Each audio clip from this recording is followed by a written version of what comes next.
Chapter 430. Do you think that guy will really come to the Qian family today? A handsome young man in a black robe asked. It was Ghost Child. As far as I know, that guy didn't come to any of us yesterday.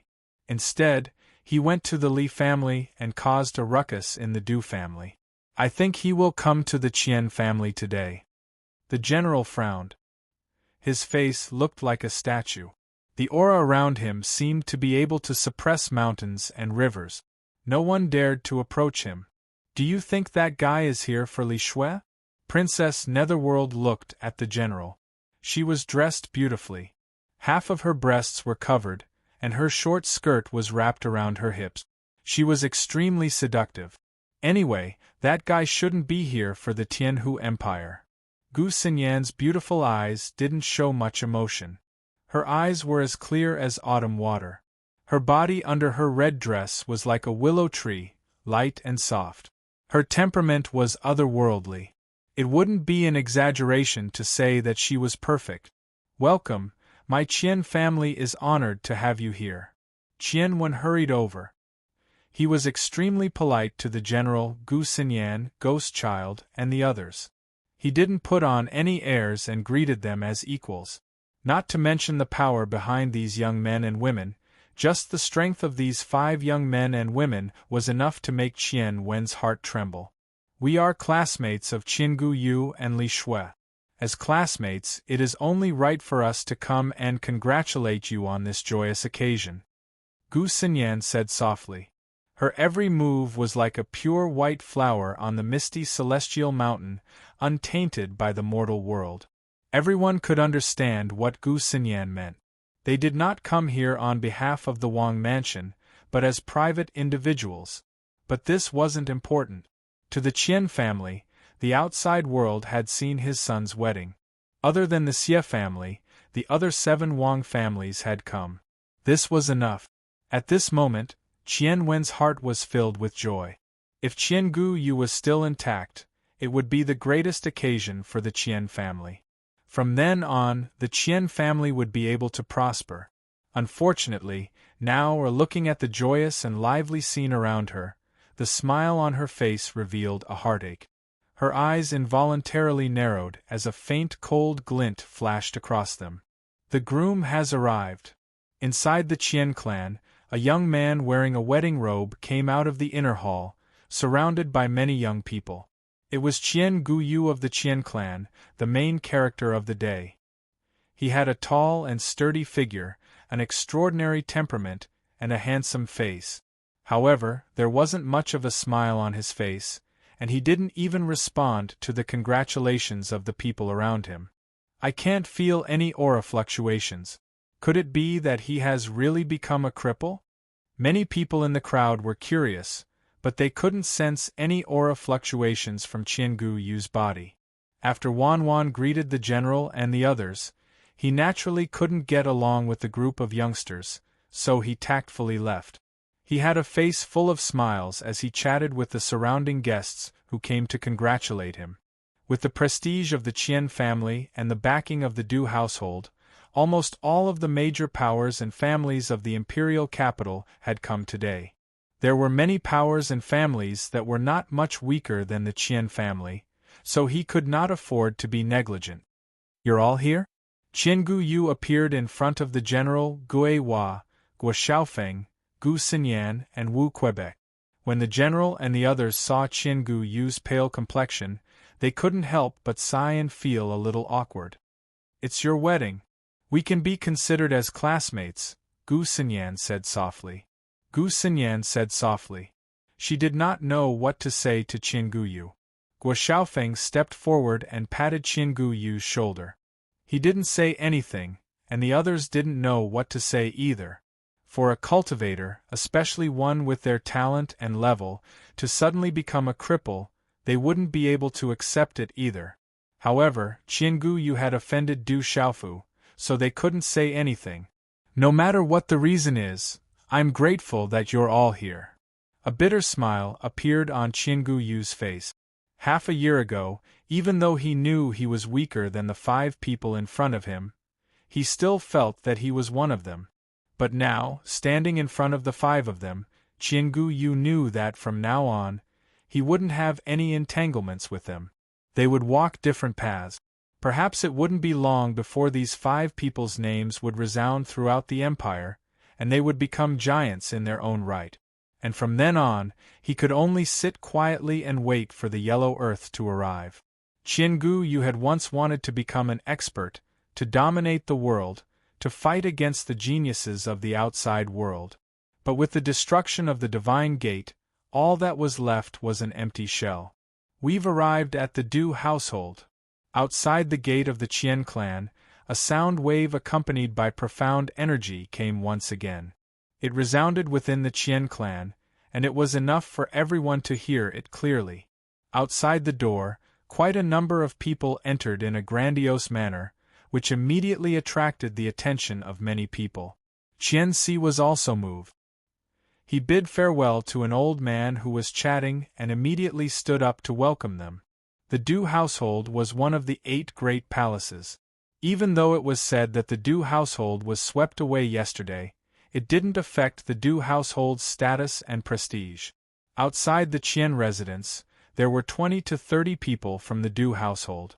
They all had extraordinary temperaments and powerful auras.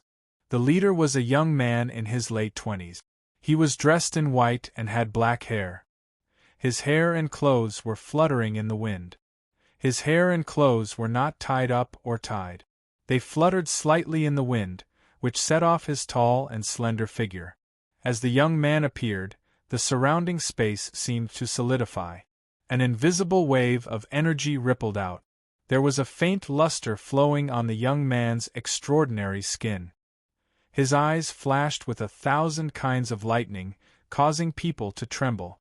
It's him. He actually came out. Dewey. He's Qiangu Yu's cousin. His mother is from the Qian family. It's appropriate for him to represent the Du household today. He finally came out of seclusion. The general, Gu Xinyan, Gui Hua, Wu Kei and Guo Xiaofeng were all moved by the appearance of the young man in white. Please come in. Where are your mother and father? Are they not back yet?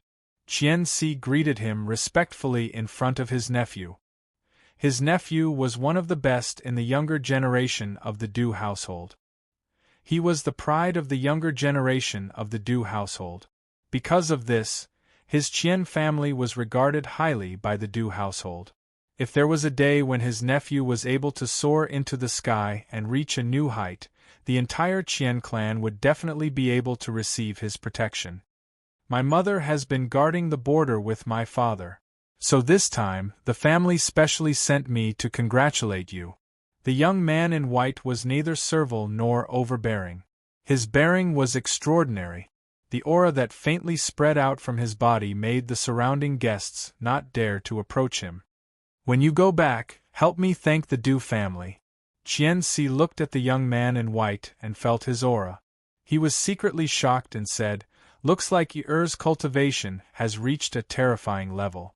I'm afraid that no one in the same generation in the empire can compare to him. I don't dare to say that, but there's still my big brother." As the young man in white spoke, a hint of pride appeared in his eyes. He had absolute confidence in his own strength. Other than his big brother, no one in the empire could compare to him. Qian Si's eyes dimmed when he heard this. "It's a pity that your cousin. I've heard about my cousin. Uncle, don't be too sad. If there's a chance, I'll take revenge for my cousin." The young man in white looked around and asked, "Where's my cousin?" As soon as he said those words, the black-haired young man began searching through the crowd. He immediately noticed Qiangu Yu, who was dressed in a wedding robe. Taking a few steps forward, he arrived before Qiangu Yu. Looking at the general, Gu Xinyan, Gui Hua, and the others, he remarked, "You all seem to be quite strong. It seems like Tianwu Academy has its merit." "Greetings, cousin." Qiangu Yu bowed. Ever since he was young, he had been filled with admiration for his cousin. "I've only come out of seclusion 2 days ago. I've heard about your matter, so don't be too sad." Du Yi patted Qiangu Yu's shoulder, and his eyes flashed like lightning. That Du Xiaofu, I'll settle old and new debts with him. Cousin, forget it. I'm fine like this, Qianguyu said softly. The bride has arrived. Before Qianguyu could finish his words, there was a commotion outside the door. As soon as the voice sounded, the noisy crowd quietened down and many gazes turned to the door. Quickly go and receive the bride, Qian Si said to Qianguyu. Many members of the Qian clan also followed suit. Going out to receive the bride was a custom, and they couldn't be careless about it. Even if there was something behind this marriage, with the attention of the entire empire, it couldn't be done carelessly. Receiving the bride, Qianguyu raised his head and took a deep breath. He looked at his wedding robe and his lips twitched. Then, under the escort of the members of the Qian clan, he walked out of the door. Quick, let's go and take a look at the bride. I heard that the bride is incomparably beautiful. Many guests also walked out, wanting to see the other main character of the day. Chapter 431. Following the arrival of the bride, the atmosphere in the Qian clan reached its peak. Countless cheers and shouts resounded throughout the Qian clan. Outside the gates of the Qian clan, hundreds of people were standing on top of majestic demonic beasts. Flying demonic beasts were hovering in the air, pulling the palanquin. Outside the palanquin, there were members of the Li clan sending the bride and groom off. Every one of them was brimming with joy. Some of them had hidden emotions in their eyes, but overall they gave off a feeling of great joy. Groom, quickly lift the curtain, someone told Qianguyu. Cheers and shouts resounded throughout the Qian clan. Outside the Qian clan, there was a public square. At this moment, a sea of people had come to watch the show. Among the crowd, even the general Gu Xinyan, Gui Hua, Wu Kei, and Guo Xiaofeng were there. Qianguyu was escorted by many young men. He slowly walked to the front of the palanquin. Looking at the blurry figure behind the red curtain, he didn't know why, but his body trembled. Finally, under the cheers of the crowd, he lifted the red curtain of the palanquin. He looked inside the palanquin, his eyes trembling with anticipation. Welcome the bride. A clear voice resounded outside the Qian clan. At this moment, countless eyes were fixed on the palanquin. In the Li clan, there were many young women on both sides of the palanquin. Zhang Jin was one of them. Under the gazes of the crowd, a woman in a red wedding dress slowly walked out of the palanquin. Her face was completely covered by a red curtain. She was immediately surrounded by dozens of young women. She was like a moon surrounded by stars. Although the red curtain covered her face, it wasn't difficult for the crowd to see that under the wedding dress was a graceful curve. It was enchanting and breathtaking. Li Shui's beauty had long been famous in the imperial capital. Now that Qianguyu had married her, it immediately attracted countless envious gazes. Congratulations, groom! At that moment, the bride came out and countless people congratulated Qianguyu, their voices sounding like a tidal wave. Today was the day of his son's wedding. Everyone in the imperial capital had gathered here. Among the 8 great manors, the 7th great manors had come. What kind of honor and face was this? Without a doubt, after today, the Qian clan would truly become the #1 clan under the 8 great manors. However, when Qianlong's gaze landed on the bridegroom and saw that the young man who should have been high-spirited and proud was weak and pale, the smile on Qianlong's face subconsciously faded and a trace of coldness and haze appeared in her eyes. I didn't expect so many kings to come. The Qian clan is indeed powerful. We can't afford to offend them. After the marriage alliance between the Qian clan and our Li clan, it will definitely bring great benefits to our Li clan. In the Li family's procession, Li Yu's eyes trembled. Her eyes were filled with joy as she looked at the Qian family. At this moment, there were many people from the Wang family. She was imagining a beautiful future. The Wolf Fang Escort Agency congratulates the Qian and Li families on their joyous occasion. Outside the Qian clan, a few figures slowly walked over and appeared behind the Li family's procession. Not many people paid attention to the Wolf Fang Escort Agency.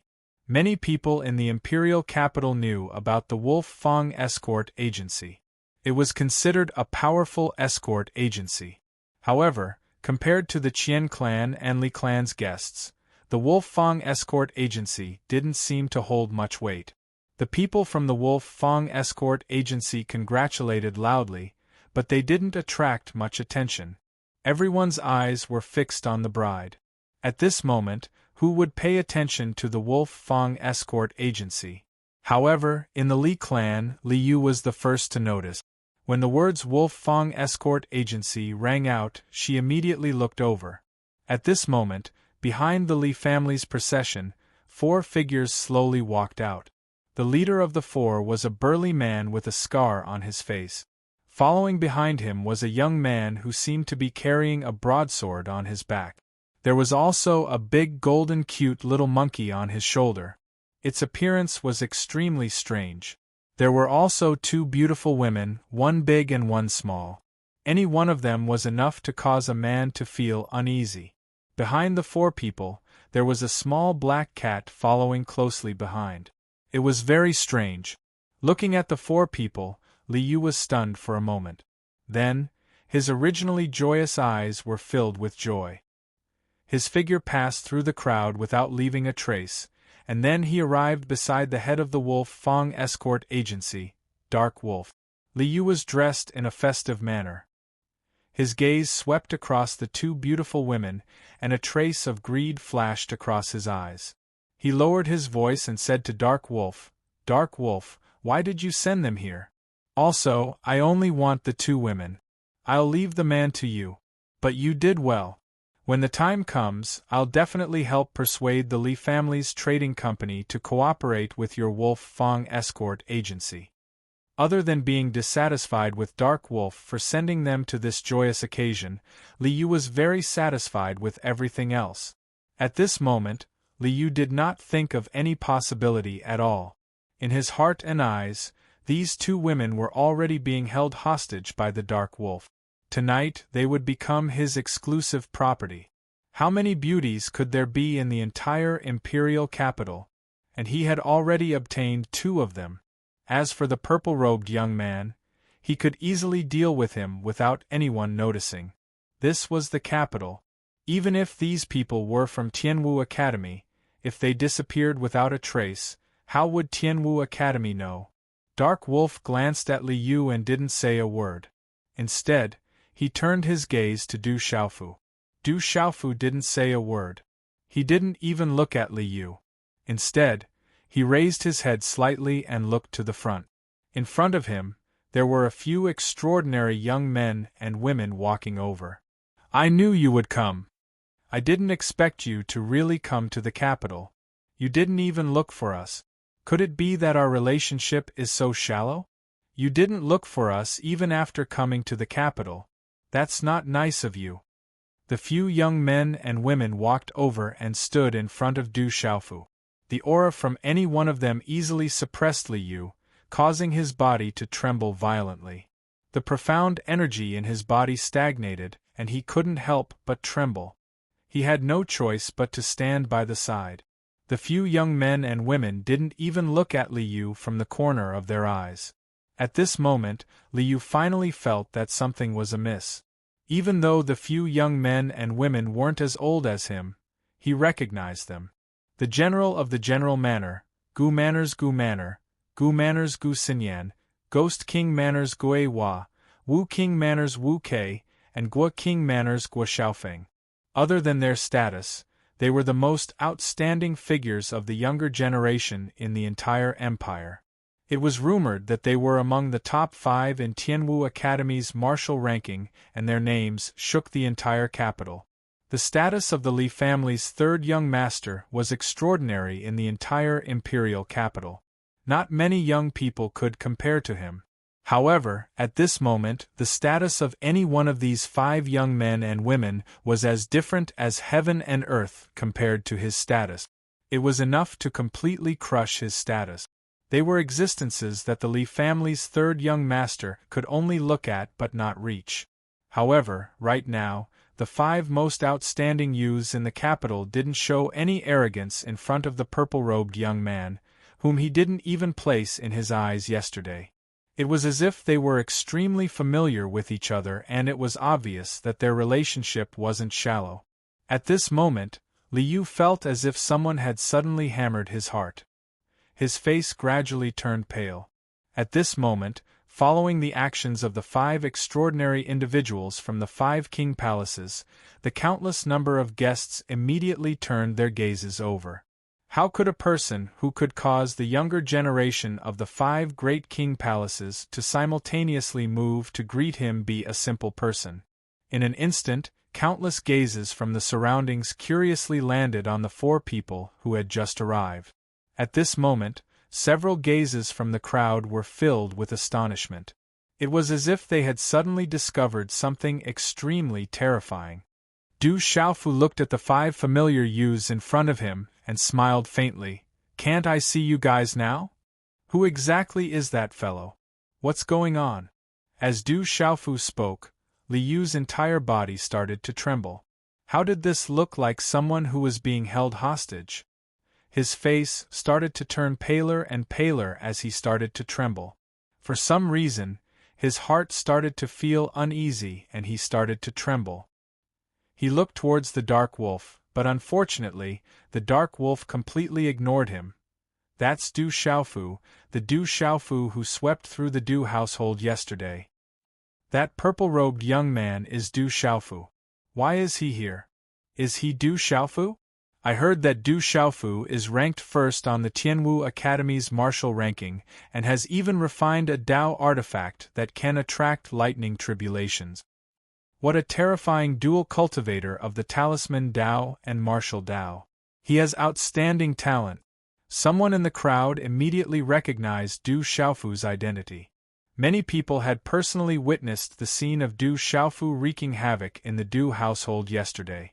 The appearance of this ferocious young man in the Qian residence immediately caused a huge commotion. In the crowd, the bride, who was surrounded by many delicate women like stars around the moon, trembled slightly when she heard the sudden explosion of discussion around her. The groom, Changguyu, also looked to the front and saw the familiar purple-robed figure. He trembled slightly. "Du Xiaofu, how dare you come to my Qian residence today? Do you think that there's no one in my Qian residence who can stop you? I swear to the heavens that no matter who you are, I will not let you off." At this moment, a sharp and cold yell rang out from the crowd. Chapter 432. Qi. Just as he finished speaking, a figure shot out from the crowd like lightning. At the same time, a dazzling rune energy wave flashed out, and a palm print suddenly fell, directly passing through the crowd and suppressing Du Xiaofu. The terrifying energy wave caused the space to vibrate and boil like a vast ocean. The aura of a martial lord at the Nirvana realm erupted. In the entire imperial capital, he was considered an absolute expert. This sudden turn of events caused all the gazes in the surroundings to tremble. Du Xiaofu raised his head slightly, and his gaze moved slightly. With a raise of his hand, a fist print swept out, and a golden light burst out, directly colliding with the palm print that was suppressing towards him. Bang! A low and dull sound exploded, and the space trembled, and a huge wave of air swept out. Thump thump! A figure staggered and fell to the ground, only stabilizing his body after a few steps. Shock surged in his eyes. The person who had just attacked was the head of the Qian family, Wan Qian. So strong! Dark Wolf's eyes were filled with shock. Only now did he know that the person beside him was actually Du Xiaofu, who had caused a ruckus in the Du household yesterday. Although Dark Wolf had heard of such a shocking matter yesterday, he did not see it with his own eyes. If he had known that the person Li Yu had asked him to deal with yesterday was Du Xiaofu, who had caused a ruckus in the Du household, he would probably have directly kicked Li Yu out of the house. It's Qingu Yu's father, Wan Qian, the head of the Qian family. Yang Shuang spoke softly beside Du Xiaofu. Her long and slender legs and curvaceous figure outlined a devilish and seductive arc. Her beautiful face was so alluring that it could steal one's soul, causing many young men in the surroundings to involuntarily be unwilling to shift their gazes away, wanting to take a few more glances. Today is a joyous day for the Qian family and the Li family. I'm here to congratulate you. Why do you have to fight? Du Xiaofu slightly raised his head and looked at the 10,000 million sea snake. They looked somewhat similar to Qian Guyu and gave off an extraordinary aura. However, their eyes were extremely cold. Du Xiaofu had already expected that the Qian family would not welcome his appearance. Therefore, Du Xiaofu understood that he did not hurt anyone. If he was bullied, then his drunkard father would not be polite. Du Xiaofu was not afraid of the Qian family, so he did not want to hurt them. Whoosh whoosh, just as Du Xiaofu had expected, after the tens of thousands of phantoms were forced back, the Qian family's fierce aura spread out, and a large number of phantoms suddenly rushed out, as if they were facing a great enemy. Their auras were tightly locked onto Du Xiaofu. Outside the Qian family, the festive atmosphere suddenly became heavy and tense. In the crowd, the white-clothed and black-haired young man from the Du family looked through the crowd and saw the purple-robed young man. His eyes flickered. The middle-aged man from Prince Xie's mansion also looked curiously at the purple-robed young man, who had a broadsword on his back and a golden macaque squatting on his shoulder. In the Li family's wedding procession, many people looked at the purple-robed young man curiously. Since you're here to congratulate us, then you're an honored guest of the Qian family. Qian Guyu broke the tense atmosphere. He walked up to Du Xiaofu and said, "I didn't expect you to come." Many people looked at him with complicated expressions. Qian Guyu's eyes were black and white, but they had lost their usual vigor. "I didn't expect you to come." "I didn't expect you to come either." Du Xiaofu looked at Qian Guyu. He didn't expect to meet Qian Guyu again under such circumstances. "My life was ruined by your hands, and you still dare to come today? Do you think my Li family can't do anything to you, or do you want to humiliate me again?" As he looked at Du Xiaofu, Qian Guyu's eyes, which had lost their usual luster, began to ripple violently. Half a year had passed, and Du Xiaofu had gone from being a heaven's pride to being a cripple. This was difficult for him to accept, and it was likely that no one would be able to accept. "You brought this upon yourself. Today, I came to the Qian family to take a look, that's all," Du Xiaofu said. "You're right. I only have myself to blame for all of this. In the past half a year or so, I've thought about a lot of things.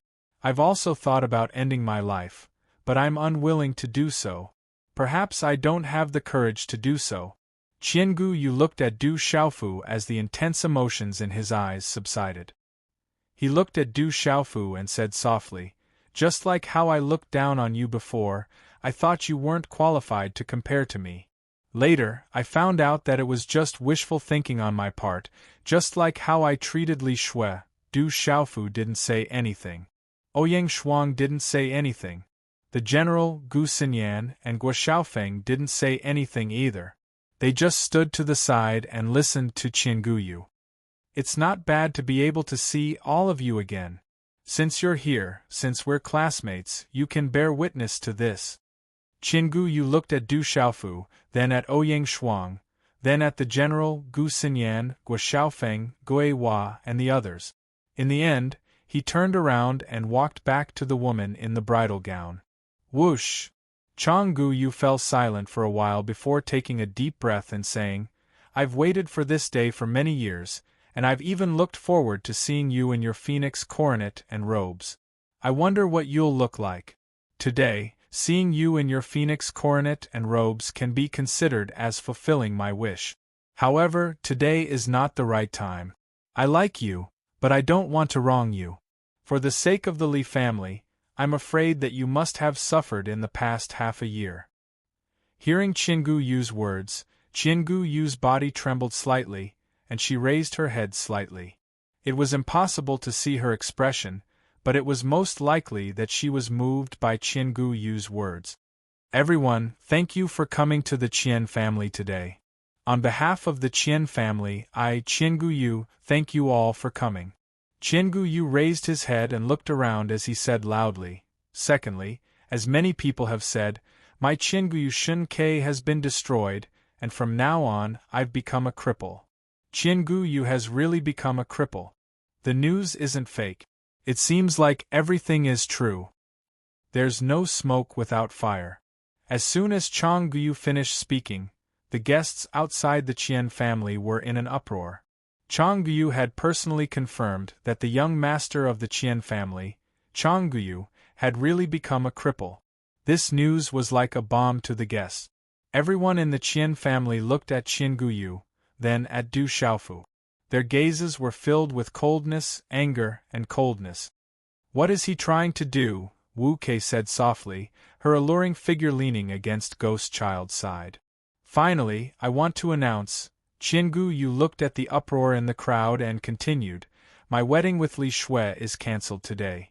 The Qian family and the Li family have cancelled the engagement. Once again, thank you all for coming today." As soon as he finished speaking, Qianguyu bowed deeply to the crowd. "The wedding is cancelled? The engagement is cancelled? What's going on?" As soon as Qianguyu finished speaking, the crowd went into an uproar. Everyone was shocked. Everyone from the Li clan who was sending off the bride had complicated expressions on their faces. This scene was completely out of everyone's expectations. What are you doing?" Qianguyu's expression changed drastically as he shouted at Qianguyu. "Father, forget it. This matter ends here. It has nothing to do with the Li family or Li Shui. Let me make the decision." Qianguyu looked at his father and bowed deeply. "I will not be able to revitalize the family in the future. I have let you down. Please forgive me." The joyous Qian family was completely silent at this moment. Everyone's eyes were fixed on Qianguyu. No one had expected such an unforeseen event to take place at the wedding that was supposed to shock the entire capital. This guy has some redeeming qualities. If his cultivation wasn't destroyed, he would definitely have a place on the path of cultivation in the future. The general sighed. He didn't have much contact with Qianguyu, but it seemed like Qianguyu had some redeeming qualities. Du Xiaofu's eyes moved, but he didn't say anything. However, there were some ripples in his clear eyes. The red curtain was lifted, revealing Li Shui's beautiful face. Today, she was wearing a phoenix coronet and a robe. Her beauty was indescribable. What a beautiful bride! She's even on Tianwu Academy's martial ranking. She's extremely talented. Someone in the crowd sighed. Such a beautiful bride, who was on Tianwu Academy's martial ranking, was actually rejected by Qianguyu. Li Shui's eyes trembled as she looked at Qianguyu. Her lips parted slightly as she asked, "Why?" "Because I'm not worthy of you. I don't want to see you suffer. Remember, you don't owe me anything. You tried to persuade me back then, but I didn't listen. It's enough for me to see you in a phoenix coronet before me." Qianguyu looked at Li Shui and said, "I've imagined you in a phoenix coronet many times, but you're even more beautiful than I imagined." Li Shui's eyes trembled as she looked at the man before her. Chapter 433. "All right, I'll let you make the decision as long as you're happy." Looking at Qianguyu and Li Shui, pain flashed through Qian's eyes, and he nodded. He then looked at the leader of the Li family's entourage and said, "Today, the Qian family and the Li family annulled the engagement, and the wedding is cancelled. From now on, the Qian family and the Li family are not enemies, but they are definitely not friends either." "Forget it," the tall and skinny man murmured. The Li family's entourage had complicated expressions. The crowd was in an uproar. Many people sighed. The wedding between the Qian and Li clans had been cancelled. It wasn't hard to understand from Wan's words that although the Qian and Li clans hadn't broken off, they were no longer allies. This would undoubtedly cause a lot of waves in the capital. "Thank you, father." Qianguyu looked at Wan Qian gratefully. He knew that it wasn't easy for his father to make such a decision. What's more, this time, the entire empire's nobility had gathered. If the wedding ended up being cancelled, it would be disadvantageous for the entire Qian family. As long as you're happy, I'm willing to do anything. Remember, even if you can't cultivate, as long as the Qian family is here, you'll still be the young master of the Qian family. Wan Qian looked at Qian Guyu, his dignified eyes filled with gentleness, then he turned to look at the young man in purple. His face gradually became gloomy, and his aura began to surge. He said in a deep voice, "However, there are some things that I must do. Those who hurt you, I absolutely cannot let go of them." "Father," Qian Guyu shook his head, and before he could finish his sentence, Qian Guyu disappeared and said, "Distinguished guests, the Qian clan's reception today has been poor, please forgive us. The wedding is cancelled, and we'll apologize to you another day. The Qian clan still has things to do today, and we don't want to be affected. Please leave." Millions of voices mixed with profound energy resounded in the sky and spread out. When the countless guests below heard this, they immediately looked at each other in dismay and then retreated one after another. "The Qian family seems to want to deal with Du Xiaofu. We don't want to be affected." Among the crowd, there were some people with extraordinary foresight who saw the clues and immediately began to retreat. They were afraid that Wanwan wanted to deal with Du Xiaofu at this time. How could the Qian family endure facing the culprit who crippled their son? Qian family disciples, prepare to set up the formation. In the air, the eyes of the 10 million spiritual beasts were sharp and gloomy as they looked down at Du Xiaofu, a cold light flashing in their eyes. Whoosh whoosh. Thousands of figures suddenly surged out from inside and outside the Qian clan after Wanwan's words sounded. Over 100 figures soared into the sky, and all of their auras were at the pulse spirit stage. The auras of several old men were obviously at the martial marquis realm. Waves of terrifying auras spread out and enveloped Du Xiaofu. Boom! Suddenly, the wind and clouds surged in midair. Waves of aura rippled, and runes could be faintly seen flashing about. It had the power to suppress the sky. The profound qi in the bodies of the weaker cultivators instantly stagnated under the sudden release of this aura, and their bodies trembled from the pressure. Judging from the strength displayed by the Qian family, it was not without reason that the Qian family was one of the top families in the capital. Such strength was not something that any family could produce. Do it. Kill them and it'll be fine. In a corner of the Li family, Liu had already secretly hid in the crowd. Through the crowd, he looked at the purple-robed youth and narrowed his eyes. Outside the Qian family, a great battle was about to break out. The atmosphere was tense and everyone retreated, afraid that they would suffer an unexpected calamity. However, there were some people who did not retreat and did not move at all. The general, Gu Xinyan, Guo Xiaofeng, Gui Hua, and Wu Kei stood by Du Xiaofu's side the entire time. They watched the Qian family as they drew their swords. Their expressions didn't change much. "Everyone, there are matters between the Qian family and Du Xiaofu that need to be settled. Please move." 10 million ghouls floated in the air as the aura of the runes around them drifted out. They looked at the general, Gui Hua, and the other 4 who did not move. "Patriarch Xian, let's just forget about this matter." Guo Xiaofeng sighed. He knew very well that if the Qian family really did take action against Du Xiaofu, the Qian family would probably send out all of their forces. The final result could be imagined. Not to mention that Du Xiaofu's strength was not something the Qian family could do anything to, there was also the terrifying Du Xiaoqing. Even 10 Qian families would not be enough to slap that terrifying girl. Du Xiaofu is our friend. If he encounters any trouble in the capital, then blame us for not being a good host. Patriarch Qian, let's end this matter here. General opened his mouth and looked at the 10 million ghouls. His aura that could suppress mountains and rivers made the 10 million ghouls in the air feel uneasy. The people from the 5 great princes' palaces are all standing beside Du Xiaofu.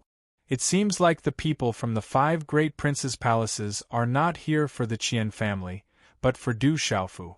As General and the others spoke, they retreated to a nearby guest area. Immediately, there were discussions among the guests. Looking at the situation, the relationship between the people from the 5 great princes' palaces and Du Xiaofu was much stronger than the Qian family. However, at this moment, not many people could tell that the general, Guo Xiaofeng, and the others were standing beside Du Xiaofu on the surface. In fact, it was the same as well. However, the general, Guo Xiaofeng, and the others' actions could be considered as giving the Qian family a way out. They wanted to secretly prevent the Qian family from finding trouble with Du Xiaofu for the sake of Qianguyu. They were very clear that if the Qian family were to take action, the consequences would definitely be unimaginable. Wan Qian's expression changed as he hovered in the air. At this moment, he naturally understood that the main reason why the people from the 5 great king palaces came to the Qian clan was not because of the Qian clan, but because of Du Xiaofu. Yesterday, Du Xiaofu caused havoc in the Du residence and swept away the experts of the Du residence. As the head of the Qian family, how could Qian not know? However, after all, he did not see it with his own eyes. Moreover, at this moment, the enemy of his exiled son was right in front of him, and they could not live under the same sky. Qian was enraged. How could he let it go so easily? It was precisely because he knew how terrifying Du Xiaofu was and what happened to the Du residents yesterday that he set up a formation to deal with him from the beginning. Head of the Qian family, this matter is settled. My Ouyang Palace and Du Xiaofu have some relations. If the Qian family really wants to do something, my Ouyang Palace will definitely not stand by and watch. Amidst the crowd, an extraordinarily handsome and dignified middle-aged man that seemed to be in his 40s walked out. Every single move he made revealed a noble aura, and the few burly men and young men by his side all possessed extraordinary bearings and extraordinary auras. It's the second master of the Ouyang Palace, Ouyang Qiu, who was the first to arrive. Ouyang Palace is also related to Du Xiaofu. Looking at the dignified middle-aged man, some people in the crowd were discussing and were quite surprised. Ouyang Qiu's meaning was very clear. There was toughness in his politeness. If they dared to touch Du Xiaofu today, the Ouyang Palace would also take action against the Qian family. Ouyang Qiu walked out and under the gaze of many people, he slowly walked to Du Xiaofu's side. Greetings, second uncle. Ouyang Shuang bowed with a smile. Yesterday, she left for a period of time and went home. Girl, you ran home yesterday to inform me and then ran away again. The old master was a little angry and asked me to bring you back today no matter what. Ouyang Qiu smiled and stared at his niece who had grown up. Then, he looked at Du Xiaofu and said, Good boy, you are indeed the son of Brother Tingxian. Like father, like son.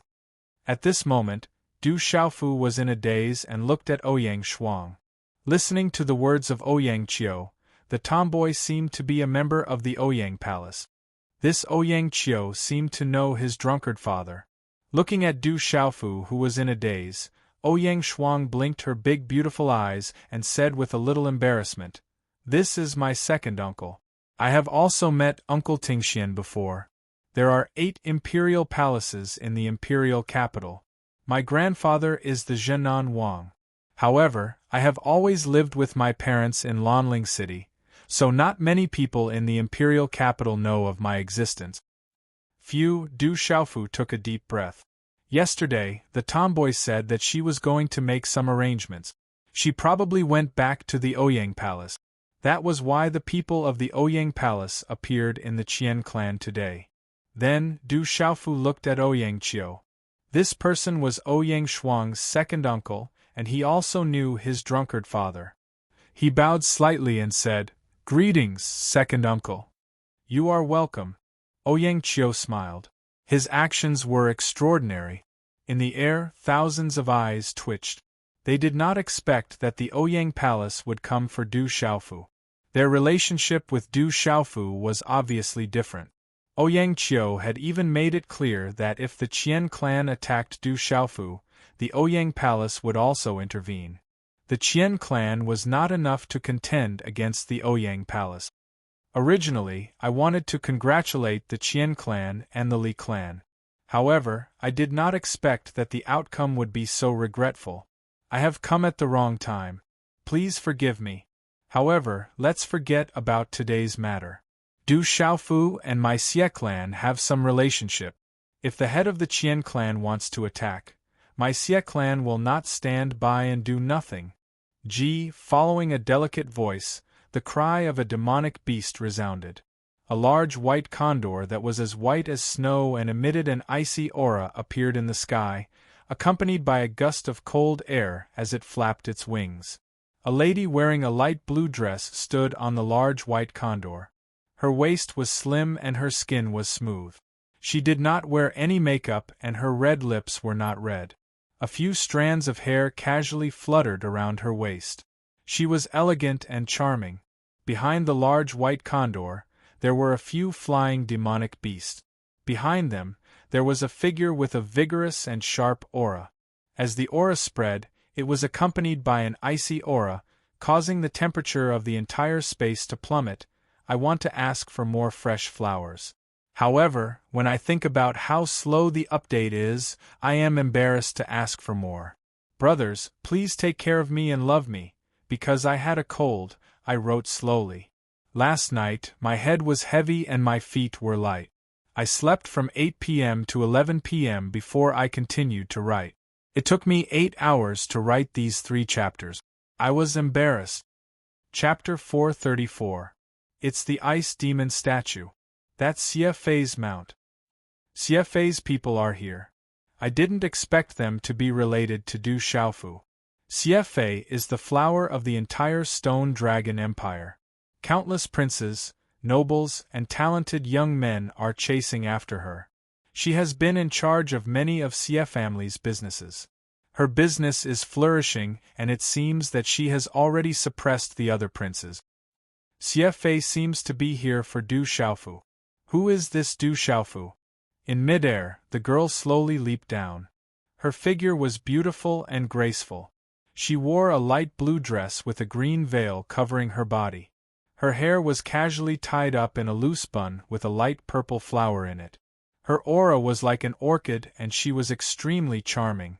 After that, she landed beside Du Xiaofu and looked at Ouyang Qiu with her beautiful eyes.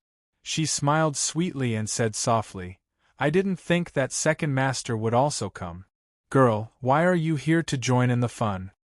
Ouyang Qiu looked at Xie Fei as his eyes flickered. "Second master, my father and Du Xiaofu are old friends. He heard that Du Xiaofu has come to the imperial capital, so he asked me to bring him home."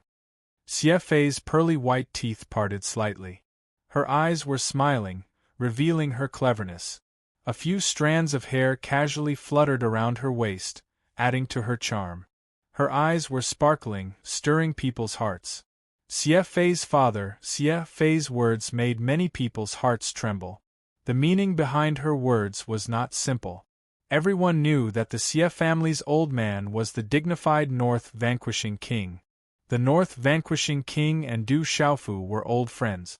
This simple sentence was enough to make people unable to guess. Du Xiaofu looked at the charming woman in front of him.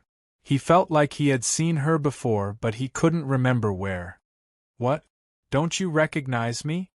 Xie Fei glanced at Ouyang Shuang and Du Xiaoqing, and then looked at Du Xiaofu. "You are." Du Xiaofu was still puzzled. He couldn't remember where he had seen Xie Fei before. Compared to Ouyang Shuang, this charming woman lacked some coldness and unapproachable beauty. However, her charm was something that Ouyang Shuang couldn't compare with. That kind of charm was natural and could stir one's heart. Suddenly, Du Xiaofu's eyes trembled as if he remembered something. He smiled and said, "It's you." Du Xiaofu finally remembered. This charming woman was the woman who had accompanied North Vanquishing King in Dark Forest Town. However, her face was covered in freckles and her skin was rather withered and yellow. She looked extremely ugly. Now, it seemed that she had disguised herself and this was her true appearance. Xie Fei smiled. She said, "Grandfather knows your king." Lin Editor. "Okay, I'll pay him a visit." Du Xiaofu nodded. He owed North vanquishing king a favor, and now that he sent someone here, he naturally had to pay him a visit. Du Shaoqing looked at Xie Fei with her innocent eyes and said, "What a beautiful sister." Xie Fei smiled and looked at Du Shaoqing. "You're beautiful too. You must be Du Shaoqing." "That's right." Du Shaoqing nodded, and her relationship with Xie Fei became much closer. Hiya, rumble, the ground suddenly trembled, starting from the street. It was as if hundreds of beasts were galloping. Then, under everyone's gaze, many tall horses galloped over. Wherever their iron hooves passed, dust would fly and the ground would tremble. There were hundreds of horses with yellow scales all over. They had 2 horns on their heads. They were agile and had a ferocious aura. Yellow striped dragon horses. They are the royal guard's mounts. The royal family is here. When they saw that the horses were the yellow striped dragon horses, everyone was shocked. Those were the royal guard's mounts. If the royal guards were here, it meant that the royal family was here. The second princess is here. A loud shout reverberated in the air. Hundreds of royal guards stood in a neat row. They were all wearing yellow armor and had long swords on their waist. Their aura was so powerful that it made the air tremble. A delicate and pretty girl immediately jumped down from the yellow striped flood dragon horse that had the most extraordinary aura. She had 2 short braids, and under her slender eyelashes, her eyes were sparkling like black gems. "Greetings, second princess." Seeing the girl jump down from the yellow striped dragon horse, the surrounding people all bowed respectfully. The onlookers in the distance all knelt down on the ground. The experts from the Qian clan and the Qian clan who were floating in the air had no choice but to kneel down on one knee. No one dared to not bow. The royal family was above the 8 great imperial mansions. They controlled the empire. The second princess was a noble person. Even the general, Guo Xiaofeng, Gu Xinyan and the others bowed slightly. Only O Yangqiu, Du Xiaofu, Du Shaoqing, Du Xiaoyao and the little tiger didn't bow. "Everyone, please rise." The girl with braids got down from the horse and went to Wu Quebec. She said, "Cousin, why didn't you come to the palace to play with me? I just came back from the college. I was planning to go to the palace to visit my uncle." Wu Kei said, "She wasn't just a princess of the Netherworld. She was a princess of the Stone Dragon Empire. Her mother was the sister of the current king of the Stone Dragon Empire. Greetings, senior brothers and sisters." The girl nodded to the general, Gu Xinyan and the others. She didn't put on the airs of a princess at all. Finally, she went to Du Xiaofu. Her face was delicate and beautiful. Under her long eyelashes, her big eyes were sparkling like black gems. She looked at Du Xiaofu and said, "We meet again. I went to the inn where you stayed but couldn't find you, so I came here. Luckily, I finally found you." "Why are you looking for me?" asked Du Xiaofu. He naturally knew this girl. Her name was Qing Yan. She was an influential person among the new students of Tianwu Academy. They had fought against each other when they first entered Tianwu Academy. Later, he found out that she was the second princess of the Stone Dragon Empire. "My imperial father asked me to summon you to the palace, but I don't know why," Qing Yan said. She just got the order from her elder sister in the morning. She didn't know what her father wanted to do with Du Xiaofu. But thinking that it was to find Du Xiaofu, she didn't know why she immediately went out of the palace to look for him, with some inexplicable little expectations in her heart. This Du Xiaofu frowned. He didn't know why the king of the Stone Dragon Empire wanted to see him. Du Xiaofu didn't know if he should go or not. Ouyang Shuang, who was beside Du Xiaofu, secretly nodded her head in acknowledgement. Since the emperor of the empire had summoned her, she had to go. "All right, but I have to go to Prince Xie's mansion to visit the North vanquishing prince first. Can I go to the palace later?" Du Xiaofu nodded to Qing Yan after seeing Ouyang Shuang's nod. As soon as Du Xiaofu's voice fell, many people around him were surprised. The emperor of the empire had summoned him, But this guy didn't take it seriously and even wanted to visit North vanquishing Prince first. They didn't know if he really didn't know the rules or if he was really bold. CFA's beautiful face revealed a wry smile. Going to see the North vanquishing Prince first and then the king. This was clearly making the imperial family think too much. Many of the imperial guards had ugly expressions when they heard Du Xiaofu's words. However, since the second princess didn't say anything, they didn't dare to interrupt. "Alright, then you can go later. This is my token. You can find me at any time and I'll take you to see my imperial father." Qing Yan nodded.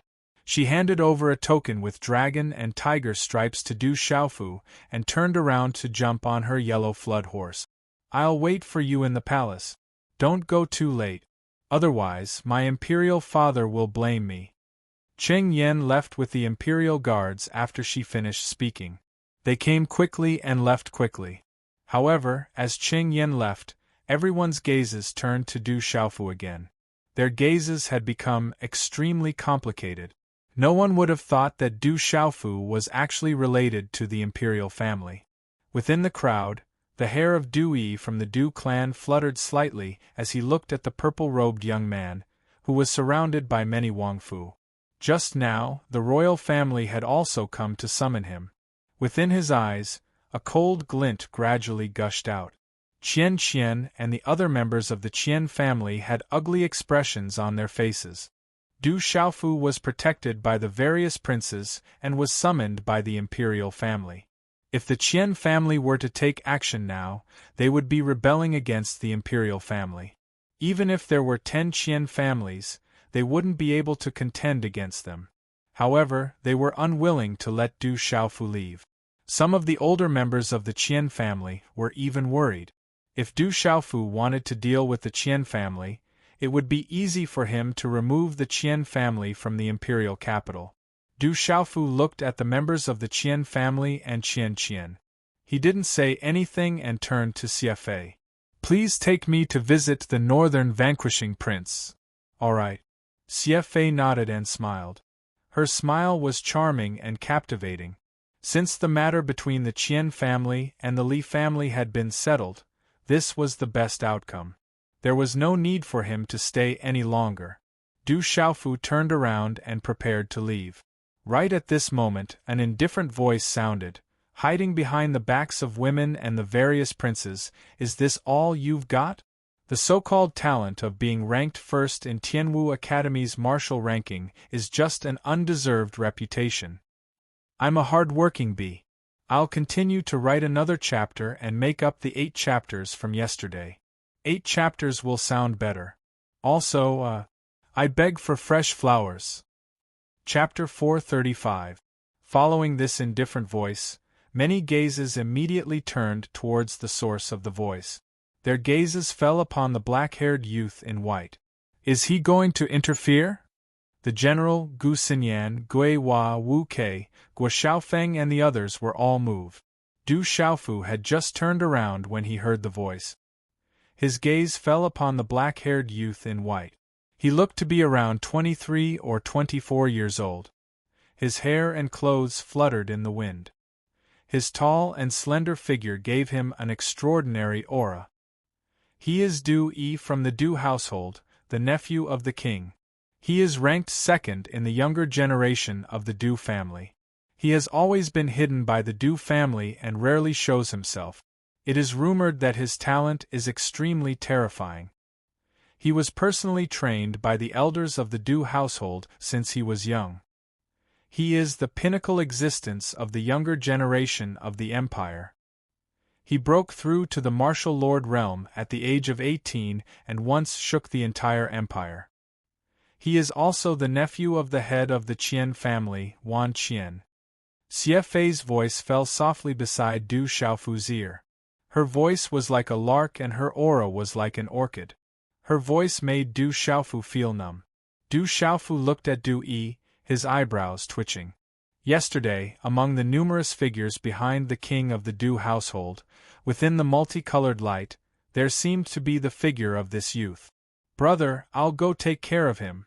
Seeing that someone was bullying her brother, Du Xiaoqing's face was instantly filled with anger. She pouted her tender red lips and was about to attack. Little Qing, forget it. Let's go. Du Xiaofu pulled Du Xiaoqing back, his gaze sighing slightly. He then said to Xie Fei beside him, "Let's go." Xie Fei heard this and was rather surprised. However, her gaze did not show it. She waved her hand and the ice demon condor in the air flapped its wings. She opened her red lips slightly and opened her pearly white teeth. She said softly to Du Xiaofu, "Ride my ice demon condor. It'll be faster. You don't even dare to make a move.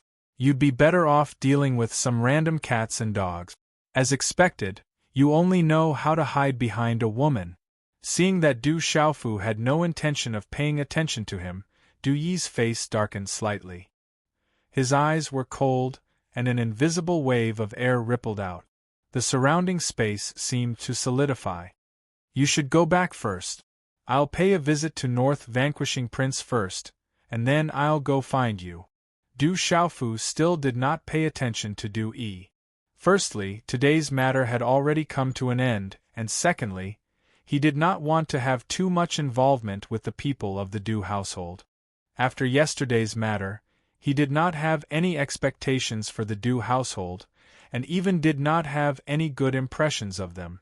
After speaking softly to Ouyang Shuang beside him, profound qi gushed out from the soles of his feet, and he immediately leapt up, his figure flying straight towards the frigid ice demon sculpture in mid-air. Humph! Without her brother's permission to make a move, Du Xiaoqing could only snort. Her beautiful figure was immediately pulled up onto the frigid ice demon sculpture by Du Xiaofu, and the little tiger's figure also leapt into the air. This Du Xiaofu's temper is really good, to be able to endure such ridicule. I think he doesn't live up to his reputation. Facing the Du family's Du Yi, he doesn't dare to make a move. The Du family's Du Yi is an 18-year-old martial lord, and he didn't even bother to enter Tianwu Academy. 6 years should have passed by now, and with his talent, who knows how terrifying he has become. Although this Du Xiaofu is extraordinary, his reputation should be exaggerated. Right now, facing the Du family's Du Yi, he doesn't dare to make a move. That shouldn't be the case. Yesterday, Du Xiaofu swept through many experts in the Du household. I heard that the one who swept through the Du household yesterday was a little girl from the beast race. Her origins are mysterious, and it wasn't Du Xiaofu who did it. After seeing Du Xiaofu leave, there were quite a number of discussions in the surroundings. They had also started to doubt Du Xiaofu's strength, according to the rumors. "That fellow seems to have changed today." Ghost Child slightly raised his head and looked at Du Xiaofu, who was on the frigid ice demon sculpture, with doubt in his eyes. This is indeed unlike him. Guo Xiaofeng was also puzzled. This is him. Losing his patience after being ridiculed by others, that's not his character. The general crossed his arms in front of his chest, and a light flickered in his eyes as he said, "I'm afraid that he doesn't even care about Du Yi. Let's go." Xie Fei's beautiful figure leaped onto the frigid ice demon sculpture, and her graceful figure drifted down, causing many people below to be in a daze.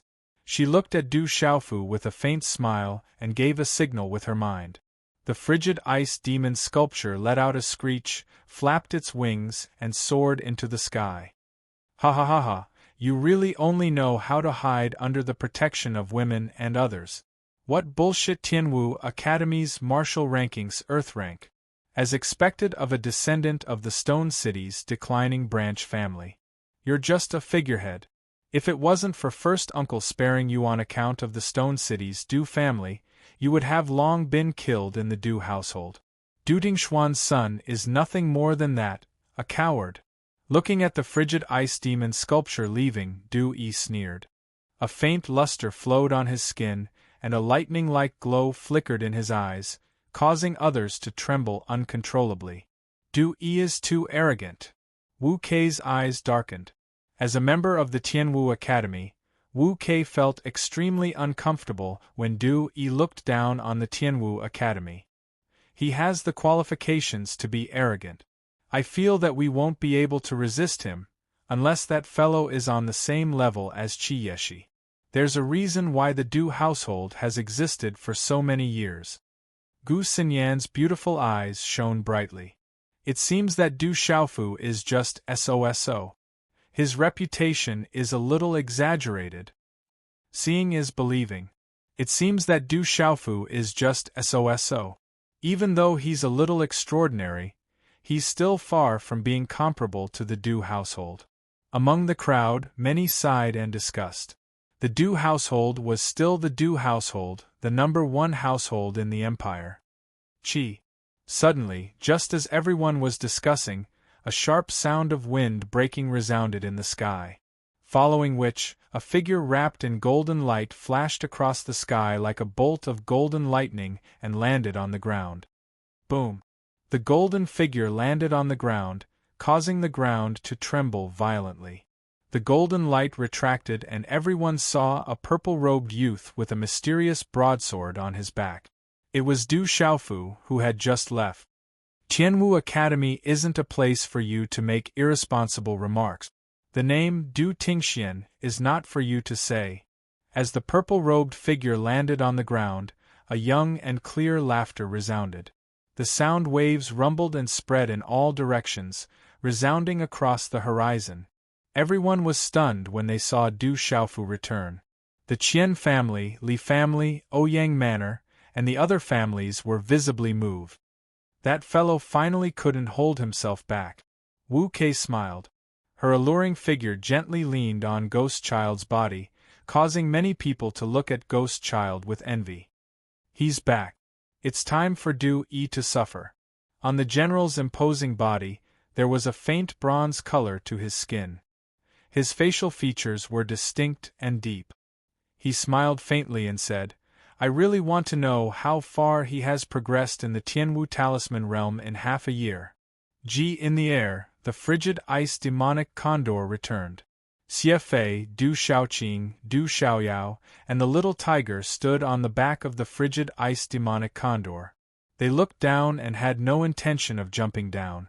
Looking at Du Xiaofu, who had suddenly returned, Du Yi and many members of the Du family were stunned. It seemed like they had not expected this. Looking at Du Xiaofu, a tall youth stood behind Du Yi with his hands behind his back. He was the influential figure among the freshmen of Tianwu Academy. Du Qi, his tall and straight figure made him look more handsome and noble. On his handsome face, there was a trace of coldness in his clear eyes. He said, Do you really think that a branch family member can contend against the main family?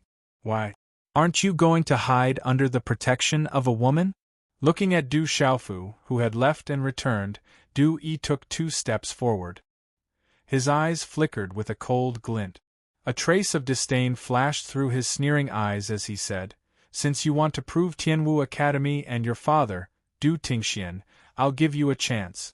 As long as you dare to fight with me once, regardless of the outcome, I'll let you leave. In fact, I can even allow your Stone City's Du family to return to the main family. Hearing Du Yi's words, many gazes flickered and an uproar broke out. From his tone, they could tell that Du Xiaofu's background was related to the Du family. How about it? If you don't dare, then scram back to Stone City. In the future, you can rely on a woman to protect you for the rest of your life. But remember, don't use the surname Du in the future because you're not worthy. After looking around, Du Yi's gaze once again stared fixedly at Du Xiaofu as he sneered in disdain, revealing a trace of ridicule. The general, Gu Xinyan, Wu Kei, Gui Hua, Guo Xiaofeng, and the others all looked at Du Xiaofu. They didn't like Du Yi's arrogance, but they knew how powerful Du Yi was. Back then, Du Yi had left behind too many legends in the capital.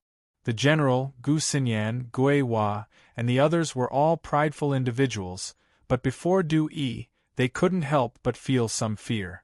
Therefore, they all hoped that Du Xiaofu would fight with Du Yi. Whether it was for Tianwu Academy or for the displeasure in their hearts, it was fine as long as they could vent their anger. At this moment, The gazes of the entire audience were all focused on Du Xiaofu. Everyone wanted to know if that ferocious youth in the rumors would dare to fight in the face of Du Yi's provocation and provocation. Was his reputation exaggerated, or did he really have outstanding talent? Chapter 436. Phew! Du Xiaofu slowly exhaled. Du Yi's strength is extraordinary. He cultivates the lightning runes of the Du family. His attacks are domineering and destructive. Be careful. Not far away, the general looked at Du Xiaofu and knew that Du Xiaofu was about to make a move. Du Xiaofu turned around with a calm smile on his face. He smiled at the general and said, "Do you think that the people on the martial ranking would be weaker than the Du family?" When the general heard this, he was slightly taken aback. Then, a smile appeared on his chiseled face. He said to Du Xiaofu, "Don't be so courteous. Don't worry about it. I will accompany you on behalf of the general's residence. There's also the Gu residence." Gu Xinyan raised her eyes. Her nose was tall and straight, her red lips were moist and translucent, and her teeth were as white as pearls. Her beautiful eyes shone brightly. "Don't stand on ceremony. I'll accompany you on behalf of the Ghost King residence," Ghost Child said indifferently. On his handsome face, the radiance in his eyes was not to be underestimated. "There's also the Wu King residence." Wu Kei smiled. "Let some people know that the martial ranking of our Tianwu Academy is not bullshit. Don't worry about it. If anyone dares to do anything, the Gu residence will accompany them." Guo Xiaofeng's long black hair was tied behind his head. A few strands of hair fell to his ears. His deep, dark eyes were filled with displeasure. "I understand." Du Xiaofu gave a faint smile to the general and the others, then turned around, his body slowly taking a step forward. Raising his head, he calmly looked at Du Yi, opening his mouth to say, "Do you want to go up alone, or do you want to be like yesterday, the so-called Du household to go up together?" As Du Xiaofu's indifferent voice sounded out, the blood in the entire area instantly boiled for no reason. Everyone knew that under Du Yi's provocation and ridicule, Du Xiaofu was finally unable to endure it any longer and was about to make a move. Everyone once again began to retreat, not wanting to be implicated. Whether it was Du Xiaofu or the Du household, the onlookers knew that they could not offend them for no reason. It was good to watch the show, but they could not interfere, and even more so, they could not be implicated. As Du Xiaofu's indifferent words fell, the faces of the people from the Du household turned ugly. What happened yesterday was the biggest insult to the Du household. All the experts from the Du household were wiped out. Du Xiaofu. Du Xiaofu. Du Xiaofu was undoubtedly Du Xiaofu. Du Xiaofu. Du Xiaofu. Was the Du household. Of the Du on the ice demon sculpture, Xie Fei stood quietly as she looked below. A strand of hair by her ear fluttered in the wind, adding to her charm. Du Yi's cold and arrogant face instantly turned gloomy at this moment. His eyes glanced at the general and the other four people behind Du Xiaofu. A cold glint flashed across his handsome face as he said in a deep voice, "Don't think that you can contend against the main clan just because you have someone backing you. I alone am enough to deal with you." Du Xiaofu raised his head. At this moment, his clear eyes were filled with a domineering aura. A golden light blossomed in his eyes as he looked straight at Du Yi. He opened his mouth and said, "You are not qualified." Ha ha ha ha. Hearing Du Xiaofu's words, Du Yi's cold smile was not angry, but instead, he laughed. However, at this moment, anyone could hear the coldness in his laughter that made one's heart tremble. Boom! As Du Yi's laughter subsided, waves of air rippled out from Du Yi's body. Light flickered on his skin and swept across the sky like a storm. The surrounding space trembled for no reason. Above the sky, layers of dark clouds gathered. Lightning flashed and thunder roared, causing people's hearts to tremble. Looking straight at Du Xiaofu, Du Yi's arrogant face revealed a cold smile. He arrogantly shouted, "Brat, you asked for it. Today, on behalf of the family, I will bring down the family law. Crawl. Du Yi's body trembled as his cry sounded. The glow within his eyes was like a lightning glow. His body transformed into a lightning-like afterimage and appeared in the air in front of Du Xiaofu in a short instant. Thunder fist. Everything happened as fast as lightning. Du Yi's figure swooped down. His hand seals changed. His 5 fingers clenched into fists. On his fists, lightning overflowed. Behind him, the wind and clouds surged. His fist was like a thunder ball ruthlessly sweeping down. The battle between the two was on the verge of breaking out. At this moment, everyone's eyes trembled. Du Yi was too strong. His tyrannical strength exceeded many people's expectations. Sky-shaking wings. Du Yi was very fast. However, at the same time his fist fell, Du Xiaofu also moved. He waved his hand and directly stretched out his right arm. On his hand seal, layers of mysterious golden talisman patterns overlapped. The tyrannical aura was like a volcanic eruption. Bang! Bang! The thunder fist shook the sky. Du Yi's entire body was overflowing with lightning. Du Xiaofu's golden light flashed and soared into the sky. One fist and one hand collided. A low muffled sound of energy suddenly exploded. Dazzling runes bloomed and waves of air soared into the sky. Chi-chi. A terrifying wind swept out and spread. Du Yi's figure was directly forced to retreat. His fist was numb and his eyes trembled slightly. It seemed that everything was a little different from what he had imagined. Dang dang! Du Xiaofu took 2 steps back and stabilized his body. In the middle of his palm, there was a thunder rune flickering. Du Yi's attack could corrode everything. However, when the lightning energy struck his body, Du Xiaofu felt as though there was an indescribable mysterious energy within his body that was being affected.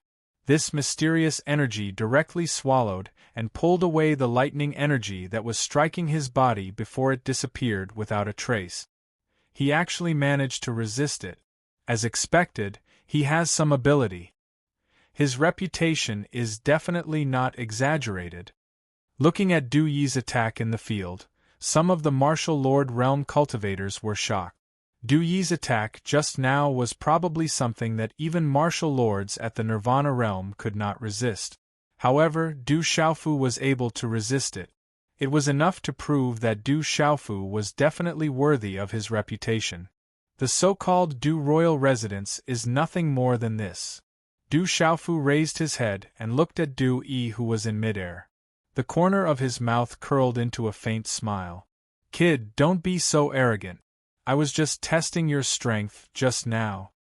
Du Yi sneered arrogantly. He clenched his fist and the runes around his body surged. Dark clouds gathered in midair behind him and a mighty aura swept across the sky from his body. It channeled the energy of heaven and earth. Lightning flashed and thunder rumbled as the air trembled. A terrifying aura spread across this part of the world, causing the celestial chi in the bodies of those below who were not strong enough to stop and freeze. Under the pressure of the aura of lightning and thunder, it made people's hair stand on end and their souls tremble.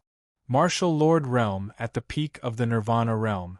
Du Yi has already reached the peak of the Nirvana realm.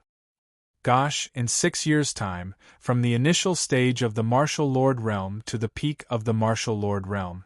What a terrifying breakthrough speed! A 24-year-old Martial Lord realm at the peak of the Nirvana realm. It is very likely that he will be able to step into the Martial King realm before the age of 30. This talent is too terrifying. As expected of the peak of the younger generation from the Du royal residence. Facing the terrifying aura that swept across this part of the world, countless gazes in the surroundings trembled. He is really strong. The general, Gu Xinyan, Guo Xiaofeng, and the others were all moved at this moment. Martial Lord Realm at the peak of the Nirvana realm. If they did not enter the heavenly martial talisman realm in the past 6 months in exchange for 5 years' time, they would probably not be able to compare with Du Yi. Even if they had an extra 4.5 years' time now, counting the time of cultivation, they were almost the same as Du Yi. However, in terms of cultivation level, there was still a gap between them. Kid, you must remember this. How can a branch family member compete with the main family? You think you are extraordinary just because you have some talent. Little do you know that in front of me, you are nothing. Looking at the countless shocked gazes in the surroundings, Du Yi laughed proudly. His talent was astonishing since he was young. He stepped into the Pulse Spirit realm at the age of 13 and the Martial Lord realm at the age of 18. His name shook the empire. Among his peers, other than his elder brother, no one could compare with him. Since he was young, he had followed the elders of the Du family to cultivate in seclusion. He cultivated diligently and comprehended so that he could one day step into the Martial King realm before the age of 30. Recently, after he came out of seclusion, he heard that there was a Du Xiaofu who was said to be an outstanding talent. He practiced both talisman and martial arts and was ranked first on the martial ranking of Tianwu Academy. He had attracted a lightning tribulation by refining a Dao artifact. He was secretly evaluated by many people in the empire as the true number one person in the younger generation.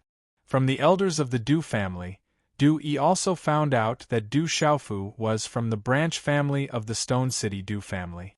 What qualifications did a member of a branch clan have to be mentioned in the same breath as the proud son of heaven of his main clan?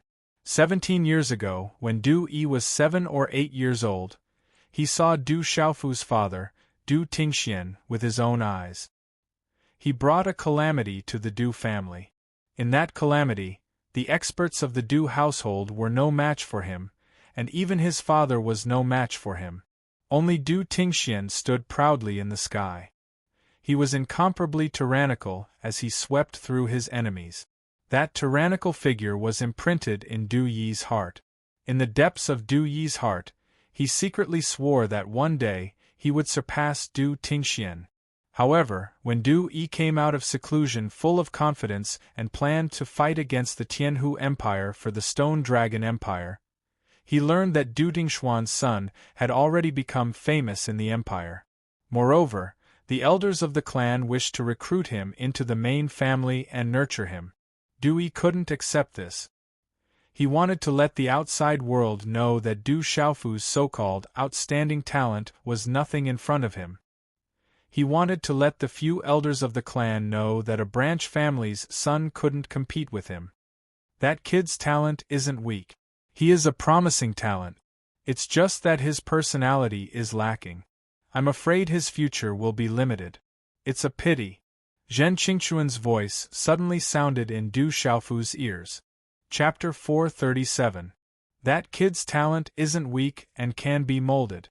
It's just that his personality is lacking and his future is limited. What a pity, Zhen Qingquan's voice suddenly sounded in Du Xiaofu's ears. Martial Lord Peak of the Nirvana realm? Du Xiaofu raised his head and looked at the sky. Under the pressure of the wind and clouds, his purple robe fluttered and his black hair moved slightly. His eyes gradually turned golden. Du Yi laughed coldly. His figure stepped into the air as wind rose and clouds surged around him. This part of the sky suddenly became dusky. His aura was incomparably powerful, causing many ladies in the sky to fall in love with him at first sight as they quietly relaxed. Chi! Du Yi waved his hand and silver snake-like lightning appeared on his palm. Mysterious runes rippled and a lightning rune light beam condensed. Kid, it's time to let you know the difference between us. As his voice fell, Du Yi's eyes were filled with arrogance and coldness. The lightning light beam in his hand vibrated and his figure pounced down, as if he had turned into a lightning python. With a thunderous roar, he suppressed Du Xiaofu. Wherever the lightning python passed, the space was distorted. Silver snakes flickered and wreaked havoc in the sky. The lightning python contained a destructive aura.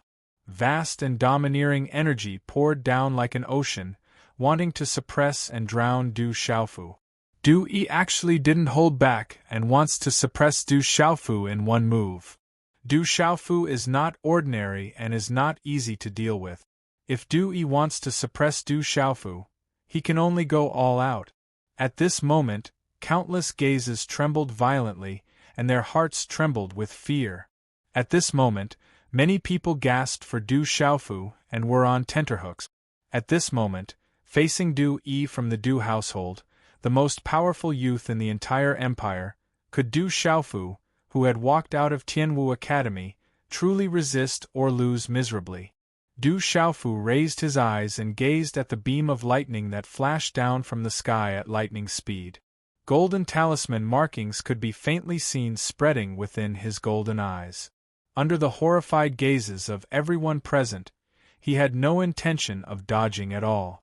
Golden profound energy enveloped his entire body, and he allowed the terrifying beam of lightning to directly strike down. Under the horrified gazes of the crowd, the lightning bolt in Du Yi's palm, which was like a lightning python, directly bombarded Du Xiaofu's chest like an impact cannon. Boom! Countless lightning runes editor, Chris editor, Chris editor, Chris editor, Chris Du Xiaofu's Chris. Du boom! As the lightning beam from the palm fell, Du Xiaofu's body was suddenly surrounded by terrifying lightning runes. Lightning flashed and wreaked havoc all over his body, just like silver snakes sweeping across the sky. Under the terrifying impact force, Du Yi's eyes revealed a cold sneer. His palm struck against Du Xiaofu's chest. Chi la la! Du Xiaofu's feet, one in front and one behind, was knocked back horizontally. His feet rubbed two deep cracks on the hard stone floor. The stone floor was overturned, broken stones were shot out, and a terrifying storm swept out along with lightning and thunder. Rumble! Rumbling sounds could be heard from the surrounding streets. Large numbers of magnificent buildings in the surroundings exploded one after another, erupting with boundless light energy.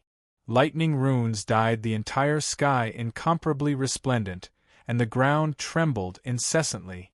What a terrifying Du Yi! His cultivation at the peak of the Nirvana realm of the Martial Marquis realm is enough to make ordinary Martial Marquis realm complete cultivators not dare to fight head-on. I'm afraid Du Xiaofu is going to be suppressed and killed. The best outcome is that he will be on his last breath, as expected of the most powerful young generation from the Du household. He's so terrifying. Such a terrifying attack power made people's hearts tremble. Even Ouyang Qiu from the Ouyang household, who was in the crowd, was shocked at this moment. His eyebrows suddenly furrowed. You can't even withstand a single blow, Du Yi sneered arrogantly. His palm was tightly pressed against Du Xiaofu's chest. He could feel that the vast lightning attack that he had activated poured into Du Xiaofu's body. Under the destructive power of the lightning, Du Xiaofu couldn't even withstand a single blow. He was afraid that his body would explode and die. A person from a branch family, with a reputation and some ability, but in the end, in front of him, he was nothing. Is it because you can't withstand a single blow, or is your attack useless against me? Suddenly, within the lightning talisman that was wrapped in the raging bright light, when Du Xiaofu's figure stomped on the ground for the last time, the ground shattered, the street cracked, and countless of blue stone floor shattered. Countless cracks spread continuously. Du Xiaofu stretched out his palm. A gush of golden xian qi surged out from the bright lightning. His entire body seemed to have monstrous talisman patterns that were about to burst out. These talisman patterns were different from the talisman patterns on the golden-winged giant rock's body. However, their aura was equally domineering. At this moment, Du Yi seemed to have suddenly felt something. The expression in his cold and arrogant eyes changed. His palm moved away from Du Xiaofu, and his figure instantly retreated. In his mind and soul, a trembling chill climbed out from the depths of his soul. Roar! But at this moment Du Yi wanted to retreat, but he was already one step too late. In the raging lightning, Du Xiaofu let out a roar that sounded like a dragon's roar and a divine elephant's cry, boom! At this moment, the ground rumbled, space trembled, and a domineering aura surged, peerless and disdainful of the world. In the midst of this shocking change, in the chaotic space, only those cultivators who had reached the peak level could vaguely see the talisman patterns blossoming in space.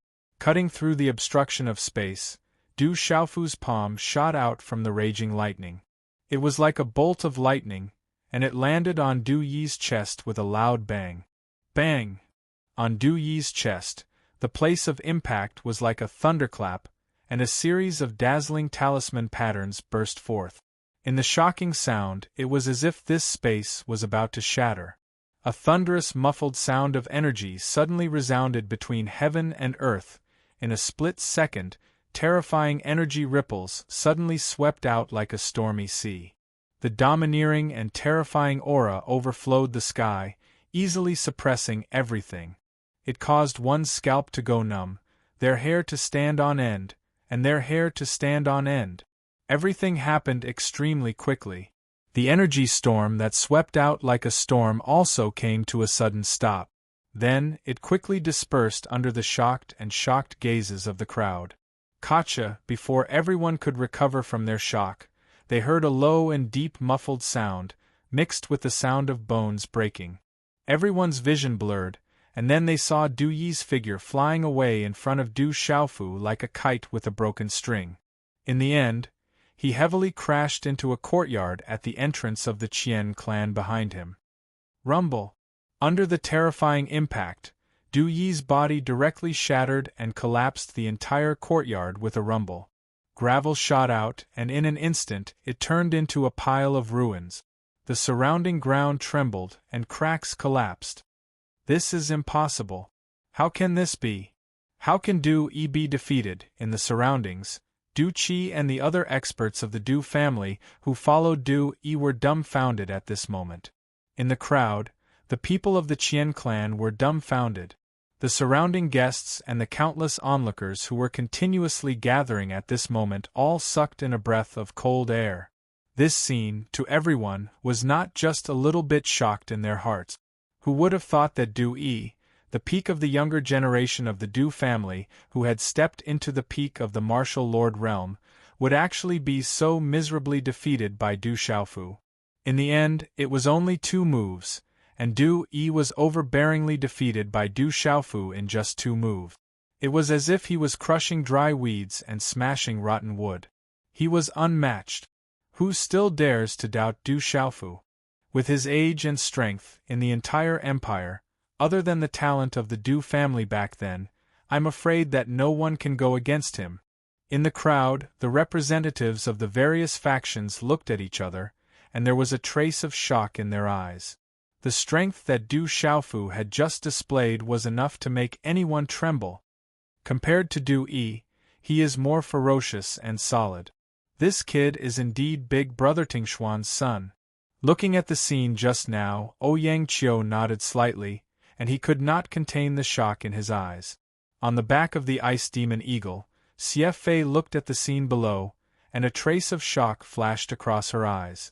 She muttered softly, "Grandfather's eyesight is really sharp." Buzz buzz, lightning wreaked havoc, and Du Xiaofu stood straight, allowing the ferocious and terrifying lightning runes to drill into his body. Only Du Xiaofu himself knew that when the lightning energy that Du Yi had just unleashed landed on his body, it caused his internal organs to tremble. However, a mysterious force immediately surged within his body, and immediately swallowed and absorbed the lightning energy.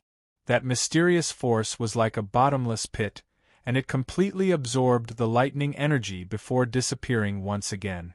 The moment that mysterious force disappeared, Du Xiaofu clearly felt that some subtle changes seemed to have occurred within his body.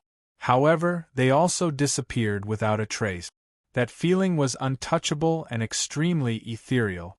The reason why he had chosen to forcefully resist Du Yi's attack was because Du Xiaofu had discovered that the lightning energy had an effect on him during the first move. It was as though something within his body had awakened after he narrowly escaped from the lightning calamity. It had a special reaction to lightning energy, such as the ability to devour lightning energy. Thus, Du Xiaofu wanted to make use of this opportunity to see if he could find the mysterious force that seemed to be awakening within his body. Buzz buzz, when the last trace of lightning energy disappeared from Du Xiaofu's body, the purple-robed youth with a broadsword on his back appeared before everyone's shocked gazes. Du Yi couldn't even withstand a single blow.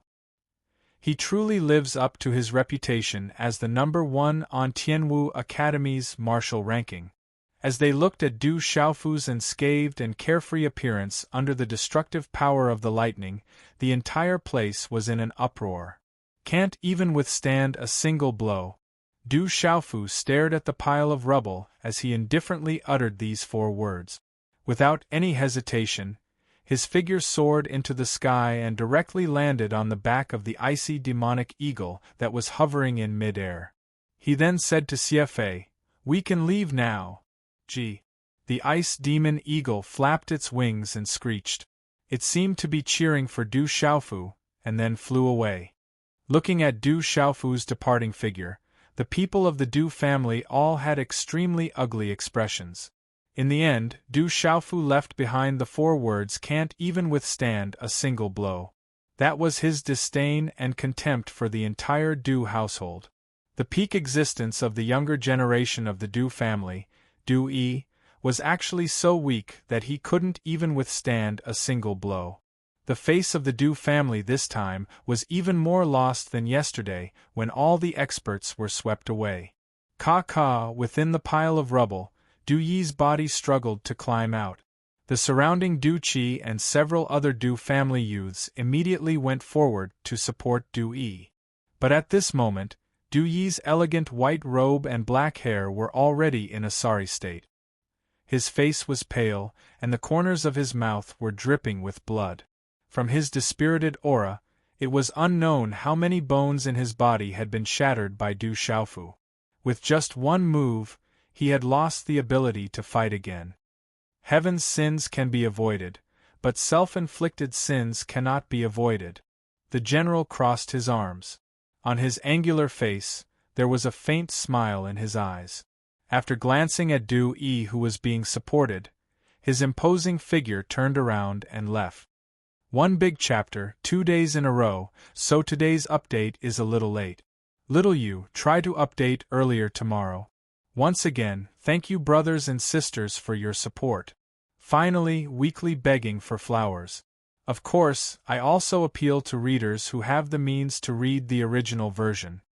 Chapter 438. Du Yi, who was supported to stand beside Du Qi and the others, looked at the back of the distant ice statue that was gradually shrinking. His eyes were filled with shock, and they gradually became dispirited and resentful. Ouyang Shuang looked at the ice demon condor in the distance. She wasn't too surprised. It seemed like everything was within her expectations. Her big eyes looked at Dark Wolf, who wasn't too far away.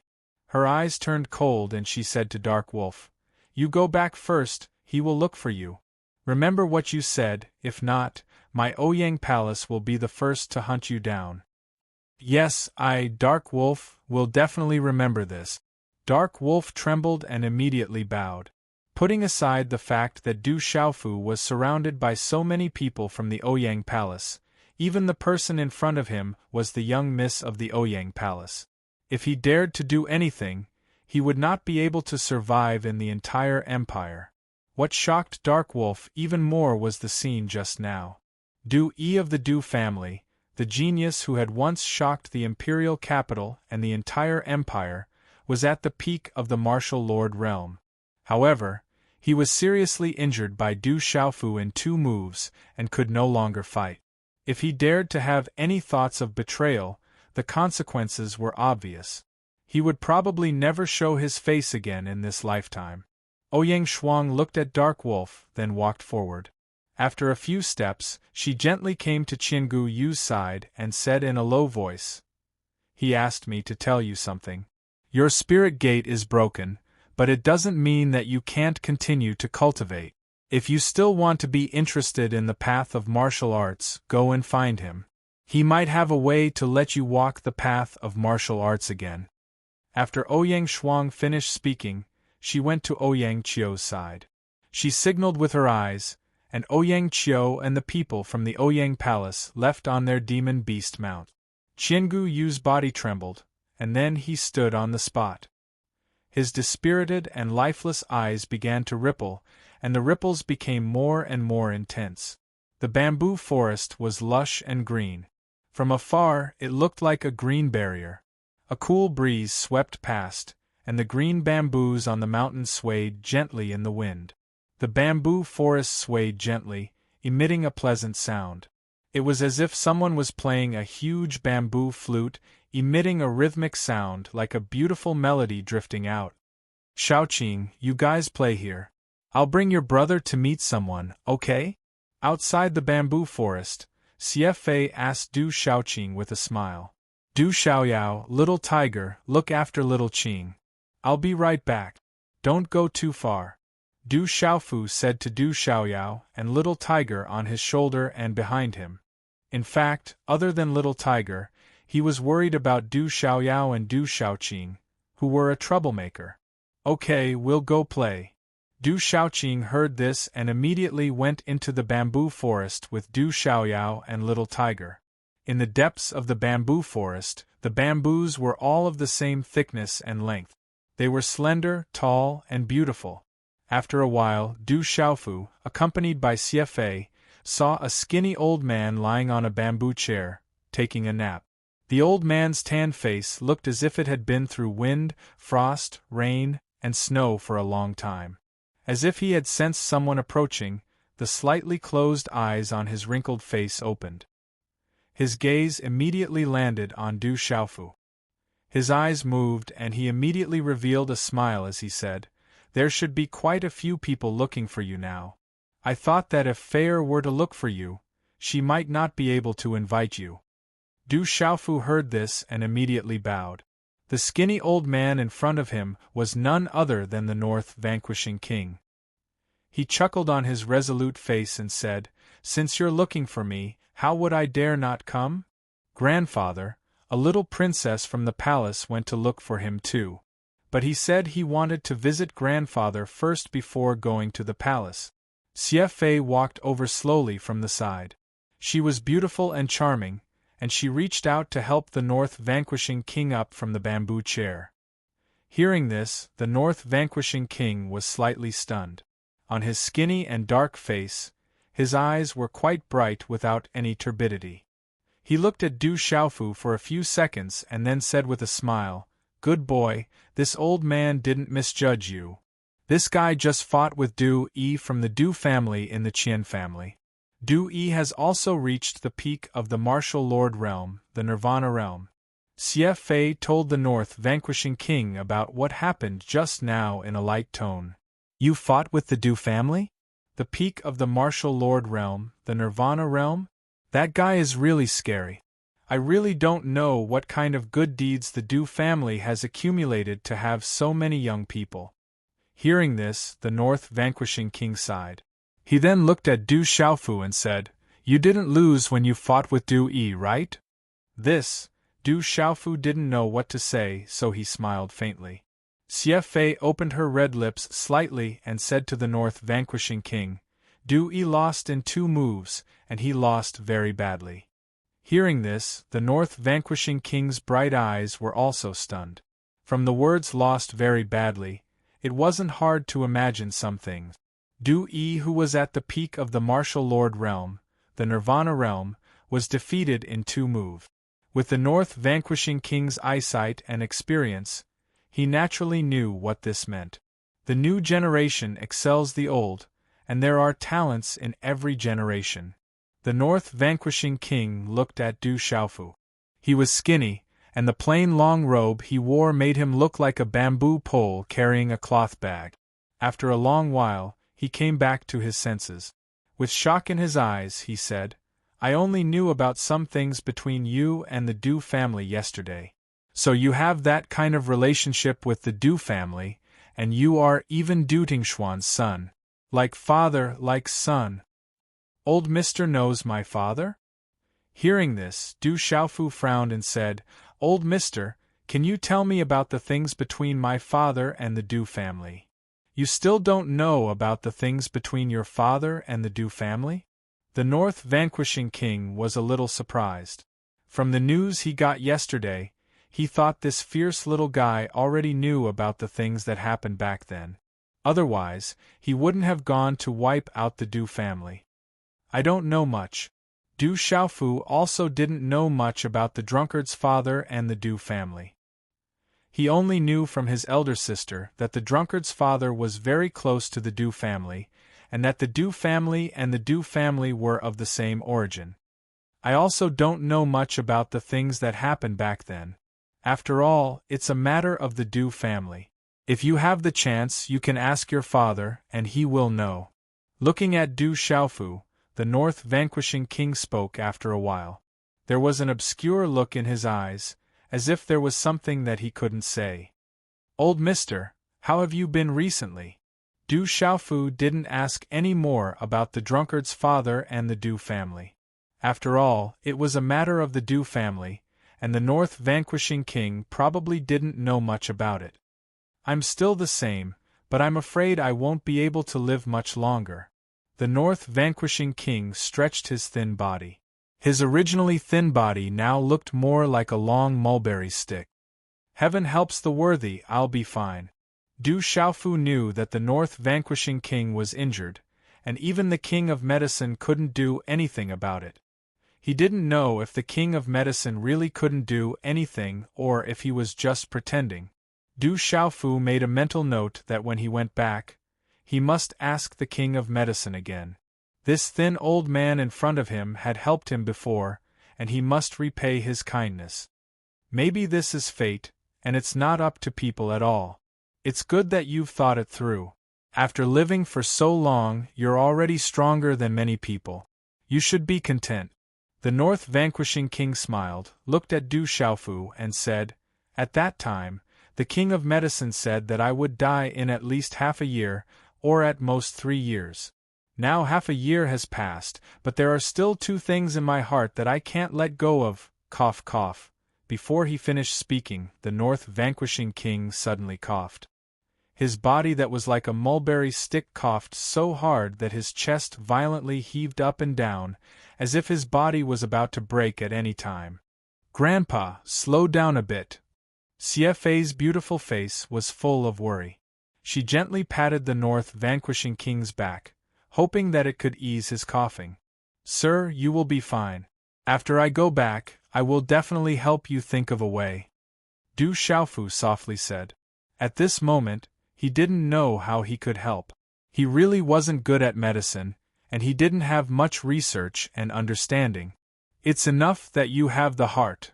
The North Vanquishing King stopped coughing and looked at Du Xiaofu. His thin and dark face became a bit more serious. He looked at Du Xiaofu and said, "Little guy, I called you here today because I really do have something to ask of you." Du Xiaofu nodded, looked at the North Vanquishing King, and said, "Sir, please go ahead. I don't think I will live for much longer. If one day the Xie clan encounters an unsolvable problem after I die, please take care of them for the sake of our friendship."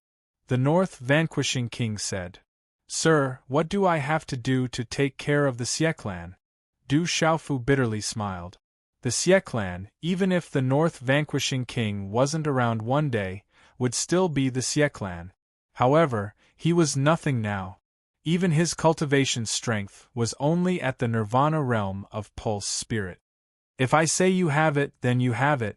Don't tell me you are going to reject an old man like me." The North Vanquishing King glanced at Du Xiaofu and said. It seemed like he had to agree even if he didn't want to. "All right. If I have the ability in the future, of course, I will remember what you said." Du Xiaofu nodded. He was indebted to the North Vanquishing King. If he had the ability in the future, how could he reject such a request? Hearing Du Xiaofu's words, a smile appeared on the North Vanquishing King's face. He looked at Xie beside him, and then said to Du Xiaofu, "This old man has a second thing that I can't let go of. My granddaughter has always been arrogant. She has never looked down on the young talents in the capital. If this girl is still not married in a few years, how about you marry her? This old man will be completely relieved. Grandpa, what are you talking about? CFA's beautiful eyes immediately stared at the North vanquishing king. She didn't expect her grandpa to say something like this in front of that guy. She instantly became shy, which made her look even more beautiful and charming. Her face was blushing. Chapter 439. Du Xiaofu was also taken aback. Looking at the charming and alluring woman beside him, he said to North vanquishing Prince, "Old mister, please don't joke around. I really can't help you with this." "What do you mean? Are you looking down on me?" Hearing Du Xiaofu's rejection, CFA's flushed face instantly glared at Du Xiaofu. Her red lips pouted slightly. This brat was young, but he still looked down on her. Was she really inferior to those little girls? "Miss Xie, that's not what I meant. You're noble, beautiful, and have an extraordinary aura. How would I dare look down on you? I'm the one who's not good enough." Du Xiaofu clicked his tongue. He didn't know how he had offended CFA again. However, her coquettish look was actually quite beautiful. If he could marry her, his drunkard father, first uncle, and second uncle would probably be very happy too. "Du Xiaofu, what are you thinking about? How can you think about these things before the whole family reunites?" Du Xiaofu scolded himself silently and put away his messy thoughts. "That's more like it. However, it's not that you're not good enough. It's just that I won't be with you guys anymore. You guys take your time chatting." CFA finally softened her tone towards Du Xiaofu. However, she seemed to have thought of something. Her beautiful face froze, and her face flushed red again. Her beautiful figure flashed away. Haha, this girl, North vanquishing Prince was all smiles. He seemed to be very happy today. However, he started coughing again. "Old mister, take it easy." Du Xiaofu immediately supported North vanquishing Prince. Mimicking CFA, he gently patted North vanquishing Prince's back, hoping to ease his coughing. "Don't call me old mister. Your father Du Tingxian and this old man have met a few times before. He also called me Uncle Xie.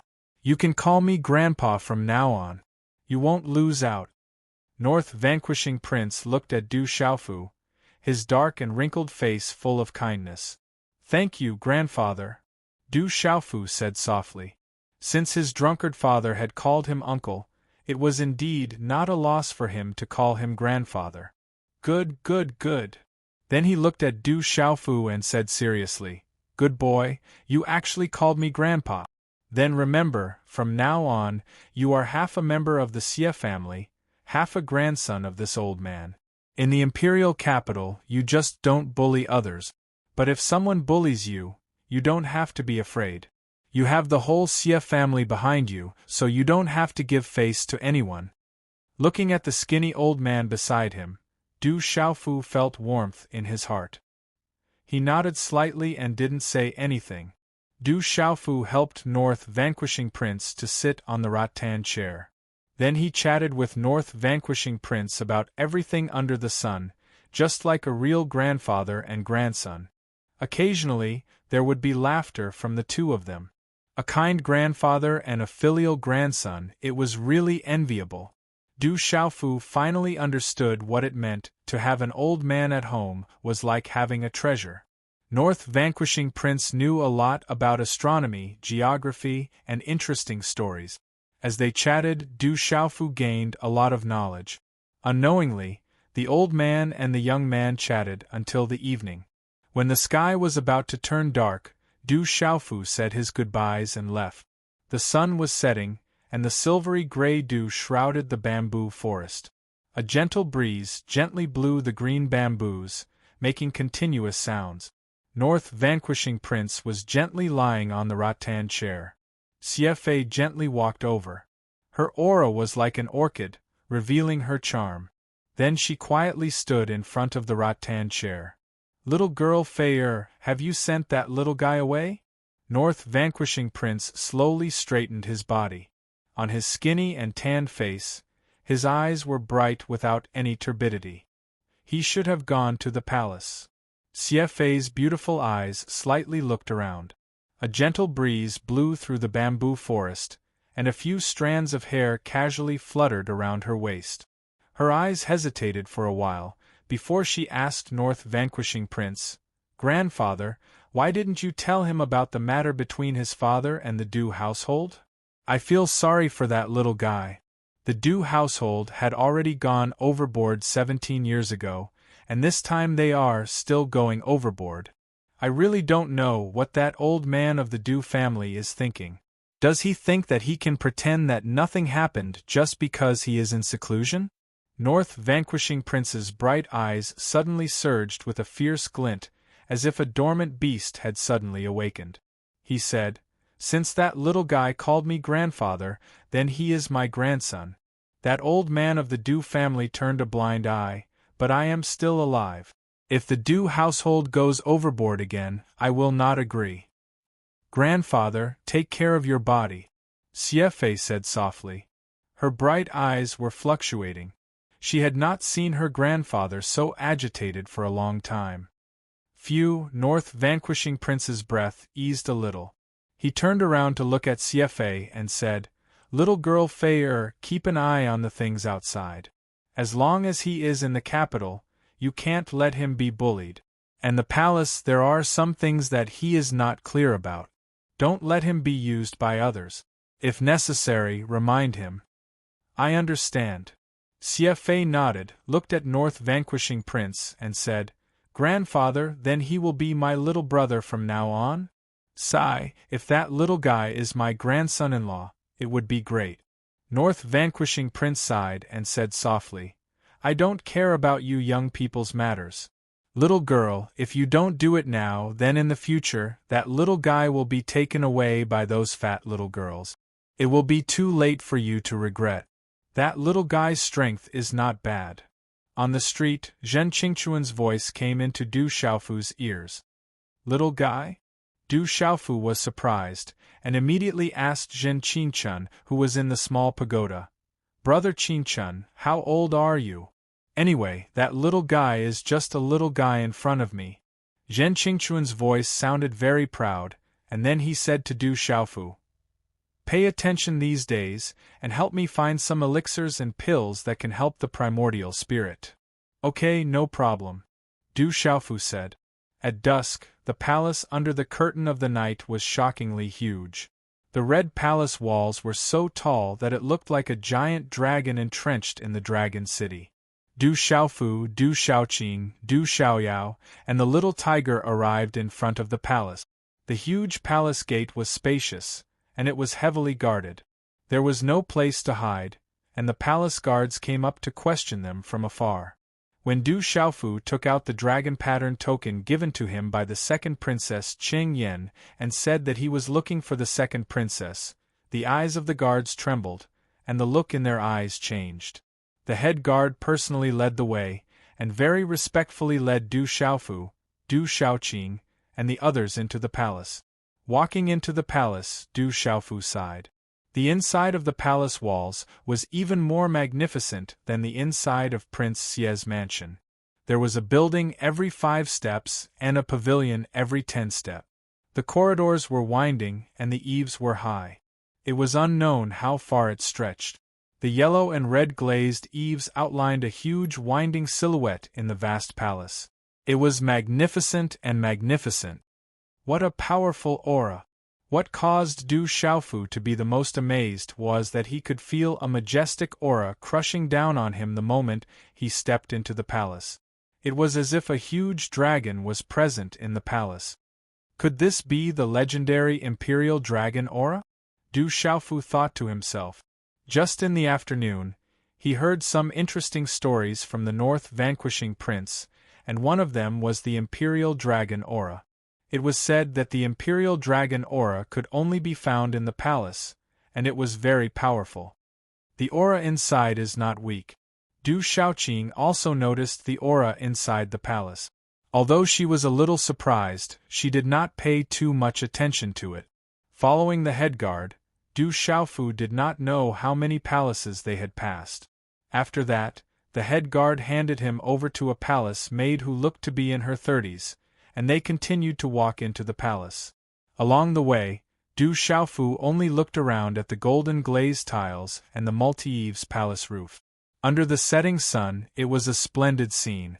When the last ray of light disappeared, Du Xiaofu finally arrived at the entrance of a palace. There was a sentry every 3 steps, and there was a sentry every 5 steps. Along the way, there were many palace guards patrolling. The palace was tall and majestic, with an antique style. It had vermilion pillars, and on a huge and gorgeous horizontal board, there were 3 words Guang Moon Palace. Sir, this is the Guang Moon Palace, where the first princess and the second princess live. The first princess has ordered that we are not allowed to enter the Guang Moon Palace at will. Therefore, sir, please go in and find the second princess. After the palace maid finished speaking to Du Xiaofu, she still seemed to be a little worried. She specifically told Du Xiaofu, the backyard of the palace is mostly for the women. If you do not have the Golden Dragon token and are not an ordinary VIP, you will not be able to come here.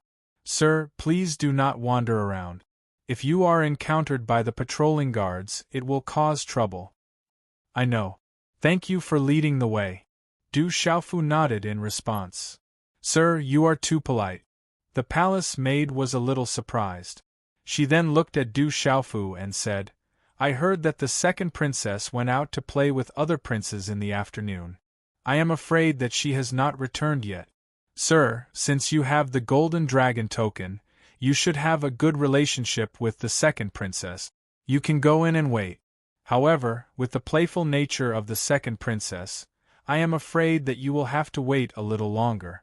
I still have things to do, so I will take my leave now. With that, the palace maid retreated respectfully and turned to leave.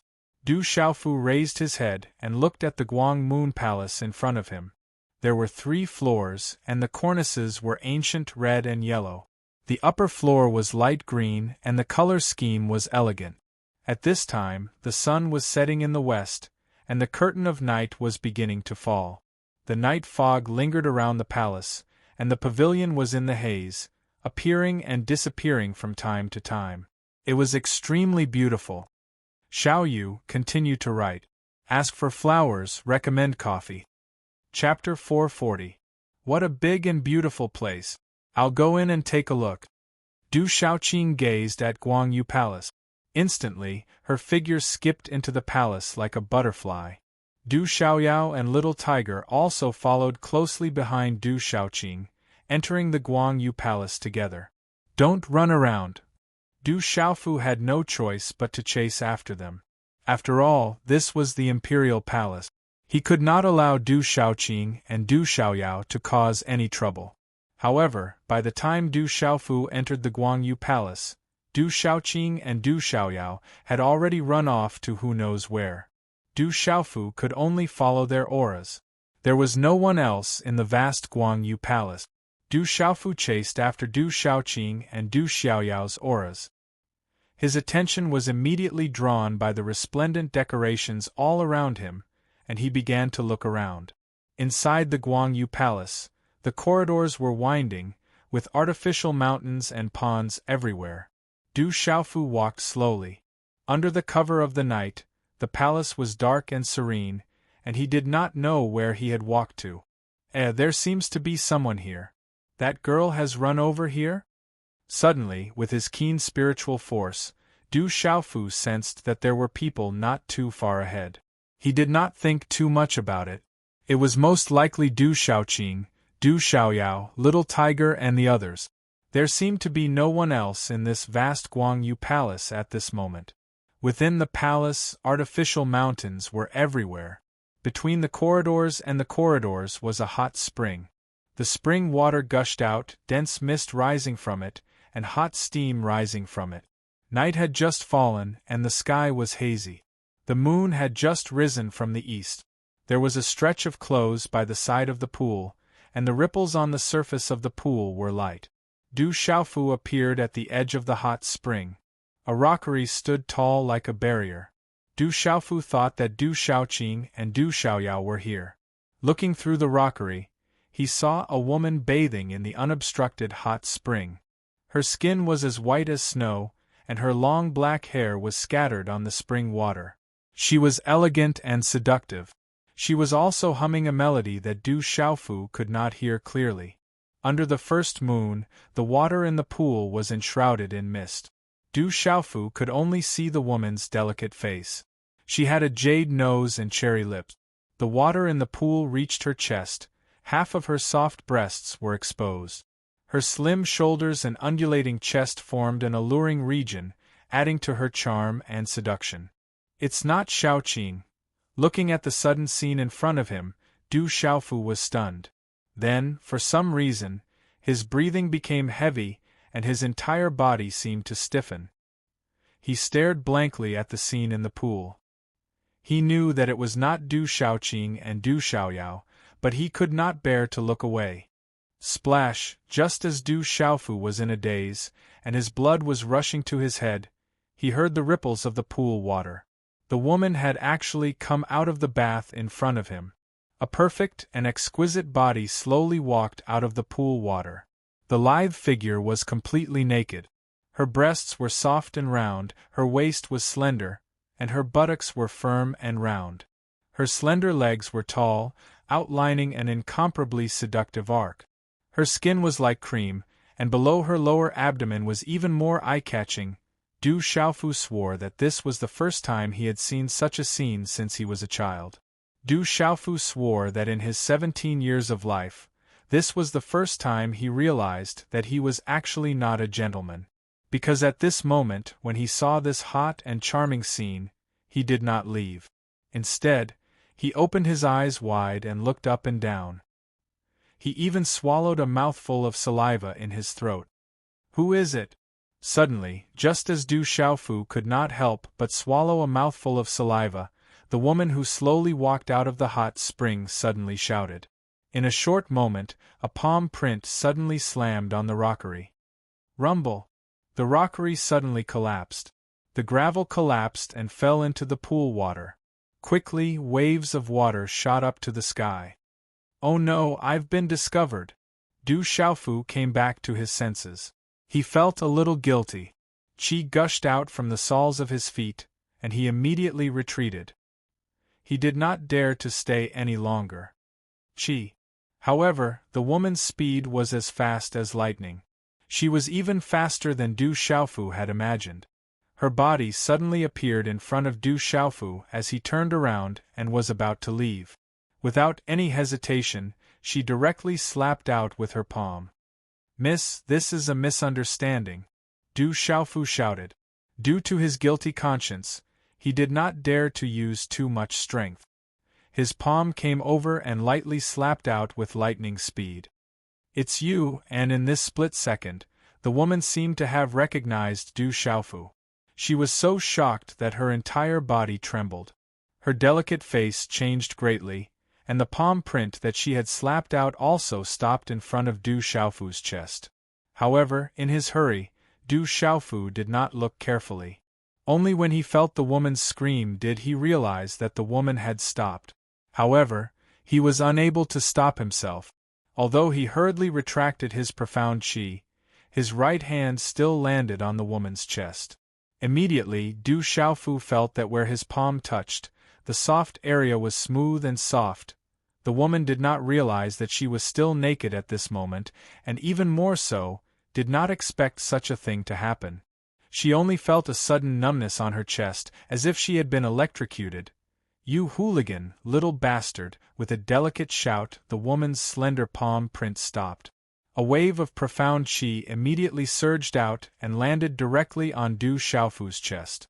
Walala! Du Xiaofu's body flew backwards. He was originally at the edge of the pool, and in his panic, he was immediately thrown into the hot spring pool, causing a large wave of water. Plop! Just as Du Xiaofu was caught off guard, he choked on a mouthful of water. Just as his body emerged, he saw the figure in front of him descend like lightning. A snow-white arm directly pressed down on his shoulder, and she hurriedly said, I'm warning you, quickly close your eyes and hide in the pool. You're not allowed to peek, or else I won't let you off. Before Du Xiaofu could regain his senses, he was forcefully pressed into the hot spring by the woman, and in his panic, he choked on another mouthful of water. Big sister, I'm back. Was there anyone here just now? Just as Du Xiaofu was being forcefully pressed into the hot spring by the woman, a girl with short braids walked over and looked at the wet surroundings suspiciously. No, I've been bathing alone. Why are you back? The woman didn't know why, but she also felt a little guilty. Thinking about the scene just now, her delicate face immediately flushed red. Fortunately, it was night, and the hot spring water was able to relax the meridians and strengthen the circulation of qi and blood, so it was difficult for people to notice anything strange. The girl looked to be about 16 or 17 years old. Under her slender eyelashes, her big eyes were sparkling like black gems. She looked at the woman in the pool and said, "Is that so? Coincidentally, I also want to bathe. After playing with them for the whole day, my whole body is about to stink." As soon as her voice fell, the girl leaped, and the layers of her clothes immediately fell off. Then, a bright and clean body like white jade directly jumped into the pool, causing a large wave of water. "Second sister," the woman shouted, but before her voice fell, the girl with short braids had already fallen into the pool. The pool water was clear, and under the moonlight the scales rippled. Du Xiaofu didn't close his eyes as he was told. In the clear pool water, he could vaguely see two seductive bodies in front of him. One was alluring, and the other was carrying Akiji. Faintly, Du Xiaofu heard a familiar voice saying, "Big sister, why do you always put your hand in the water? Help me take a look. Was your chest the same size as mine back then? Why do I feel that mine won't be as big as yours in the future? Sigh, when can I be like you?" In the pool water, Du Xiaofu felt the delicate hand pressing on his shoulder become more and more forceful, as if it was going to crush his shoulder. Pain came from his shoulder. Du Xiaofu struggled a few times, but the strength of the slender hand did not lessen. Instead, it increased in strength. This woman, she must be doing it on purpose. Du Xiaofu thought to himself. He couldn't be bullied for nothing, so he didn't hold back and pinched into the pool. He didn't know where he pinched, but it was firm and smooth to the touch. Ah, in the hot spring, the short-braided girl suddenly screamed. She felt a sharp pain coming from her buttocks. She immediately glared at the woman and stretched out her hand to touch her buttocks, saying, "Big sister, why did you pinch me? I wanted to see if you've grown sturdy after all these years." The woman immediately understood the reason. Her beautiful face didn't change, but she secretly clenched her teeth and exerted more force on Du Xiaofu's shoulder. That shameless bastard! He had taken advantage of her in the mountain range of savage beasts. Now, he was actually reaching out his evil claws to her second sister. She definitely couldn't let him off. "Even if you see if I've grown sturdy, you can't use so much force." The short-braided girl glared at the woman and then continued to bathe. In the pool, Du Xiaofu's shoulder was getting more and more painful, but he could only endure the pain. When he heard the scream, he realized that he had pinched the wrong person. He didn't dare to make a sound, but he didn't hold back. His hands started to pinch everywhere. He didn't care where it was, he just pinched first. Who asked this woman to use so much force? His shoulder was about to be crushed. Thump, thump, thump. Instantly, the pool water beside the woman surged as Du Xiaofu carelessly pinched countless places. "Big sister, what are you doing?"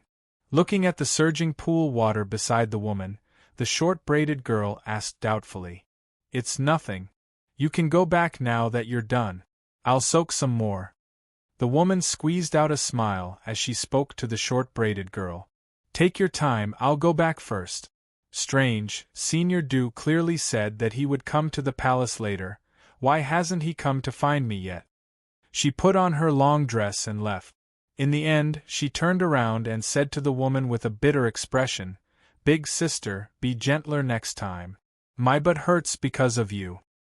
Today is the third night watch. I personally feel that this chapter should be condensed. However, I also feel that although some ink seems unnecessary, it is related to some of the later plot foreshadowing, so it cannot be omitted. Tomorrow, on the 4th, you will continue to update on the 5th. It should be around 7 p.m. If the fresh flowers reach 2:49 p.m. tomorrow night, you will update 10 p.m. Please don't update 2:50 or I will cry. Chapter 441. Translator. H2DH2 Mr. Whoosh. As the short-braided woman left, Du Xiaofu struggled to free himself from the restraints on his shoulders. His head poked out of the hot spring, stirring up a lot of waves. It's you, this time. Du Xiaofu also saw the woman in front of him clearly. Her eyes were bright, and in this hot spring pool, her slender figure was also tall and straight like a proud snow lotus. There was a hint of coolness in her elegant temperament. Du Xiaofu would never forget this woman. She was the woman in tight clothes who had wanted to snatch his blood infant Lingji back in the savage beast mountain range. Later on, he had even kindly applied medicine on her buttock. Bastard, that's what you get for being naughty. I definitely won't let you off. Last time, she had been taken advantage of in the savage beast mountain range, and this time, she was taken advantage of again in the hot spring pool. Her underwater body had already been bullied by him all over. How could the woman hold back any longer? Her slender figure suddenly turned into an afterimage, stirring up a splash of water. Instantly, she appeared in front of Du Xiaofu. Chi! The waves rippled, and her slender figure was faintly discernible, graceful and alluring. Her slender hand suddenly waved out like a fairy dancing. A wave of energy spread out, and her slender hand slapped a palm print directly towards Du Xiaofu's chest. Carefree rippling steps. Du Xiaofu had no intention of resisting at all. A surge of mystical aura rippled out from his body, and in the pool, the water instantly surged like giant waves. All the water in the pool, which covered an area of more than 10 zhang, began to swirl, forming a huge wall of water in front of him. Whoosh! The woman's palm print passed through, and the energy runes exploded. Instantly, the wall of water shattered, and the pool water poured down like a torrential downpour. However, at this time, Du Xiaofu had also disappeared from the pool. Little bastard, you can't escape. Qing Xingnan was so angry that he stomped his feet. How could he calm down when he thought of everything that had happened in the pool? Du Xiaofu left the hot spring pool and activated his profound qi. A wave of fiery energy spread out from his body, drying his wet clothes and hair. After hurriedly tidying up his clothes, he followed the path he came from and immediately left. When they arrived at the gate of Guangyu Palace, they saw Du Xiaoqing, Du Xiaoyao and Blackie. Big brother, where did you go? We couldn't find you. Although this place is big, there's nothing fun here. Seeing Du Xiaofu, Du Xiaoqing sighed slightly. She was supposed to attend the wedding today, but the wedding was cancelled. She couldn't find anything fun in the palace, so she couldn't help but feel disappointed. Let's go back first. Du Xiaofu didn't dare to stay in the imperial palace. Maybe that woman would catch up with him. It was better to leave first. Senior Du, you haven't met my father yet. Why are you going back? Before Du Xiaofu could finish his words, a familiar voice sounded. From the inner hall, a 17 or 18-year-old girl walked out. She seemed to have just taken a bath. Her hair was still wet, and under her slender eyelashes, her eyes were large and sparkling like black gems. Her figure was slightly round, but she looked very cute. Seeing the girl before him, Du Xiaofu felt awkward. Although it was hazy in the hot spring pool, Du Xiaofu could vaguely see that the girl in front of him was the girl before him. She was Qing Yan, the top student of Tianwu Academy and the second princess of the Stone Dragon Empire. That woman is her elder sister, the first princess of the Stone Dragon Empire. Du Xiaofu immediately thought of the tall girl. She must be the first princess of the Stone Dragon Empire. Senior Du, what's wrong? Qing Yan stepped forward and asked Du Xiaofu, who was in a daze. I'm fine. Du Xiaofu snapped out of his daze and said to Qing Yan, Then bring me to see your father now. All right. Father must not be resting at this time. Cheng Yen nodded and led Du Xiaofu, Du Xiaoqing, Du Xiaoyao, and Little Tiger out of Guangyu Palace. With the second princess Cheng Yen leading the way, they were able to pass through the heavily guarded palace unimpeded. However, Du Xiaofu, Du Xiaoqing, Du Xiaoyao, and Little Tiger attracted the attention of many guards along the way. The Golden Dragon Palace was grand and magnificent. Its eaves were green, and its ridges were decorated with colored beasts. The pillars were painted with colorful paintings, and the glazed roof tiles sparkled under the reflection of the moon and the stars. A bright crescent moon crossed the exquisite eaves and sprinkled a hazy yellow light around, making the palace appear mysterious and quiet. Looking from afar, the magnificent Golden Dragon Palace stood in the night like a golden palace. Cheng Yen stood in front of the Golden Dragon Palace and said to Du Xiaofu, "We're here. Father is in the Golden Dragon Palace. Let me take you in. The others can wait outside. Nephew Xiaofu, you can come in alone." As Cheng Yen finished speaking, a deep and magnetic voice came from the Golden Dragon Palace. "Senior Du, Father already knows you're here. You can go in by yourself." Cheng Yen said to Du Xiaofu. "Xiaoqing, wait for me here. Don't run around." Du Xiaofu instructed Du Xiaoqing, Du Xiaoyao, and Little Tiger. His expression changed slightly, and then he strode away. Boom! As soon as Du Xiaofu stepped into the Golden Dragon Palace, the entire palace trembled for no reason. This kind of tremor was difficult for outsiders to detect, but Du Xiaofu could sense it with his sharp soul power. What a strong imperial dragon aura! This Golden Dragon Palace is probably the place where the imperial dragon aura gathers. I'm afraid the imperial dragon aura wouldn't be so strong without thousands of years. The Stone Dragon Empire is really extraordinary. The imperial dragon aura is actually this strong. Zhen Qingquan's voice sounded in Du Xiaofu's ears. His voice was filled with surprise. "Brother Qingquan, does the imperial dragon aura have any effect on ordinary people?" When Du Xiaofu entered the palace, he whispered to Zhen Qingquan, who was in the pagoda. At the same time, he stepped into the palace. Outside the Golden Dragon Palace, there were two dragons with golden scales and golden armor on the eave. They were so lifelike that they looked as if they were about to soar into the sky. Their aura was so astonishing that it made people's hearts tremble. Ordinary cultivators would probably prostrate themselves on the ground just by approaching the Golden Dragon Palace. Of course it has an effect. The people inside aren't weak. I don't want them to discover me. I'll tell you about the Imperial Dragon Aura when we get back.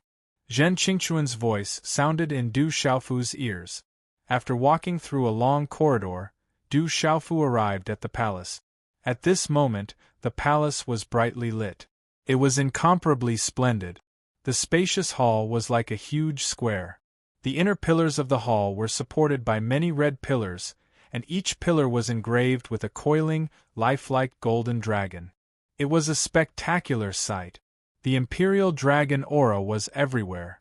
It made it difficult to breathe and stagnated one's xianqi. In the center of the palace, a figure in a dragon robe was standing with his hands behind his back. He was rather fat. He wasn't very tall, but he had an absolute majesty. At this moment, he was standing in the middle of the palace. It was as if there was a golden dragon circling around him. It was intimidating even from afar. "Greetings, Emperor Cheng." Du Xiaofu bowed slightly.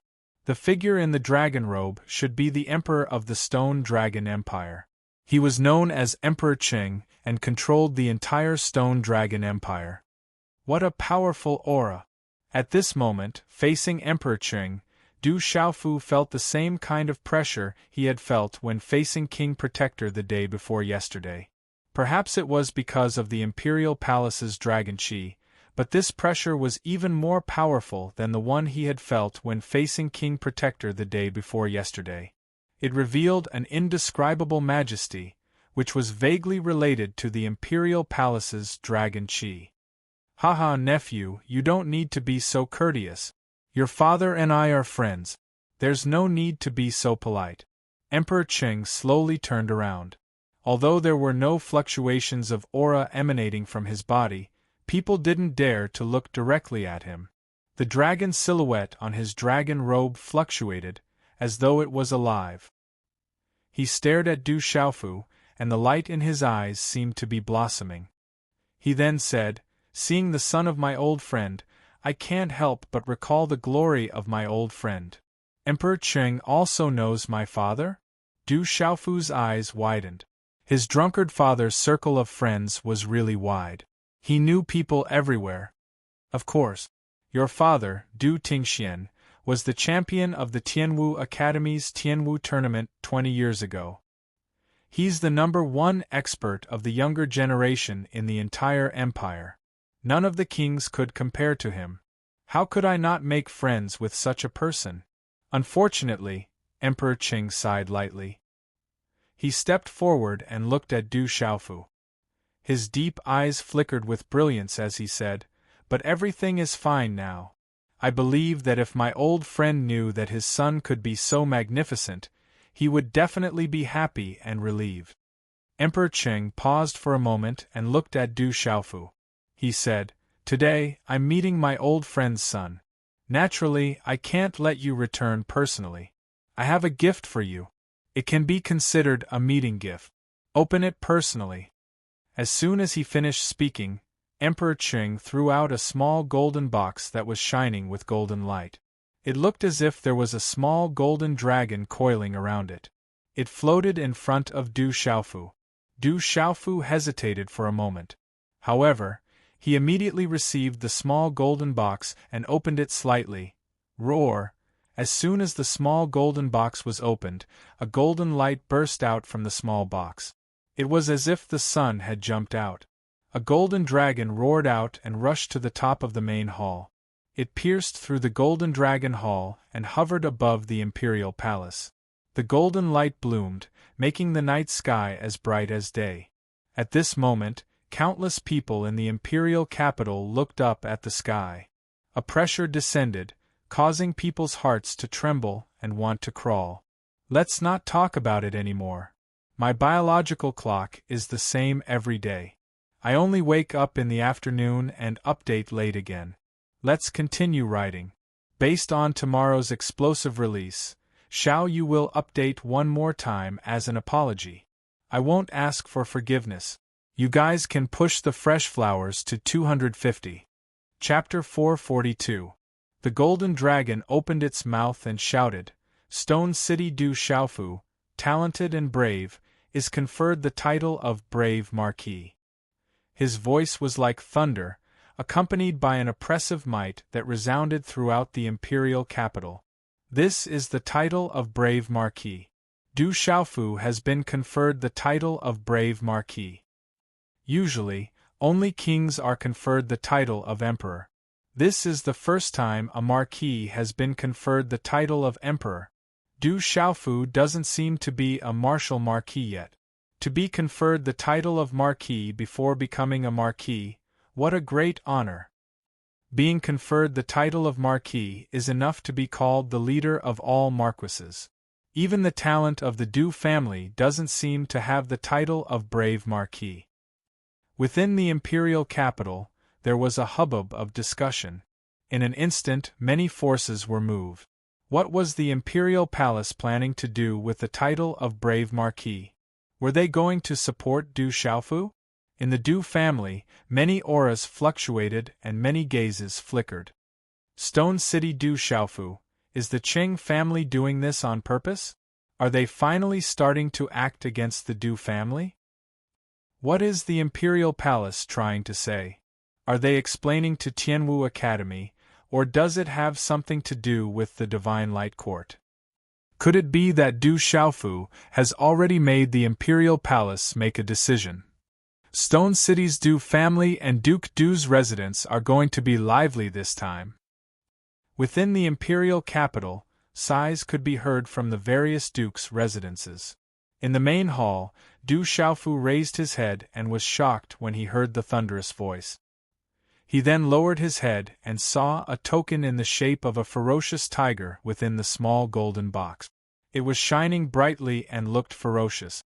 This is your identity as the brave Marquis.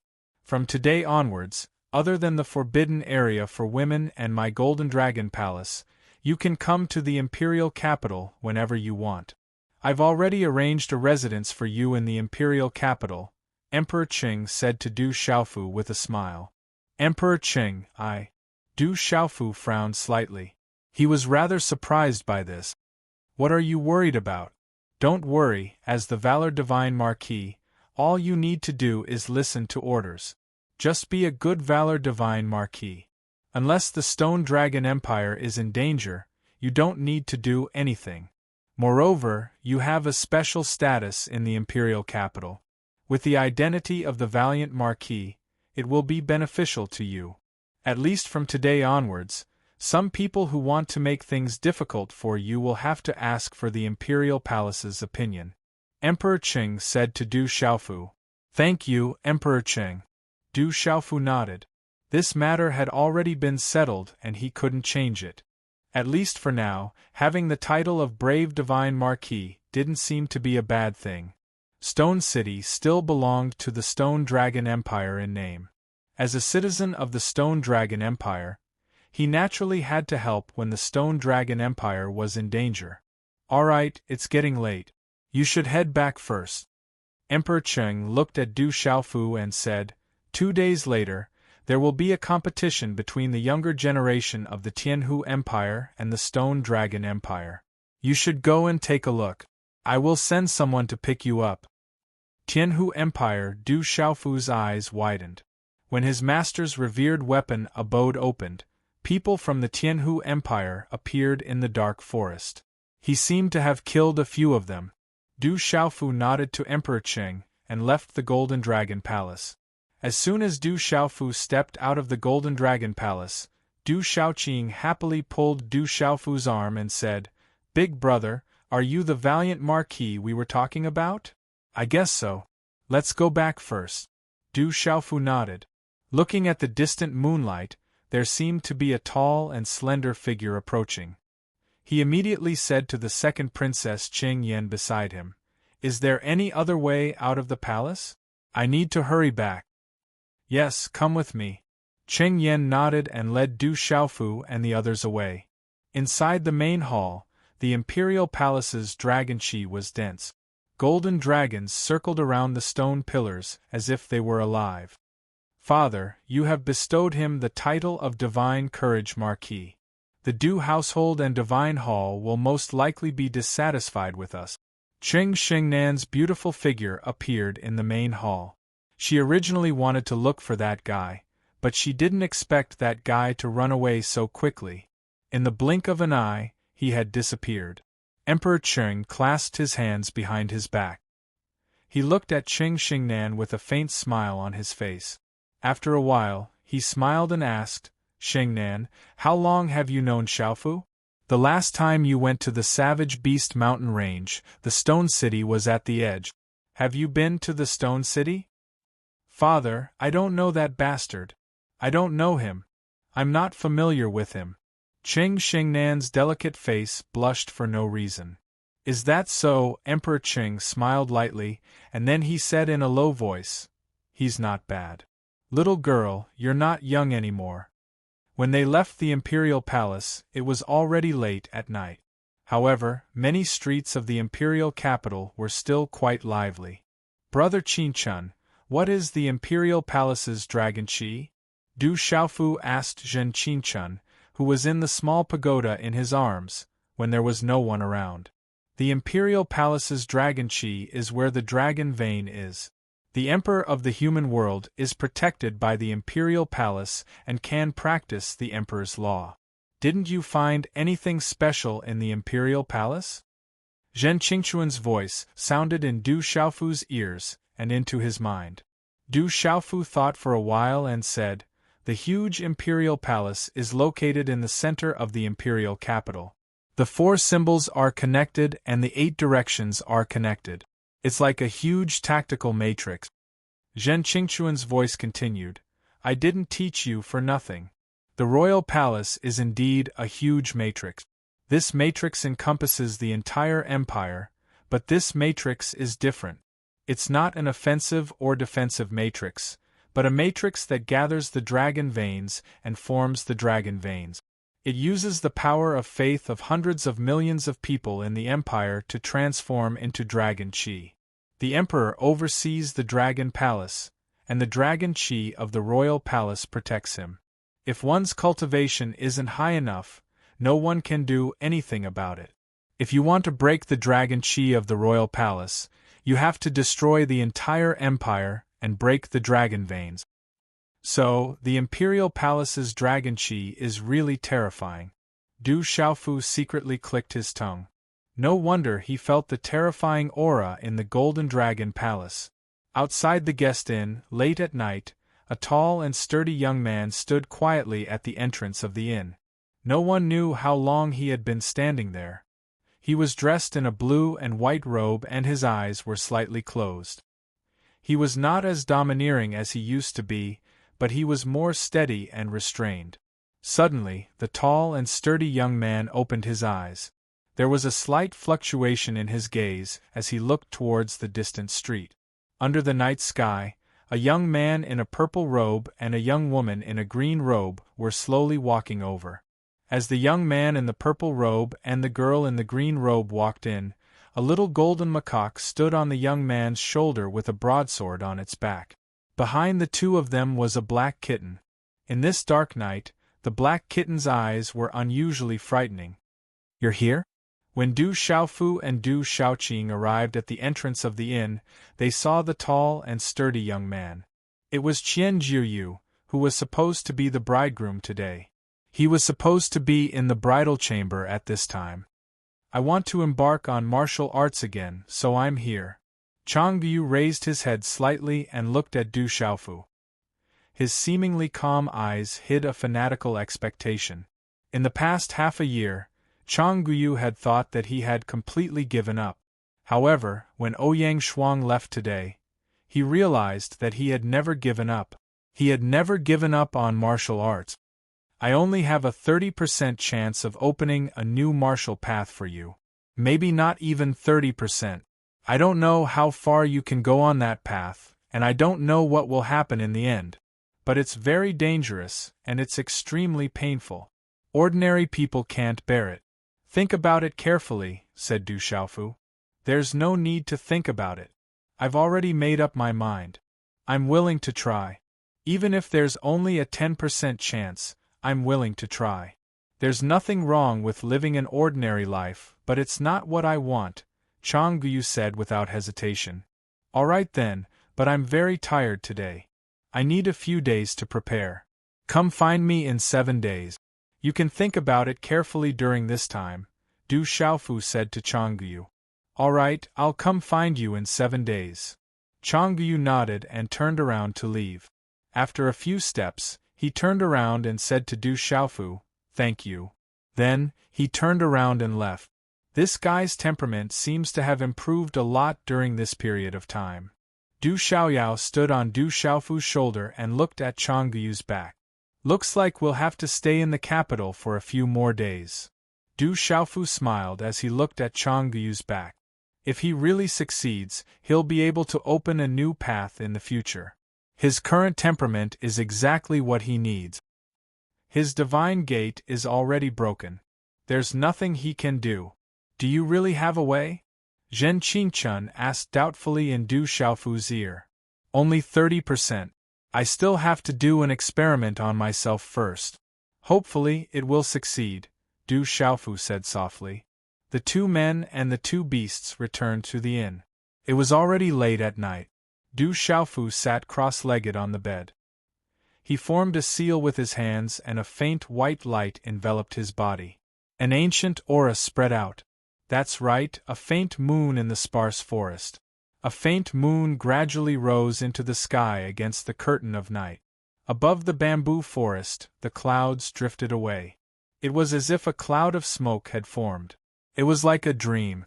What do the Radiant Shrine, Tianwu Academy, and the Imperial Palace want to do?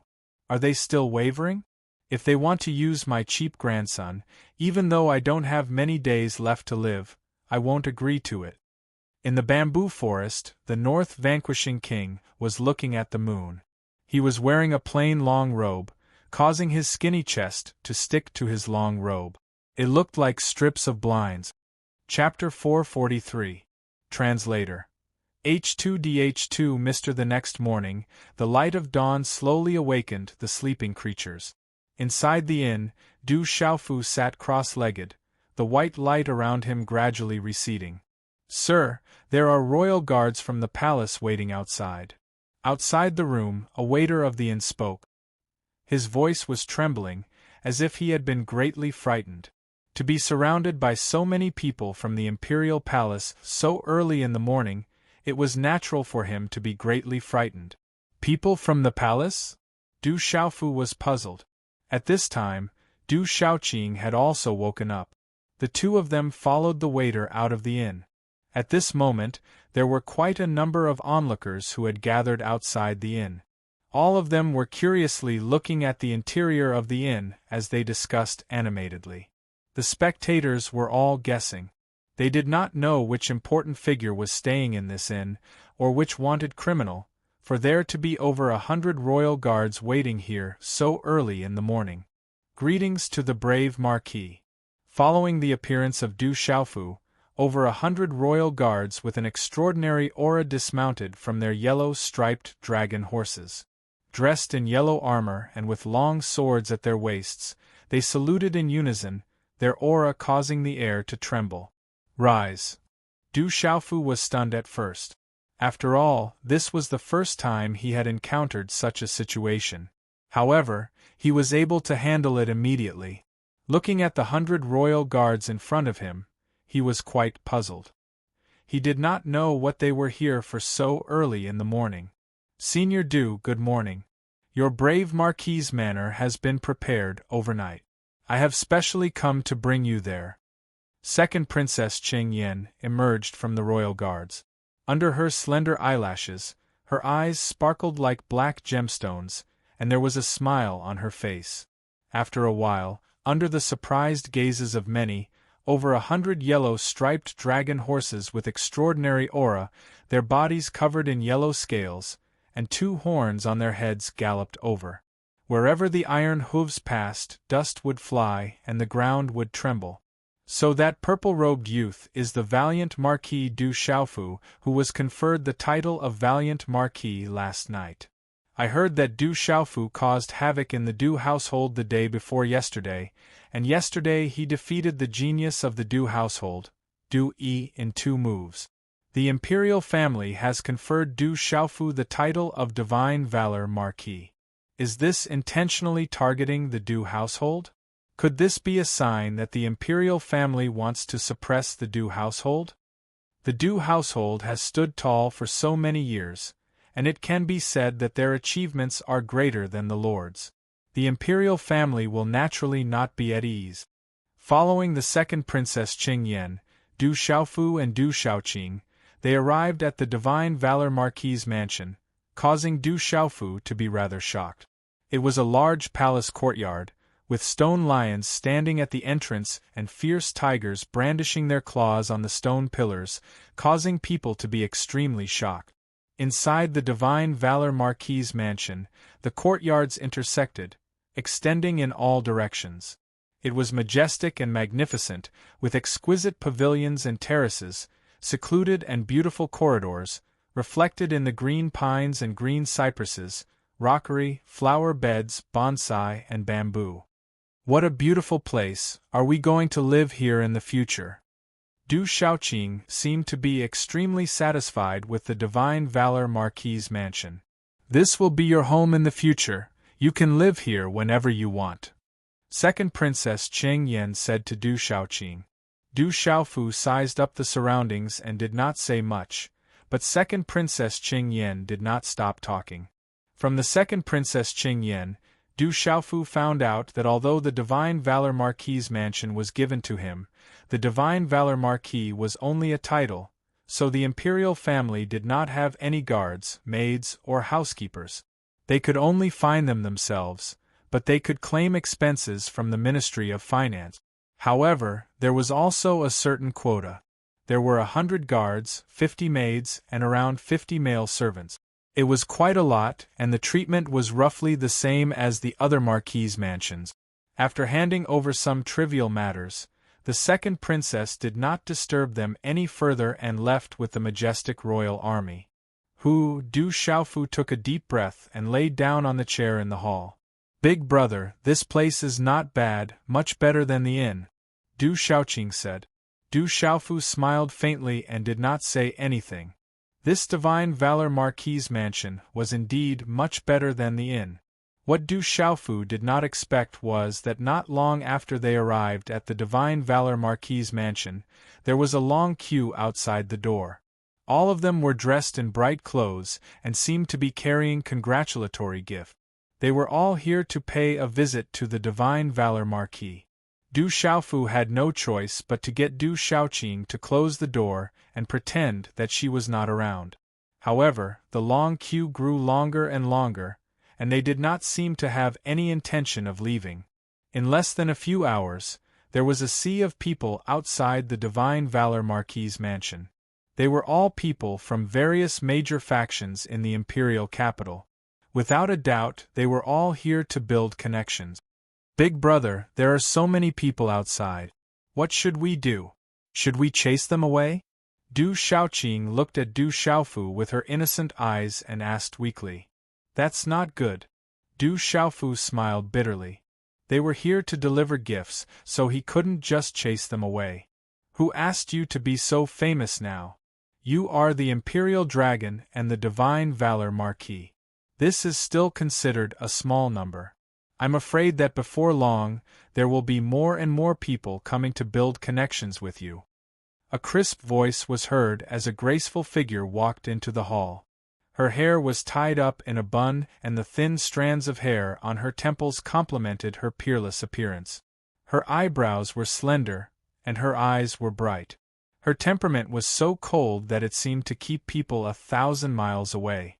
However, there was no doubt that she was an absolute beauty. When he saw who it was, Du Xiaofu smiled and said, "I have already closed the door. Climbing over the wall isn't your style. The Divine Valor Marquise mansion doesn't even have a single guard, and you have closed the door.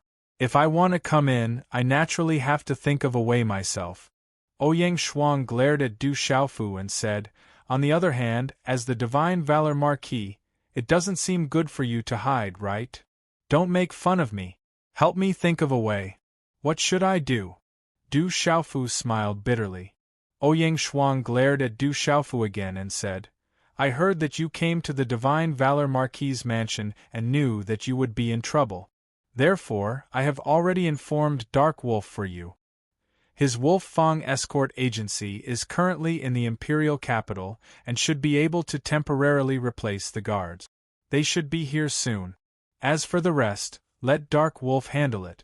He is the head of the Wolf Fang escort agency, so he should have the ability to do this." "Thank you." When Du Xiaofu heard this, he instantly let out a sigh of relief. In less than an hour, there was a commotion outside the Divine Valor Marquise mansion. A group of more than 100 people arrived. Their aura wasn't weak, but they all looked ferocious. The leader was the head of the Wolf Fang escort agency, Dark Wolf. When Dark Wolf arrived, he seemed to have heard Ouyang Shuang's instructions. He immediately ordered people to guard the Divine Valor Marquise mansion and opened the small door. He actually brought a brush, ink, paper, and inkstone with him. All the people who came to give gifts were recorded. The gifts could be left behind and the people could go back to wait. There were a few people from the forces who saw the sudden appearance of the Wolf Fang escort agency guarding the Divine Valor Marquise mansion. They seemed to know the people from the Wolf Fang escort agency in the past and were instantly dissatisfied. They said that Dark Wolf's status wasn't legitimate and that he was definitely a liar. Although Dark Wolf failed to assassinate Du Xiaofu and was easily captured alive by Du Xiaoqing, he definitely wasn't a weakling. After seriously injuring a few people on the spot, he said arrogantly, Whoever dares to be impudent in front of the Divine Valor Marquis' mansion, don't blame me for being impolite. If you want to pay a visit to the Divine Valor Marquis, then you have to abide by the rules. If you want to pay a visit to the Divine Valor Marquis, then it's your business. If the Divine Valor Marquis doesn't want to meet you, that's the Divine Valor Marquis' business. If you want to meet him, then meet him. What do you think the Divine Valor Marquis is your relative? When Dark Wolf's voice sounded and coupled with his intimidating actions, no one dared to make a ruckus. They could only obediently register the visitor's information. This fellow is quite capable. In the hall, Du Xiaofu listened to the commotion outside with a face full of smiles. A year ago, the Wolf Fang's escort agency should be one of the top escort agencies in the capital. However, a year ago, after the former head of the Wolf Fang's escort agency was killed by an enemy, more than half of the Wolf Fang's escort agency was swallowed up. The remaining people are loyal old men who have been following Dark Wolf, who used to be the second head of the Wolf Fang's escort agency, to make a living. However, the Wolf Fang's escort agency, whose influence had been greatly reduced, had their territory snatched away. Many companies that were originally working with them also chose to work with other escort agencies. As a result, the Wolf Fang's escort agency deteriorated day by day. Ouyang Shuang said to Du Xiaofu. "Thank you. I really don't know how to repay you." Du Xiaofu smiled embarrassedly. He naturally knew that Ouyang Shuang used the power of the Ouyang residence to investigate Dark Wolf for him. After all, he planned to keep Dark Wolf by his side. "Don't talk nonsense. My mother asked me to take care of you." "Who asked you to be my younger brother?" On Ouyang Shuang's beautiful face, her red lips were tender. She pouted slightly at Du Xiaofu and glanced at Du Xiaofu indifferently. "Greetings, sir." After a while, Dark Wolf finally had the time to come in and meet Du Xiaofu. Ever since he saw Du Xiaofu defeat Du Yi in 2 moves, his face was full of respect and reverence.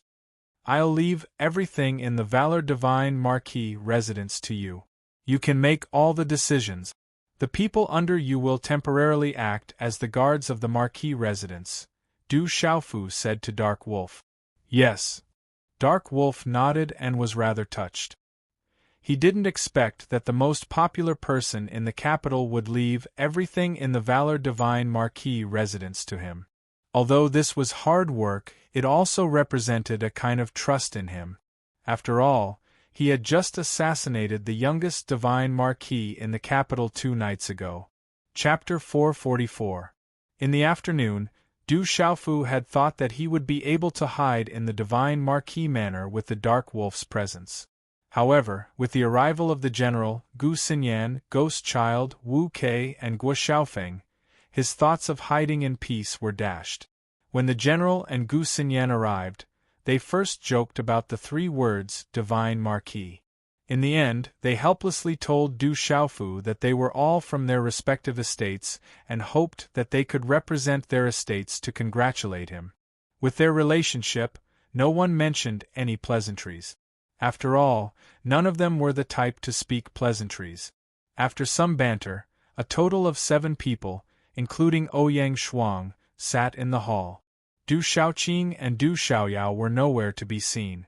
Du Xiaoqing was naturally not interested in such an occasion. "The Kingdom War is the day after tomorrow. I don't know how it will turn out.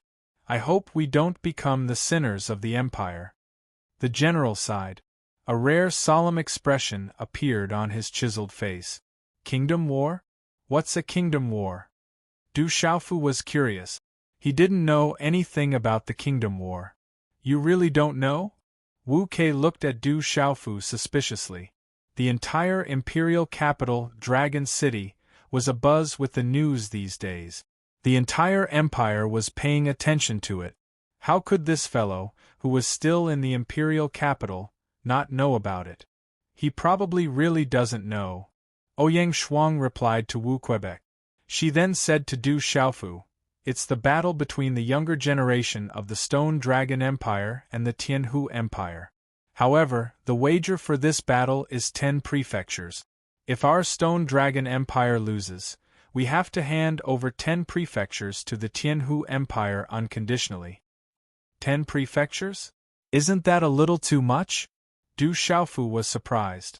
In the empire, there were prefectures above a city, prefectures above a prefecture, and prefectures above a prefecture were directly under the empire's control. According to Du Xiaofu's knowledge, the Stone Dragon Empire currently had a total of 365 prefectures. Rumor had it that the 365 prefectures of the empire were all abnormally powerful. Each prefectural lord was equivalent to a feudal lord of a region. Under each mansion there were hundreds of counties. Under each county there were dozens of cities of varying sizes. A prefecture was definitely extremely large and had countless people. 10 prefectures were equivalent to thousands of counties and tens of thousands of small cities. How enormous was that? Du Xiaofu couldn't help but be surprised when he saw that the wager for the younger generation of the empire was 10 prefectures. Last night, Du Xiaofu remembered that Emperor Qing had mentioned the Tianhu Empire to him. When his master's revered weapon cave abode opened, people from the Tianhu Empire had appeared in the dark forest. He had killed a few of them, including the palace lord of the Tianhu Empire. Therefore, Du Xiaofu didn't have a good impression of the people from the Tianhu Empire. After Du Xiaofu asked, Du Xiaofu found out about the wager for the younger generation of the two empires. The wager for the younger generation of the two empires was 10 prefectures. Therefore, it was called a kingdom war by the outside world. It was said that the Stone Dragon Empire and the Tianhu Empire had always had a lot of grudges between them. This grudge originated from the friction between the two empires' borders. The friction between the two empires had been going back and forth for a long time. Naturally, the grudges between the two empires became deeper and deeper. In the end, the grudges between the two empires couldn't be suppressed. There were many fierce battles between the two empires on the border.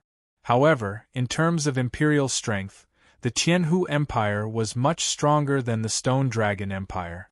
However, the Tianhu Empire seemed to have some misgivings, so the two empires didn't go to war. After several rounds of negotiations between the empires, the two empires finally came to a tacit agreement. The wager for the younger generation of both empires would be 10 prefectures. It could be considered as a way to resolve the conflict between the two empires. Whether it was the Stone Dragon Empire or the Tianhu Empire, it was likely that both empires wanted to take advantage of this duel between the younger generation to properly assess each other's strength.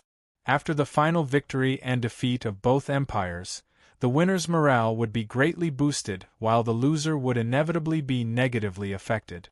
This time, General Dian Shanhe, Ling Xian, Jade Maiden, Gu Xinyan, and the others hurried back from the academy because they were urged by the king's mansion behind them. This was because they had to prepare for the kingdom war in the imperial capital. They represented the peak of the younger generation of the Stone Dragon Empire. The Tianhu Empire is backed by the Sky Snake sect. It's a huge force and is one of the top 10 first-rate forces in the Central Plains. However, the Stone Dragon Empire only has the Tianwu Academy behind them. It's said that the Tianwu Academy is no longer what it used to be. In the past, countless young experts came out of the Tianwu Academy. Each of them was able to dominate the Central Plains and shock the entire continent. However, for some reason, the Tianwu Academy gradually declined. Thus, Ghost Child sighed and said, "It's said that the younger generation of the Tianhu Empire will be coming this time. There are experts from the Sky Snake sect among the top 10 first-rate forces in the Central Plains. Their strength is unimaginable. They are the peak existences among their peers in the Central Plains." The Sky Snake sect. Upon hearing this, Du Xiaofu's expression changed slightly. When he was in the barbaric Beast Mountain Range, he had fought with the Sky Snake sect. Du Xiaofu had a deep impression of an expert from the Sky Snake sect who attacked him. However, he was intimidated by the mysterious beautiful woman who held him hostage. Later on, he met Zhu Shui of the Profound Talisman sect and Lin Buguang of the Profound Underworld sect. He even fought with Lu Kuan of the Sky Snake sect. You also know about the Sky Snake sect? Ouyang Shuang asked as she looked at Du Xiaofu in confusion. She knew Du Xiaofu the best. He had left the Stone City and didn't know much about the outside world. It wasn't easy for him to know about the Sky Snake sect. I've only heard about it. Du Xiaofu had only heard about the Sky Snake sect from Zhu Shui, Lin Buguang, and the others. He didn't know much about it. He didn't know that the Sky Snake sect was one of the top 10 first-rate forces in the central region. Upon hearing this, Gu Xinyan seemed to want to know more about the origin of the Sky Snake sect from Du Xiaofu. She said, "The Sky Snake sect is one of the top 10 first-rate forces in the central region. It is rumored that the experts in the sect are as numerous as the clouds. Every one of them has an exceedingly high cultivation and strength, and they own many empires. Perhaps the Stone Dragon Empire is just a drop in the ocean in the eyes of the Sky Snake sect. However, every disciple from the top 10 first-rate forces is incomparably powerful. Moreover, there are many outstanding talents who can shake the heavens and earth as soon as they step out of the sect. Their names resound throughout the world." After Du Xiaofu heard Gu Xinyan's words, he asked Gui Hua, Wu Kei, and the others, "Will you be participating in the duel the day after tomorrow?" "We don't have the qualifications to participate. There will be a total of 5 people in the duel tomorrow. Only the general and Gu Xinyan from the Tianwu Academy will be participating. This is also because we have the backing of the king's residence. The academy will never interfere in this kind of matter. As for the other 3, one of them is the eldest princess, Cheng Xingnan. Her status in the Divine Light Court is not low. It is rumored that her cultivation and talent are extremely terrifying. She shouldn't be below Du Yi, but she has been hiding it very deeply. The other 2 are Du Yi and Du Chang from the king's residence. However, Du Yi has already been defeated by you. I'm afraid that the duel the day after tomorrow will be even more disadvantageous for us," Guo Xiaofeng said to Du Xiaofu. When he mentioned Du Yi, he couldn't help but look at Du Xiaofu helplessly.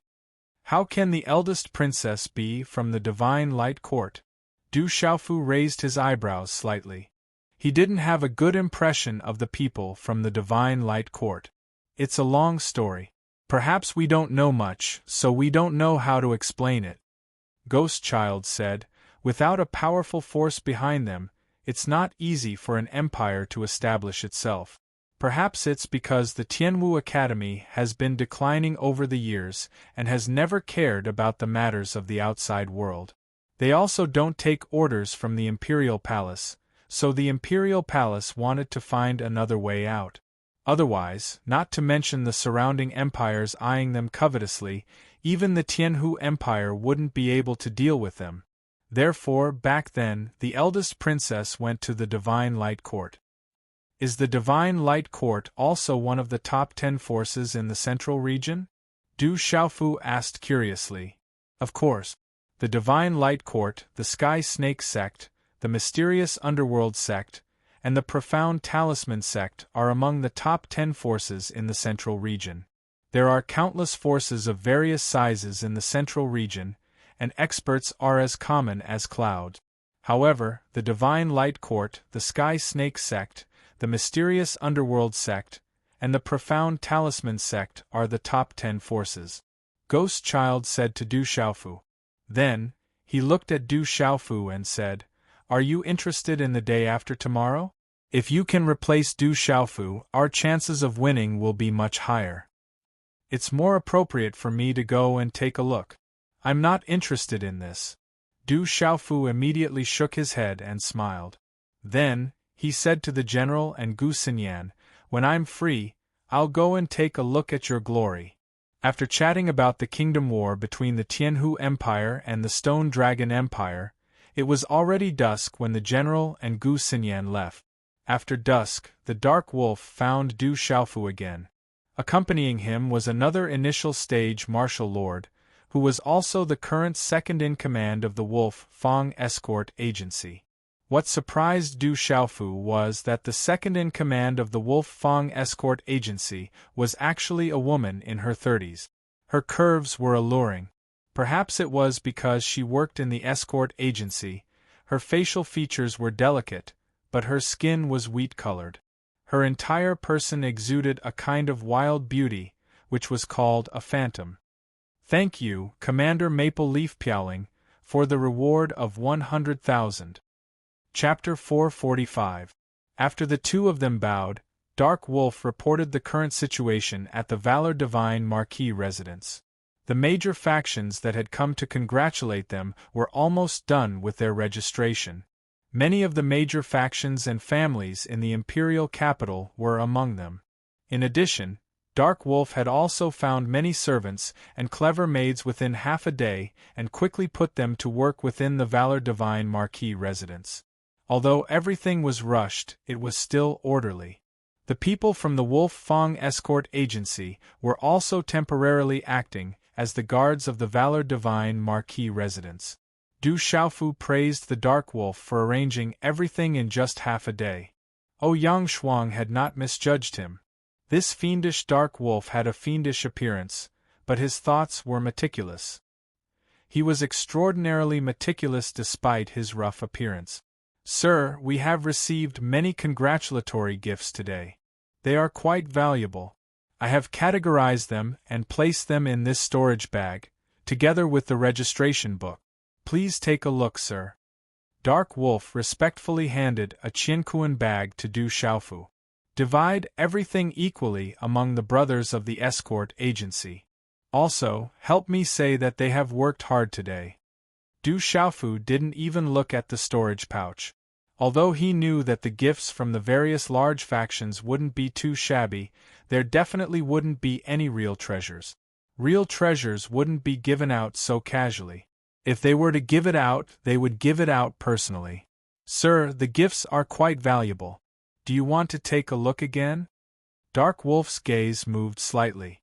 After being stunned for a moment, he continued to ask Du Xiaofu. There were definitely many congratulatory gifts today.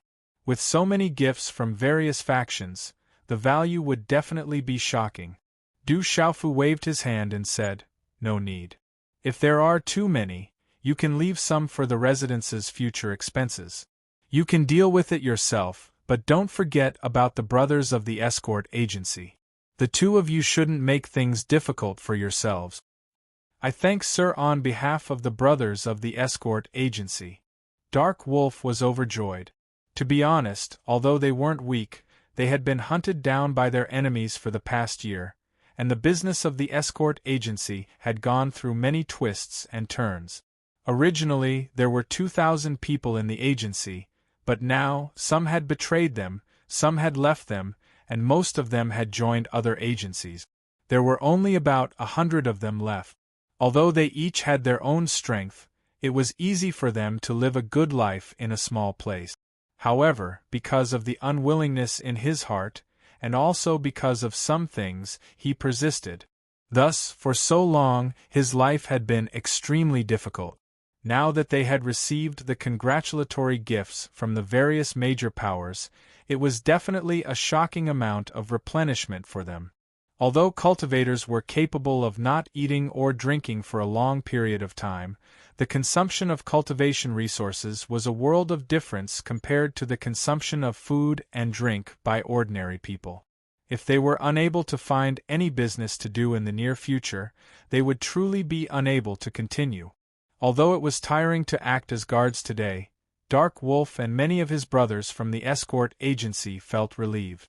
They had begged many merchants to do business with them in the imperial capital, but they were treated with disdain. Although their cultivations weren't weak, and they were considered experts in the entire imperial capital, there were many marquises in the imperial capital. How could they not have some background if they were able to open a business in the imperial capital? Naturally, there was no need for them to give face to the current Wolf Fang Escort Agency. But today, outside of the Valor Divine Marquis residence, They saw many people from the major powers and families that they had lowered themselves to beg. After being dumbfounded in front of them, they immediately turned around and fawned over them.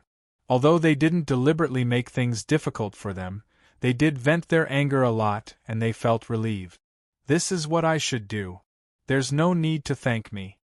Du Xiaofu smiled, then continued to speak to Dark Wolf. Remember to go to the Imperial Palace tomorrow and ask for money. According to the rules, we can receive the salary of 100 guards and quite a few servants. I don't know how much, but I'll share it with everyone. Our residence, Dark Wolf muttered softly as he looked at the purple-robed young man.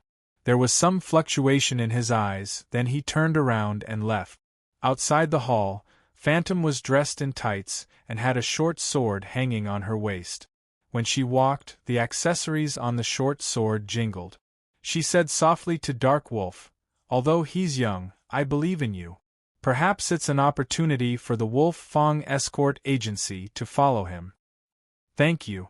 If you didn't support me, I'm afraid that all of our brothers wouldn't have followed," Dark Wolf said to Phantom. "As long as we can protect the Wolf Fong Escort Agency and avenge our boss in the future, I'm willing to try," Phantom said. "I believe in my own choice," Dark Wolf said softly, his eyes filled with determination. "I didn't expect you to be so good at winning people's hearts. If they follow you wholeheartedly, they can be considered as your foundation in the imperial capital," Ouyang Shuang said to Du Xiaofu after Dark Wolf and Phantom walked out of the hall. Du Xiaofu smiled faintly and said, "If they follow me wholeheartedly, I won't mistreat them." Ouyang Shuang didn't say anything.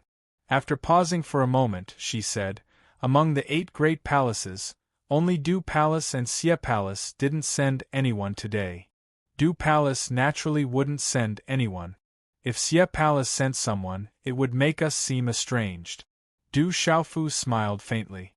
The Du household probably wished for him to disappear right now, so why would they come to the Divine Valor Marquis' mansion? And with his current relationship with the Xie household, if they came to join in the fun today, it would instead seem estranged. At night, the sky was inky blue, and there was a patch of jade in the sky. Twinkling stars hung in the sky. Du Xiaofu sat cross-legged on the bed. After instructing Little Tiger to protect him, he started to comprehend the holy body technique. After a while, Du Xiaofu's body was enveloped by an ancient white light. He gradually immersed himself in the comprehension. The next day, there was still a long queue outside the Valor Divine Marquis residence. There was an endless stream of people who came to visit and give gifts. However, with Dark Wolf and Phantom making arrangements, everything in and out of the Valor Divine Marquis residence was in order. The situation was much better than yesterday. Everything was gradually going on the right track. These days, Du Xiaofu's name was often discussed in the streets and alleys of the imperial capital. However, as the date of the Kingdom War drew closer, the matter of the Kingdom War gradually heated up. "I heard that the Tianhu Empire actually bet 10 palaces with our Stone Dragon Empire. They are really bold. Our Stone Dragon Empire has the talent from the Du family and the other great palaces. I'm afraid they will lose for sure." Someone had absolute confidence in the Stone Dragon Empire. "I'm afraid it's not optimistic. The Tianhu Empire is not weak. Rumor has it that they are even stronger than our Stone Dragon Empire. They must have extraordinary talents in their younger generation. Otherwise, they wouldn't have agreed to compete with our Stone Dragon Empire's younger generation." There were also people who were worried. The Stone Dragon Empire had young experts, but so did the Tianhu Empire. "I'm afraid that the Tianhu Empire's 10 palaces is just the beginning. Their true goal is to conquer the entire Stone Dragon Empire." Someone was worried about the Tianhu Empire's true goal. How dare the Tianhu Empire? Do they think our Stone Dragon Empire has no one? Someone was furious. As a citizen of the Stone Dragon Empire, how could they tolerate the Tianhu Empire plotting against the Stone Dragon Empire? Roar! Suddenly, in the cloudless blue sky, the roar of a flood dragon suddenly sounded. The sound waves rolled and surged out, resounding throughout the entire imperial capital. Following which, 2 tiny dots of light appeared in the distant sky outside the imperial capital. Faintly, an extremely shocking aura swept over like a storm.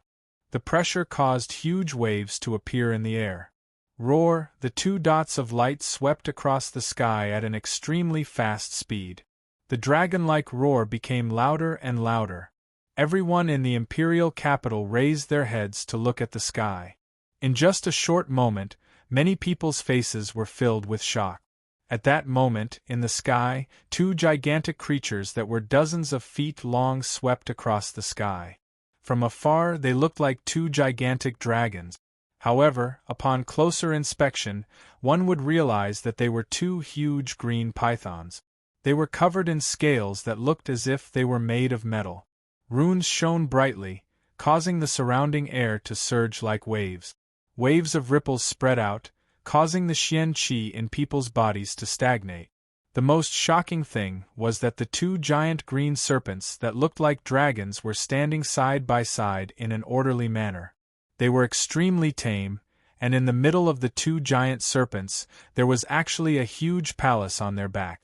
Runes were fluctuating above the palace and its aura spread out. It was extremely terrifying.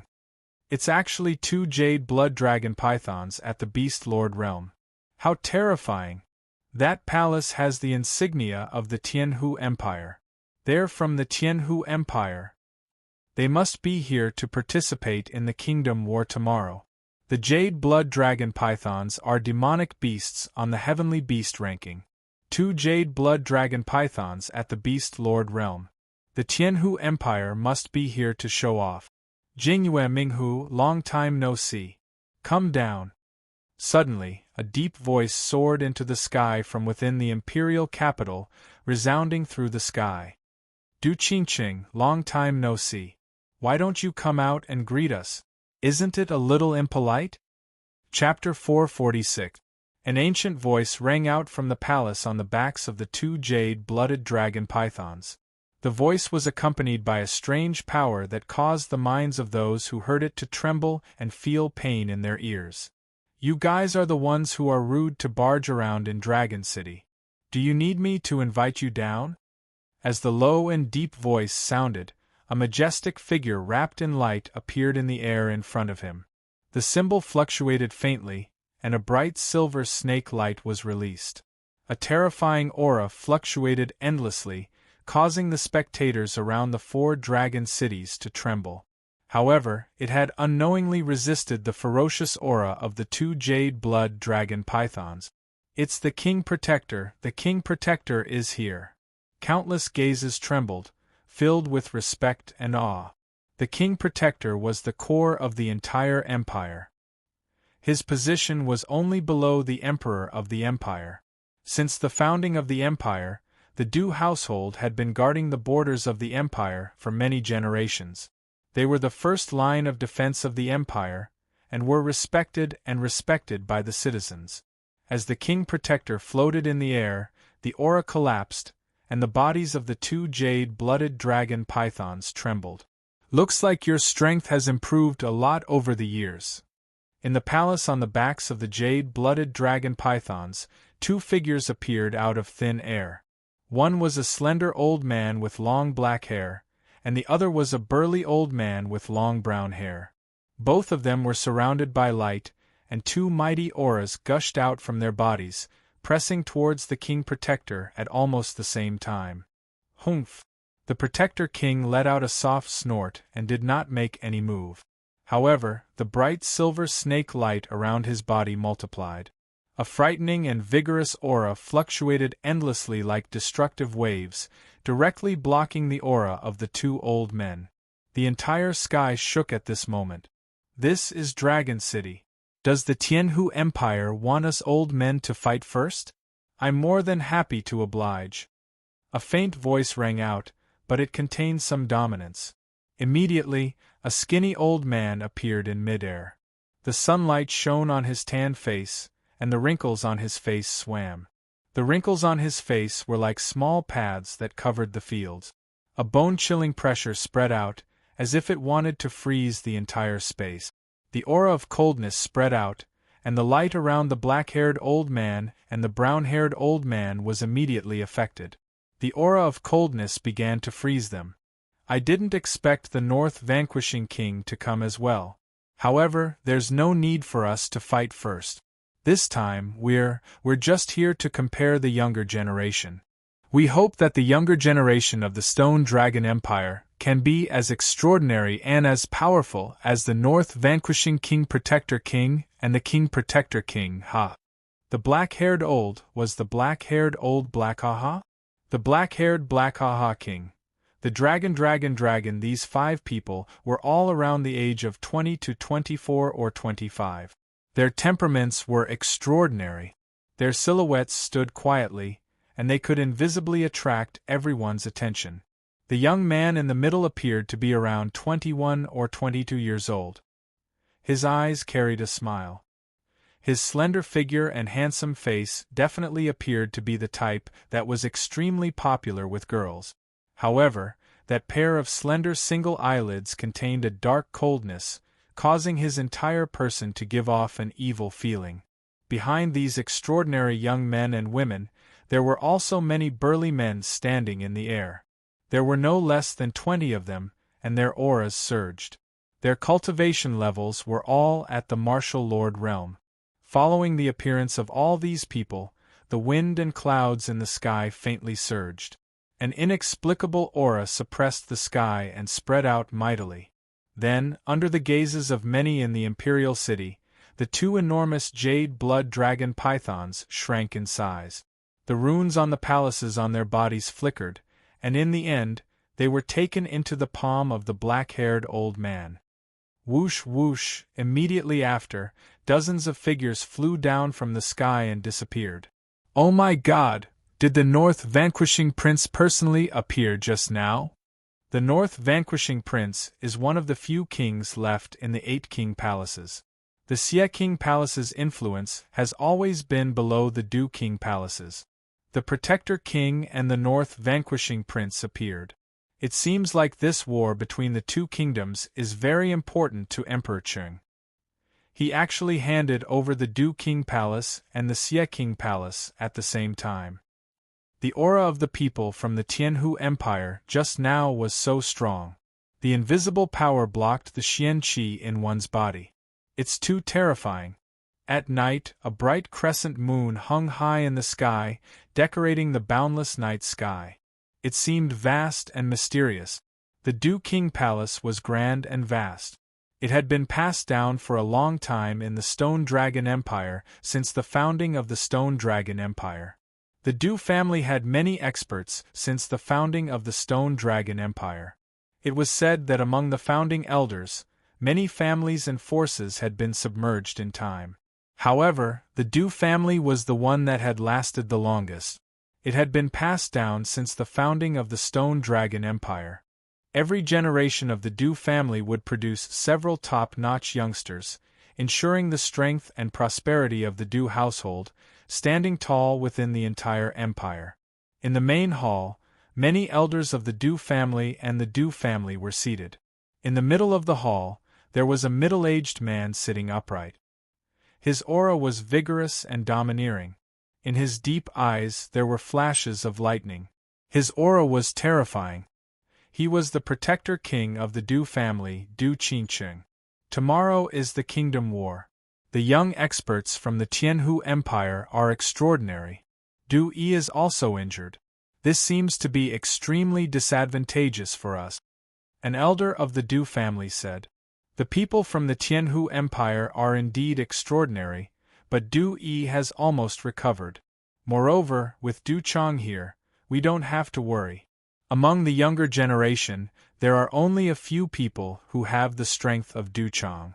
We have been hiding for so long, providing Du Chang with the best cultivation resources. We have been waiting for this opportunity to let Du Chang soar into the sky and lead our Du family to rise up and prosper in the central region. An extraordinary old man said. His eyes trembled slightly, and his aura was oppressive. His cultivation was very strong. In the imperial palace, this time the emperor ordered Du Xiaofu to be sealed. Is he deliberately trying to embarrass our Du clan? Tomorrow, when Du Chang makes his move, he will definitely let the Qing clan know how wrong their decision was. A thin man said. Du Xiaofu and his son are extraordinary.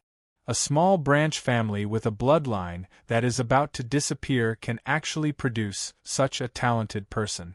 I'm afraid there must be some treasure left behind by our Du family's ancestors. A white-haired elder was full of expectation. His eyes trembled as he said, "Our main family has already gone to the Stone City's Du family branch family. They will definitely find the treasure. At that time, our Du family will have hope of prosperity." Du Qingqing sat in the middle of the hall. He didn't speak, but his eyes flashed like lightning. It was extremely frightening. "Father!" At this moment, a young man slowly walked in from outside the hall. This was a young man in his mid-20s. He had a handsome face and an elegant figure. He wore a light green robe that was appropriate for him. It was not ostentatious, but it exuded an extraordinary air of nobility. His entire person exuded an innate noble and extraordinary aura. The young man's eyes were filled with arrogance. That arrogance came from his innate nature. His eyes were the same as Du Qingqing's, flashing with a sharp light like lightning. "Ju are you ready for tomorrow's battle?" As the young man appeared in the hall, Du Qingqing finally spoke. His gaze was fixed on the young man. "Tomorrow I will give it my all. I will not disgrace the name of the Du family." The young man raised his head. On his handsome face, there was a proud arc at the corner of his mouth. This kind of pride made people feel comfortable looking at him. It was as if he was born with this kind of pride. Imperial Palace, Golden Dragon Palace. The dragon stone pillar was lifelike and had an astonishing aura. "Father, I've just received news from the sect. Among the 5 people from the Tianhu Empire, 2 of them are extraordinary existences in the Sky Snake sect. Especially the leader. He was originally unknown. His talent wasn't weak, but it wasn't extraordinary either. However, in the past 2 years, he seemed to have obtained some benefit. He actually activated the hidden ancestral bloodline in his body and became a human king. In the past few years, the Sky Snake sect had put in all their effort to nurture him. He even obtained the inheritance of the Manchues powerhouses. His cultivation base has reached a terrifying level. In the hall, Qing Xingnan's delicate body was tall and straight like a proud snow lotus. However, her delicate face was filled with worry. "Human king," hearing this, Emperor Cheng's eyes flashed. Instantly, a serious look appeared in his eyes. Far away, in a quiet palace, under the night sky, a 21-year-old man and a 21-year-old woman stood quietly in the palace. "How are the 2 of you preparing?" A black-haired old man appeared and asked the man and woman. "I'll do my best. I won't embarrass the Mu family." The woman's red lips were slightly parted. Her hair was soft and smooth, with a few strands hanging by her ears. Her waist was slender, her legs were long and slender, and her figure was graceful. She wasn't an ordinary woman. Her delicate appearance revealed an extraordinary temperament. It was difficult to find someone who could compare to her in the crowd. "It's just a small stone dragon empire. It should have been destroyed long ago. If the Manchu didn't want me to come, I wouldn't have bothered to come." Chapter 447. It's just a small stone dragon empire. We should have destroyed it long ago. If it wasn't for the Manchu wanting me to come, I wouldn't have bothered to come. The young man's gaze was cold and sinister. His eyes flickered with a hint of arrogance. The stars in the sky flickered like the ripples in the sea. There was a boundless mountain range with countless people. Huge cities were built one after another. At this moment, all of them were shrouded in the night sky. It was like a black ancient heavenly serpent coiling across the horizon. It was incomparably majestic and gave people a strong sense of oppression. The mountain range overlapped with each other and numerous palaces stood tall. It was as if a heavenly palace had descended upon the mortal world. In one of the tall and majestic palaces, there was a huge shadow of a snake coiling around the palaces, which turned into inscriptions. I didn't expect the Sky Snake sect to participate as well. Could it be that they want to interfere as well? The Qing family of the Stone Dragon Empire isn't easy to control. It seems like we have to act quickly, said an old man in the main hall. His body emitted a faint glow and his aura was extremely terrifying. Then let's make a move as soon as possible. We have prepared for so long for this step, and we can't allow anyone to beat us to it. We have to make a move before the Sky Snake sect.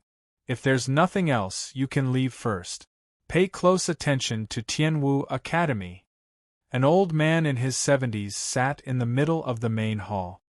His voice was majestic, as if he could look down on the world and shake the entire central region. Yes. In the main hall, everyone stood up. The experts who were famous in the central region respectfully left. Don't think too much about Tianwu Academy. Even if you obtain that item, so what? At most, you'll have the chance to dominate the central region. As long as you listen to our arrangements obediently, the entire central region will be yours. After the figures left the main hall, a strange light spread out from the main hall. The voice was dignified and indifferent. Within the light, a silhouette stood. It was impossible to see the person's face clearly. The light around him was like a miniature lightning ball. The lightning around him flickered like silver snakes, enveloping his entire being. The pressure was even more terrifying. It was destructive and overbearing, making it so that no one dared to get close. They could only look up. Greetings, emissary. Looking at the person who had come, the old man in his 70s stood up. His attitude was respectful, but his brows were slightly furrowed as he said, I also want to expand the strength of the temple. At that time, it will be easier for us to find the hidden descendants of the clan that the emissary is looking for. I hope you're telling the truth. We were able to turn the Divine Light Palace from a second-rate force in the central continent to a first-rate force in the central continent in just a few decades. We even helped you reach your current level of cultivation. You have to know that we're the ones who gave you all this, so we can take it back at any time. The figure within the lightning ball said indifferently. His terrifying aura fluctuated, causing the entire hall to tremble for no reason. Don't worry, emissary. You have done a great favor for me and the entire Divine Hall. I will definitely have everyone do their best to speed up the search for the descendants of that clan. When the old man in his 70s heard this, his expression changed slightly. He said, I heard that emissary is still searching for the Imperial Palace's Dragon Chi. The Stone Dragon Empire has existed for thousands of years, and the Imperial Palace's Dragon Chi is even denser. When the matter with the Tianwu Academy is resolved, I will definitely give the Imperial Palace's Dragon Chi to you. A wise man submits to circumstances. My support of you back then was not in vain, allowing the Divine Light Palace to reach its current status. The Imperial Palace Dragon Chi is a treasure, and it will be of great use to me when I take it back. If the Imperial Palace Dragon Chi is really rich, I will definitely reward you.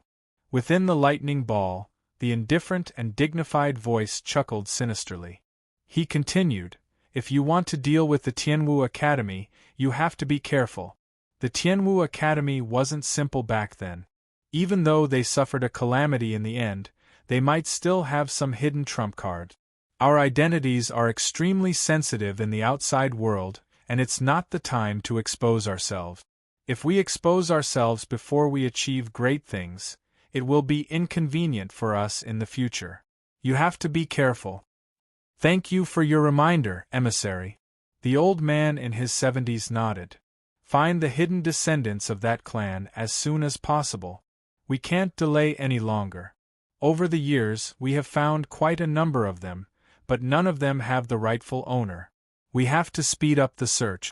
As the indifferent and dignified voice sounded, the silver lightning snake flickered, and everything disappeared from the hall. Looking at the disappearing figure within the lightning ball and silver snake, a trace of coldness flashed through the old man's eyes. A cold glint flickered in his eyes as he muttered, "When I obtain the item from the Tianwu Academy, I will strengthen the deity's hall. When that time comes, I will no longer be controlled by you." Another day had passed. Early in the morning, the first rays of the morning sun shone across the sky. As the first ray of sunlight appeared on the eastern horizon, the entire imperial capital was in an uproar.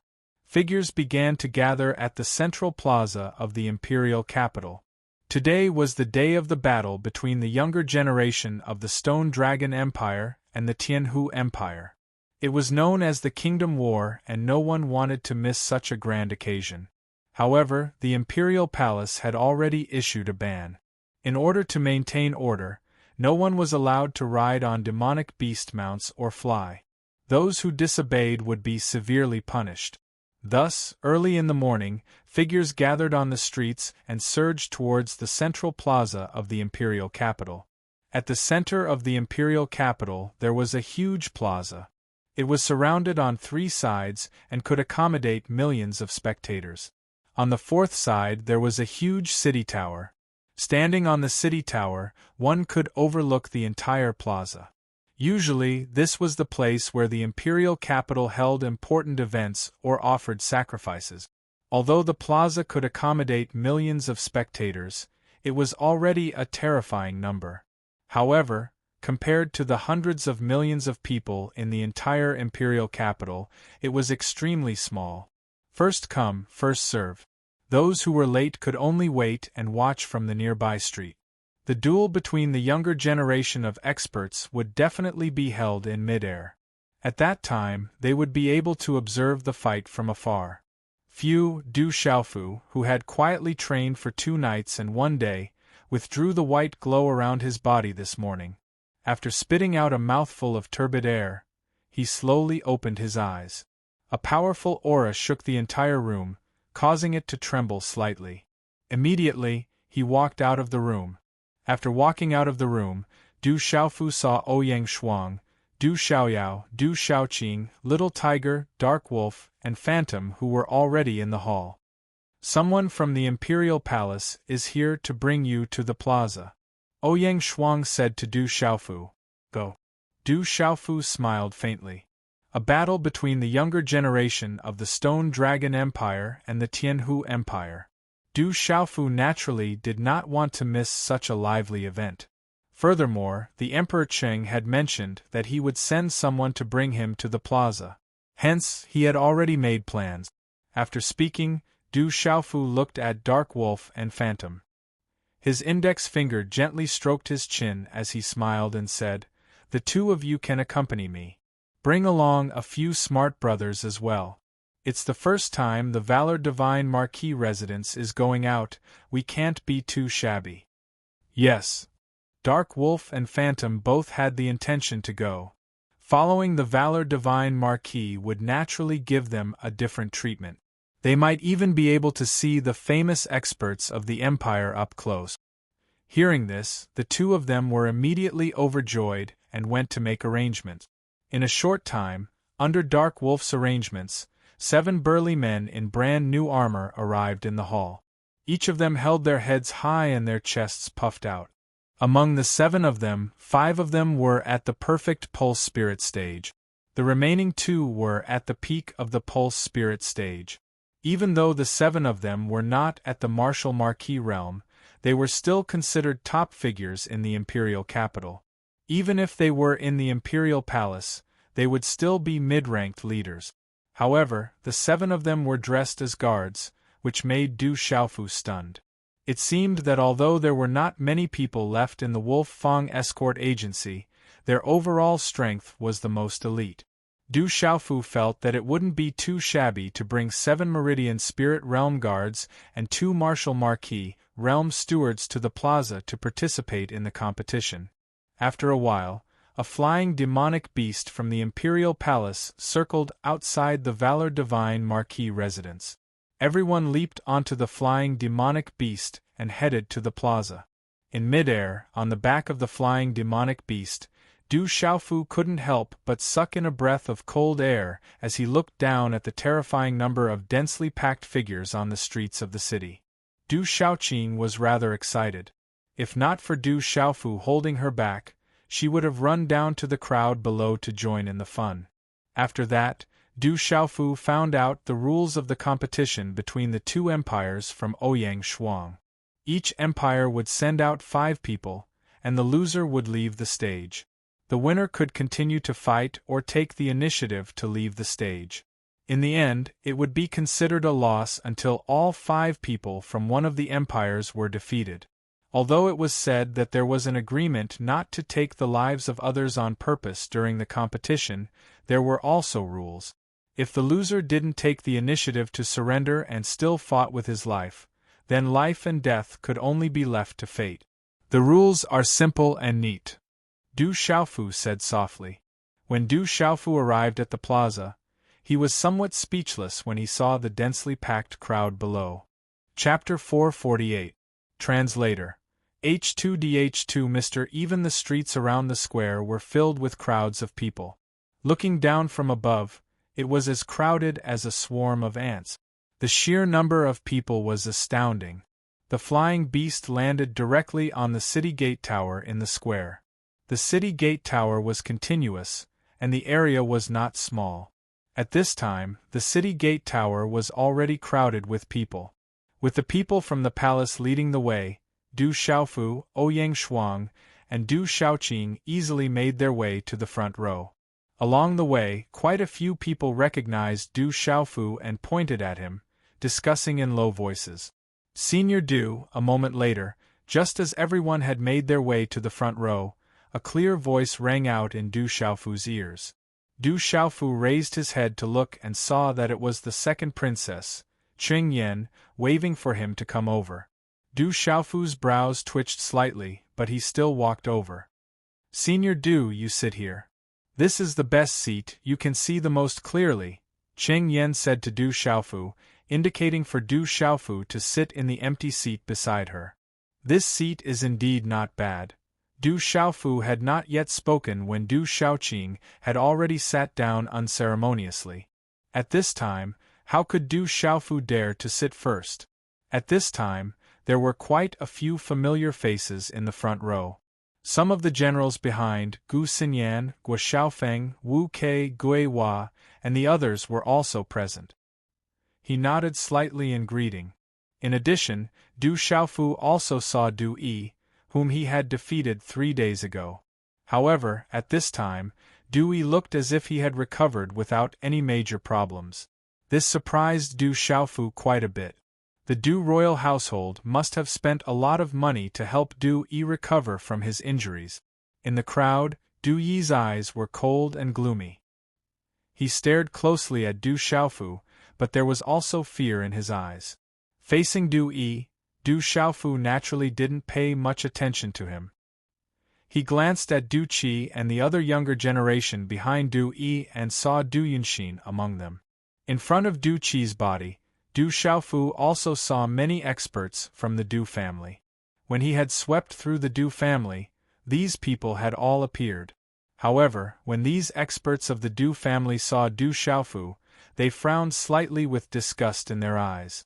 Du Xiaofu couldn't help but smile faintly and didn't pay much attention to them. Among the several people sitting in the front row of the Du family, Du Xiaofu's gaze slightly moved. There was a big man in his 50s sitting in the middle. He looked extremely old and had a heroic aura. The aura around his body was restrained, but there was an invisible ripple of extremely terrifying aura that affected the profound qi in the surrounding people. Inside and outside the square, many gazes were cast on this big man. Their gazes were trembling from afar, filled with respect and awe. Protector of the king, Du Xiaofu muttered to himself.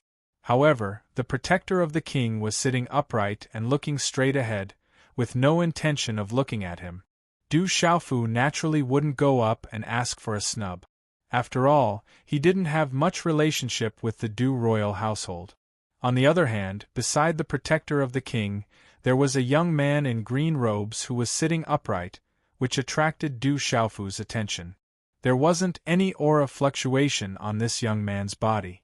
It was hidden extremely well. However, within his eyes, there was a kind of sharp light that inadvertently flashed, like lightning. I didn't expect an outstanding talent to appear in this empire. He can be considered very strong. Zhen Qingchuan's voice softly said beside Du Xiaofu's ear. Kid, don't casually contact me. I'll just talk to you. There are two people with extraordinary strength here.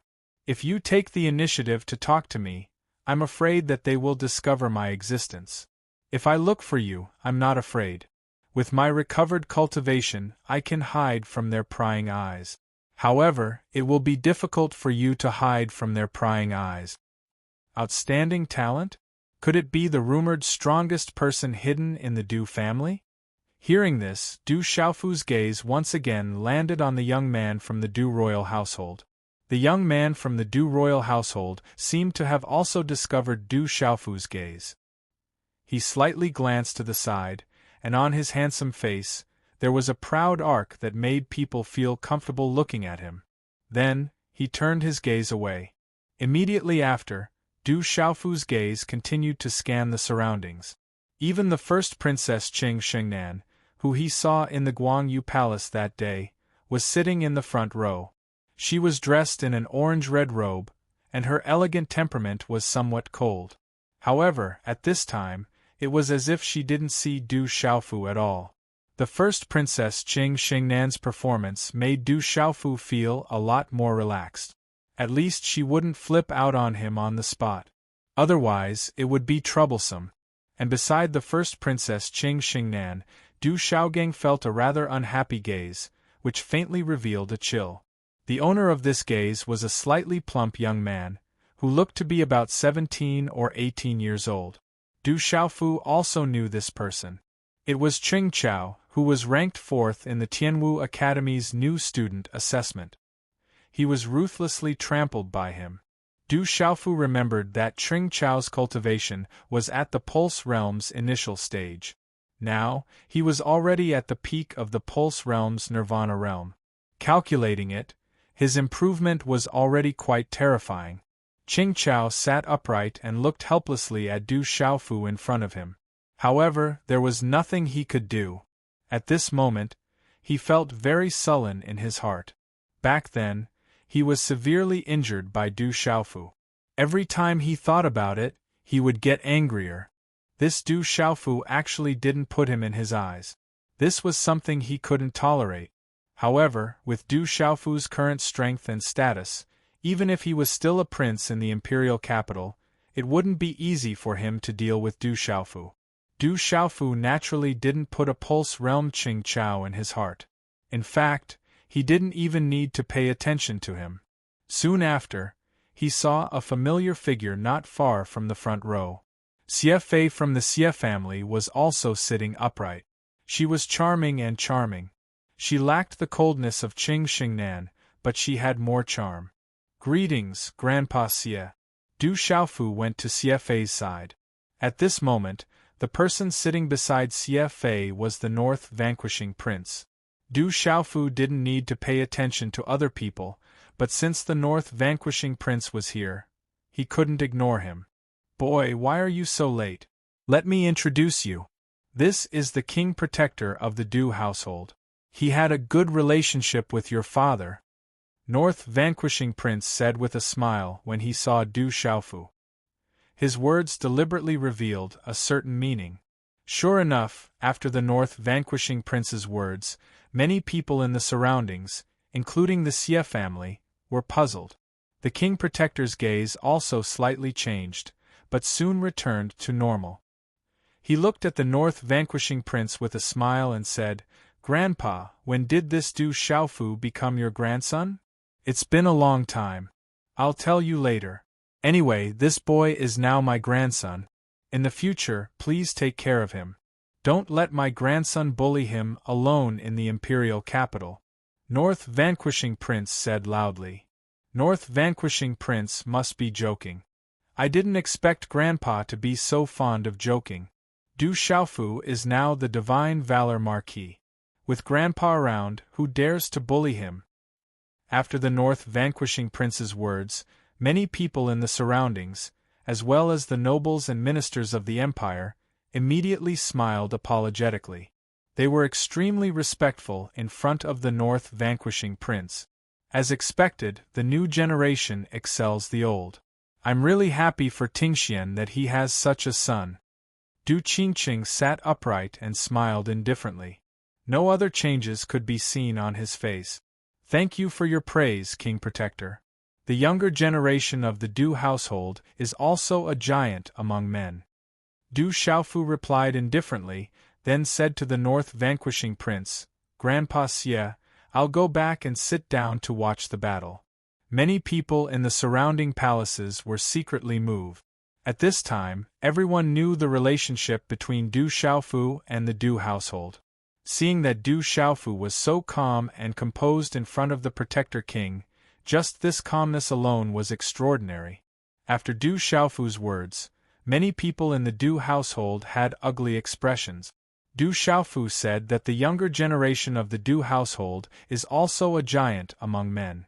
When this fell into the ears of the people in the Du household, the meaning was completely different. 2 days ago, Du Yi of the Du household was defeated in 2 moves. At this time, these words came out of Du Xiaofu's mouth. It was clearly insulting. Okay, go down. Those people over there are people from the Tianhu Empire. The younger generation is not weak. You should watch the battle carefully. It might be beneficial for you. The North vanquishing prince said to Du Xiaofu with a smile. Du Xiaofu retreated and sat down on an empty seat beside Du Xiaoqing. Dark Wolf, Phantom, and the rest stood behind Du Xiaoqing and looked at the many experts around them. They even saw the Protector King, the North vanquishing prince, and the experts from the escort agency. They all looked at each other in shock.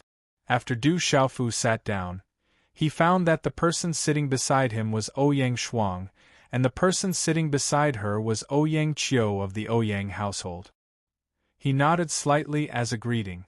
After that, Du Xiaofu looked at the square below. At this time, as time passed, there was already a sea of people. In the spectator area, there were no more people squeezing in. In the black sea of people, there were also many young boys and girls screaming and worshipping voices. Just by listening casually, Du Xiaofu heard the names of General Budian Shan He, Jade Maiden Ling Xian, Gu Xinyan, First Princess, and Du Yi. There was also a name called Du Chang that was extremely loud in the cheers and shouts. Du Xiaofu guessed that it should be the talent of the Du family. Chapter 449. It was a sea of people.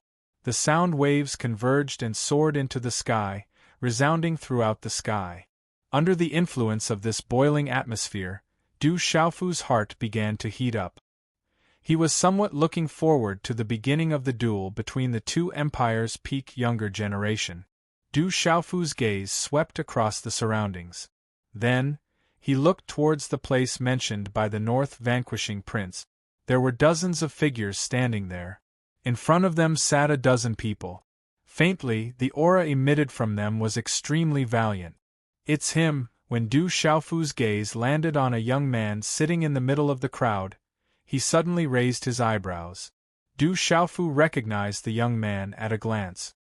He was the Sky Snake Sex Lu Kuan, whom he had met and fought with in the Savage Beast mountain range. Unexpectedly, there was a feeling of enemies meeting on a narrow road. He did not expect to meet Lu Kuan here. A rather sinister and cold gaze swept across from Lu Kuan's slender single eyelids and firmly landed on Du Xiaofu's body. When their eyes met, both of them were slightly stunned.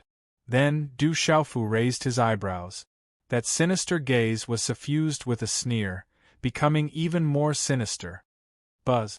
At this moment, a melodious and crisp sound of a bell resounded from the city tower. At the same time, the clamorous screams from the square below that soared into the sky immediately quieted down. As the sound of the bell fell, the North vanquishing prince, who was sitting in the center of the city wall, stood up and swept his gaze across the square below. At this moment, Countless gazes from both inside and outside the square fell on this old man who had an extremely high reputation in the empire. The North vanquishing prince's reputation was definitely higher than the new protector king's. The younger generation of the Stone Dragon Empire and the Tianhu Empire will be dueling. Each side will send 5 people to fight. The loser will retreat and the winner will continue until one side is completely defeated. As the representative of the Stone Dragon Empire, I hereby announce the start of the duel. At the same time as the North vanquishing prince's voice was heard, an old man with long black hair stood up from the Tianhu Empire's formation not far away.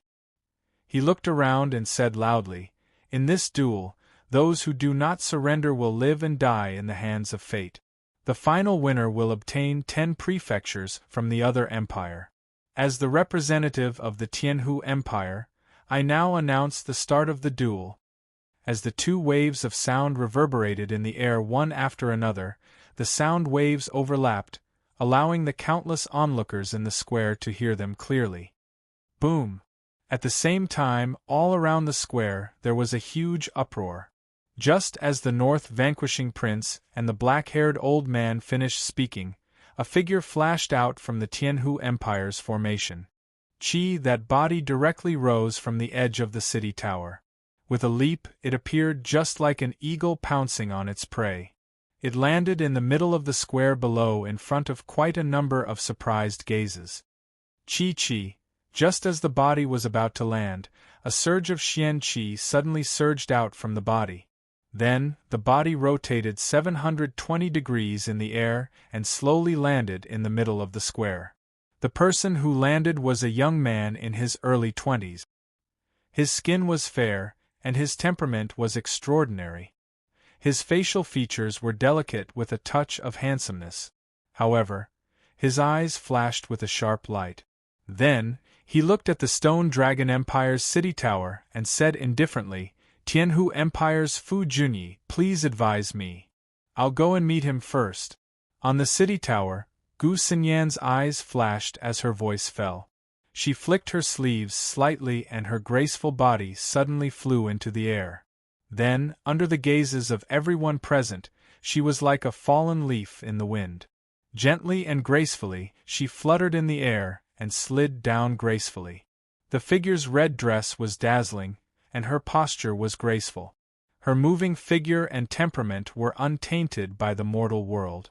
Immediately, there were many cheers and shouts from the crowd below. Even on the city wall, there were many young men and women who were cheering for Gu Xinyan's performance. Some of the elders secretly nodded their heads. On the square, 2 figures looked at each other. Looking at Gu Xinyan, who was slowly descending, Fu Junyi's face flashed with a faint smile. Suddenly, the Xian Qi around his body surged, and a faint light spread out from his eyes.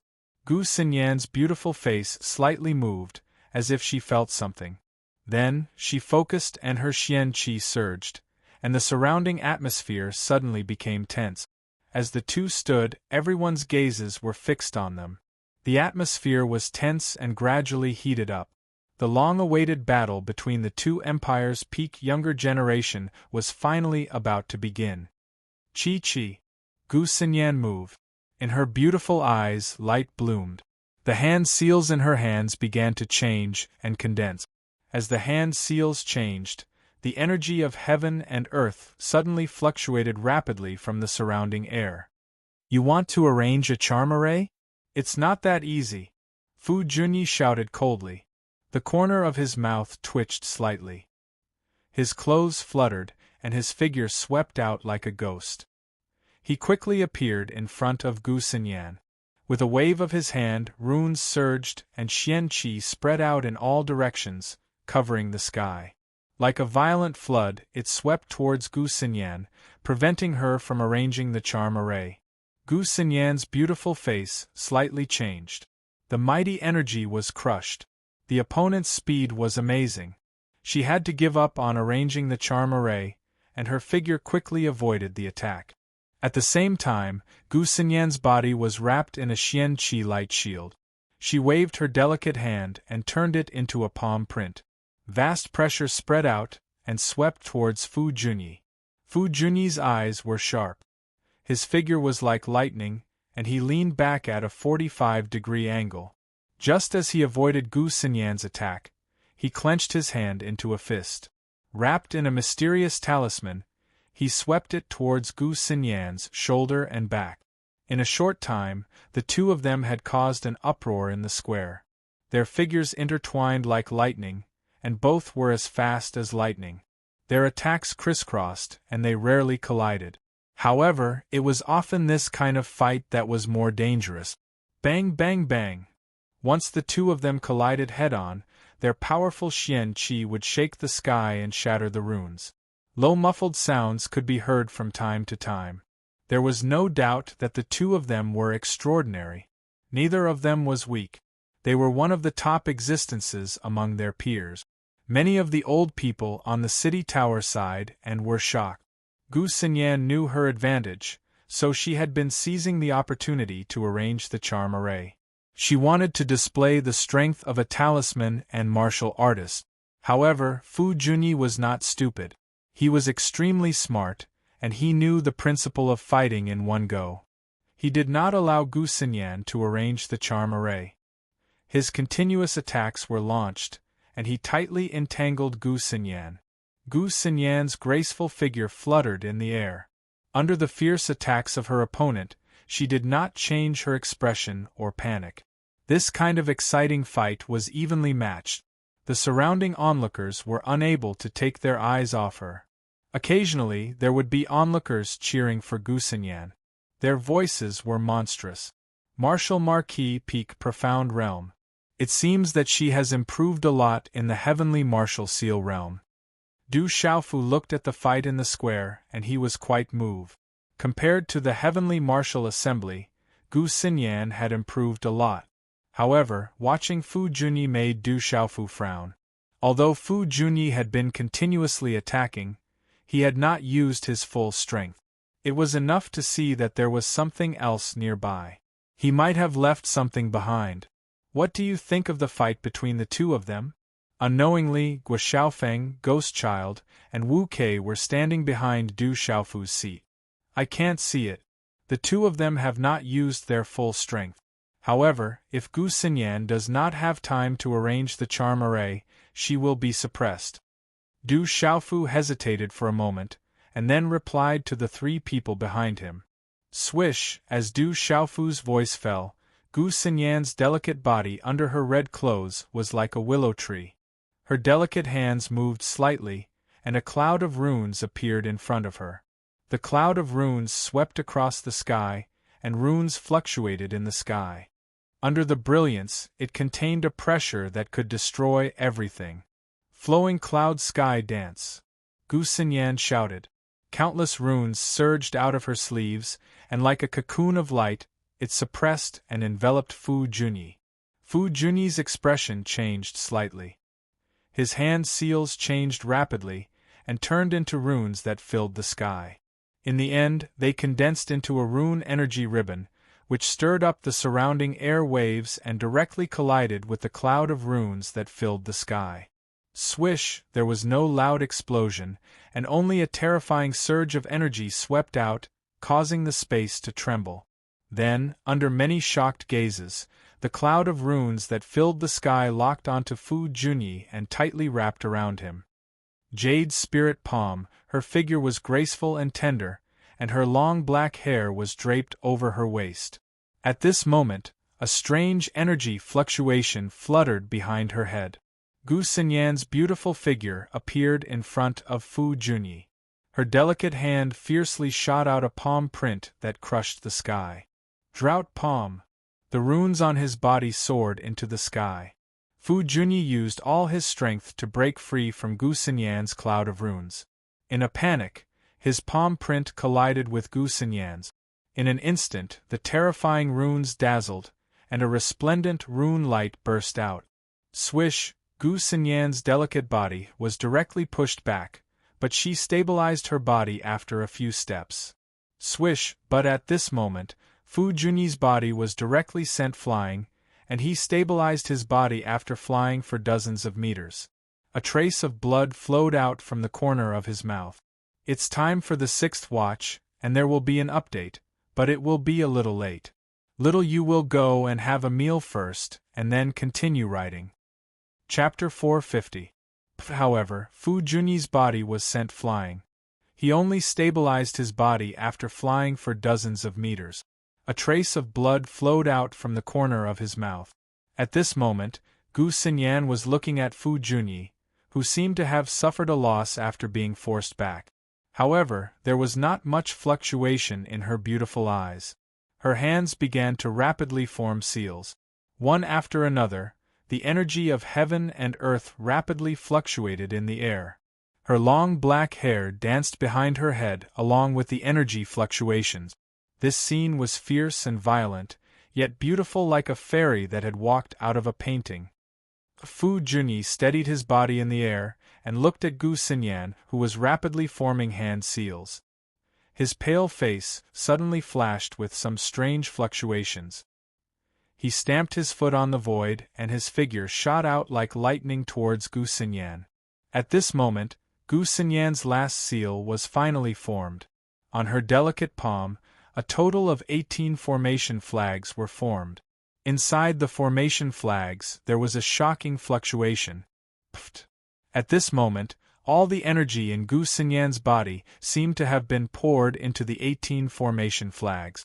Her delicate face turned as pale as ash. A person who cultivates both talisman Taoism and martial art. If they can master both, they will be extremely terrifying. Someone in the crowd exclaimed. A 5-star mysterious level talisman master. Du Xiaofu was moved. It seemed that Gu Xinyan had not only made a breakthrough in martial arts within the heavenly martial talisman realm for half a year, but she had also made another breakthrough in talisman master. From the aura that was spreading out from Gu Xinyan's body, Gu Xinyan was not far from the 5-star talisman master nirvana realm in terms of talisman master cultivation. In the heavenly martial talisman realm for 5 years, Gu Xinyan had made breakthroughs in both talisman Taoism and martial arts. More importantly, she had made progress in her comprehension, which was already extraordinary. Humph! In a short moment, Fu Junyi's figure appeared in front of Gu Xinyan. 4 directions mountain ceiling formation. Gu Xinyan didn't waste any time. She waved her hand and set up a charm array. 18 formation flags immediately flew into the air and wrapped around the front with lightning speed and trajectory. They turned into dazzling rune-light pillars and disappeared, wrapping around Fu Junyi. Rumble!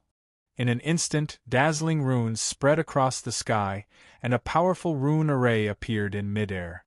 Endless energy runes seemed to distort the space, and finally, they faintly turned into the shadow of an ancient, huge mountain.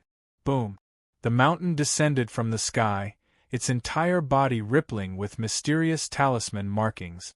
An ancient aura suffused the air, as if a divine stone had descended from the heavens to suppress the sky. A 5-star mysterious charm array.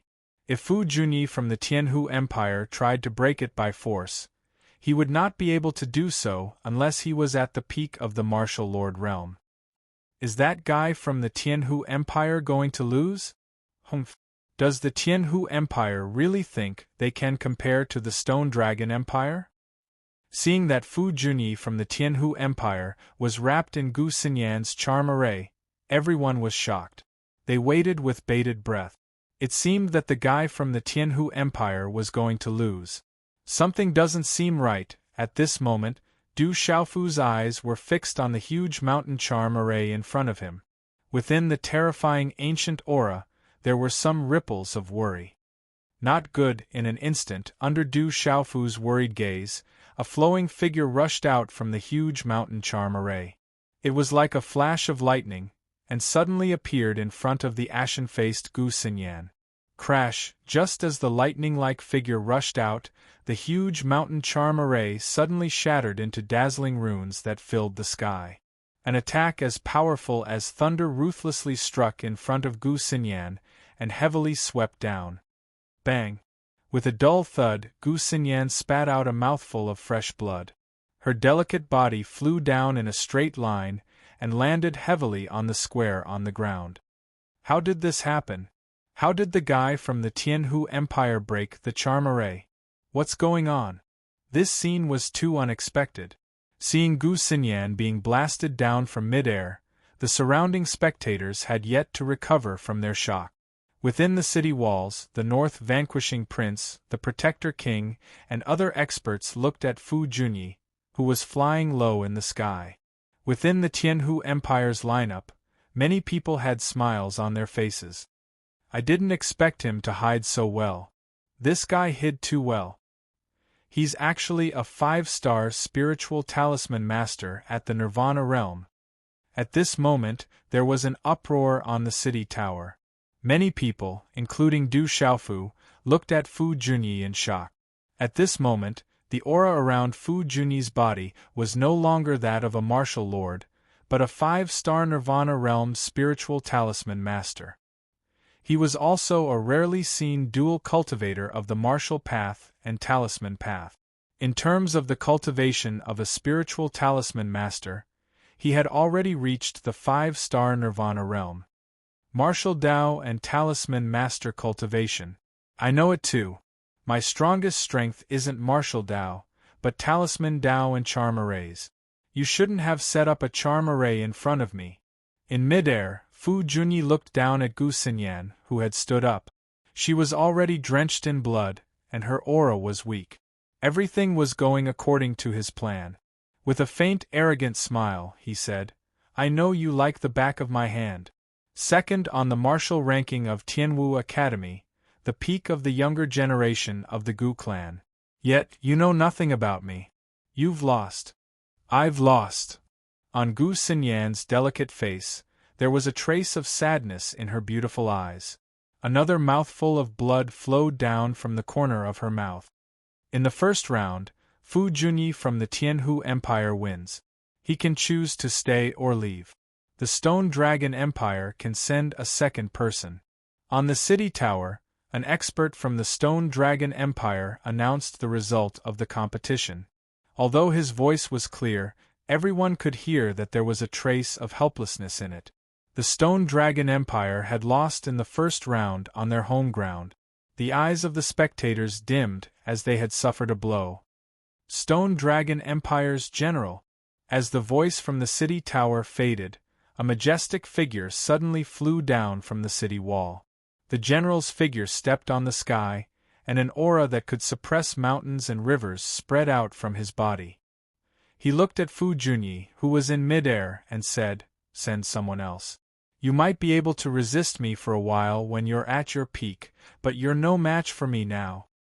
General Budian Mountain and River, you're quite arrogant. If you're capable, you'll have to defeat me first." Fu Junyi sneered. The aura around him fluctuated and hand seals were formed. "You want to set up a talisman formation too?" The general raised his eyebrows. He took a step forward and appeared in front of Fu Junyi in an instant as if he had traversed through space. The mysterious aura around him surged wildly along with the talisman scripts, enveloping the entire sky. A terrifying aura was released without reservation, causing the entire space to tremble. A layer of strange mist shrouded the area, and the talisman scripts shone dazzlingly. Martial Lord Peak of the Nirvana Realm. The general has reached the Martial Lord Peak of the Nirvana Realm. Looking at the general releasing his aura without reservation, Guo Xiaofeng, Wu Kei, Ghost Child, and many others were moved. At this moment, the aura that the general was releasing was at the Martial Lord Peak of the Nirvana Realm. As expected of the most outstanding young man in the general family. His talent is extraordinary. It should be the great benefits he obtained in the heavenly martial talisman realm. An extra 4.5 years is no small matter. Looking at the Martial Lord Peak of the Nirvana realm that the general was currently displaying, many elders on the city tower were in awe and shock. Everything took a long time to describe, but it happened as fast as lightning. The general's stalwart figure stepped on the air, and his aura seemed to be entrenched in the sky, suppressing the mountains and rivers. Waves of heaven and earth energy gathered for no reason, as if they were gathering to form an energy storm in front of him. In the next second, a palm print was formed in the center of his palm. The surrounding energy storm was instantly sucked into the palm print. The space around the palm print was distorted, and a strange fluctuation appeared out of nowhere. It was like a suppressed volcano that was about to erupt. The terrifying palm print was pushed out toward Fu Junyi, who was about to condense a talisman formation. The terrifying energy was released, and wherever it passed by, the resplendent talisman scripts that covered the sky and earth cut through the space like lightning with an extremely sharp, ear-piercing sound. Mountain seal, suppress. The general shouted softly. The palm print swept out with a spatial storm. The air billows whistled and enveloped Fu Junyi. Martial Lord Peak of the Nirvana realm. How can he be so strong? Fu Junyi finally sensed the strength of the general. His expression changed in an instant. Faintly, his gaze became serious, and he recovered from his shock. The talisman formation was not enough to condense smoothly. He changed his hand seal, and the mysterious patterns on the talisman in front of him surged into the sky. The spiritual stove and talisman cauldron instantly condensed in front of him. Along with a blazing aura that spread out, a terrifying aura swept out like a storm. As a spiritual talisman master, the spiritual stove and talisman cauldron were equivalent to the spirit vein of a martial arts practitioner. It was not even below the spirit vein of a martial arts practitioner. However, once the spiritual stove and talisman cauldron of a spiritual talisman master was damaged, the consequences would be much more severe than the spirit vein of a martial arts practitioner. Therefore, spiritual talisman masters would definitely not use the spiritual stove and talisman cauldron so easily. However, facing the general who was at the martial lord peak of the Nirvana realm, and with such a terrifying attack, Fu Junyi seemed to have no other choice. Due to his carelessness and the fact that he had consumed too much energy just now, he could only activate the spiritual stove and talisman cauldron. Chapter 451. Bang! The mysterious patterns on the cauldron were vast and boundless. Blazing flames leaped from the cauldron and soared into the sky. Immediately, in front of Fu Junyi, it blocked the general's lofty mountain seal. The mysterious patterns on the cauldron blossomed in the sky. Such a collision caused the air to tremble loudly. The energy was like a stormy sea, causing countless gazes to nervously look at each other. Walala, but this stalemate only lasted for 4 or 5 breaths of time. Although those spiritual stoves and talisman cauldrons were terrifying, under the suppressive might of the general's mountain-like palm, they were crushed to pieces by the surging talisman power, turning into a large expanse of talisman fragments. Pucci, Fu Junyi opened his mouth and spat out a mouthful of blood. His body immediately staggered back. The gorgeous and berserk energy in the air gradually disappeared, revealing the general and Fu Junyi's bodies. Does Fu Junyi still have the strength to fight? All the spectators' gazes were tightly fixed on the two people in the air. Their eyes were trembling. The previous confrontation was only a single move, but it was even more terrifying than the previous confrontation between Gu Xinyan and Fu Junyi. High up in the air, Fu Junyi looked at the general, wiping the blood from the corner of his mouth. His eyes were filled with coldness. Do you still want to continue? The general stepped on the air with a vigorous aura. At this moment, the cheers of many girls could be heard from all around. Fu Junyi looked at the general. His face was deathly pale, and his aura was dispirited. The consequences of his cauldron being destroyed were not light. The corners of his mouth curved into a smile, and he said indifferently, "No need. Naturally, there will be someone to deal with you." Chi. As his voice fell, Fu Junyi leapt up and left. The general of the Stone Dragon Empire wins. You can choose to stay or leave. The Tianhu Empire can send a second person. On the city gate tower, the powerhouse who had just announced Gu Xinyan's defeat immediately announced the result of the battle.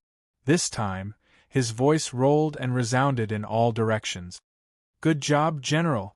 Gu Xinyan's defeat not long ago had caused many of the spectators to look gloomy. They had all suffered a great blow. At this moment, hearing the announcement, they immediately burst into cheers. Tianhu Empire, Ming Jia. A young man who was about the same age as the general descended from the Tianhu Empire's formation. This young man's eyes were glowing. His well-built body complemented the general's tall and straight figure. At this moment, a majestic ripple spread from his body, causing the surrounding onlookers to faintly feel a chill. The strength of this youth called Ming Jia was definitely much stronger than Fu Junyi's from before. Do it. The general took a deep breath and exhaled a mouthful of air. His eyes immediately emitted a dazzling light. Haha, General Budian Shanha. Martial arts and martial arts dual cultivation. Not bad. Just as the general's eyes flickered with a dazzling radiance, a wave of aura swept out from Ming Jia's body like a storm. The terrifying aura spread, and it was obvious that he had reached the peak of the martial marquis Nirvana realm. The corner of his mouth curled into an indifferent smile as he said to the general, "However, today, I still have to tell you that you will definitely lose in front of me." The general raised his head slightly and looked at Ming Jia of the Tianhu Empire before him. He said plainly, "You don't seem to be qualified." Following the general's indifferent yet arrogant words, the entire space seemed to freeze all of a sudden. The two of them faced each other in midair and looked at each other from afar. Then their auras surged. Boom! Almost at the same time, the profound chi in their bodies surged and wrapped around each other. The profound chi in their bodies exploded without holding back. Their long robes fluttered in the wind and mysterious runes faintly flowed on the surface of their bodies. Ayo! Roar! The two of them seemed to have reached some kind of tacit understanding. Before they even started fighting, they communicated with their martial veins at almost the same time and activated their vein spirit. The general's vein spirit was a huge black ape that was as black as ink. Its aura was terrifying and could suppress mountains and rivers. The vein spirit of Ming Jia of the Tianhu Empire was a ferocious strange beast that was the size of a bull. It had the head of a dragon and the tail of a tiger. Its aura was extremely powerful, and was not any weaker than the general's black ape vein spirit. Bang bang, the two of them covered their vein spirits, and seemed to have merged into one. They transformed into demonic beasts and instantly leapt into the air. Runes filled the sky and they started to fight. The ferocious strange beast was swift and fierce. Its claws were like knives and it wanted to cut through the space between heaven and earth. Its aura spread and it was extremely terrifying. The black ape shadow roared, and its entire body glowed with black light. Its aura surged and suppressed the mountains and rivers. The two of them immediately activated their vein spirits to fight. This caused the surrounding people to be extremely shocked, and they could not take their eyes off the fight. The difference in their cultivation levels is incomparable. They both know that if they want to determine the victor, they have to give it their all. Du Xiaofu looked in front of him, and was very moved by the strength of the two of them. Especially when facing Ming Jia of the Tianhu Empire, Du Xiaofu sighed in his heart. An empire was nothing in the entire Central Plains. However, within an empire, there were many people of the same generation who were comparable to generals. The few youths from the Tianhu Empire who had yet to make a move were definitely stronger. From this, it seemed that in the entire central continent, how strong were the top youths of the younger generation. Everyone's eyes were fixed on the fight. The strange beast vein spirit phantoms and the black ape vein spirit phantoms continuously collided in midair. Runes soared into the sky and they both had a powerful aura. Rumble, every time they collided, there would be a burst of light.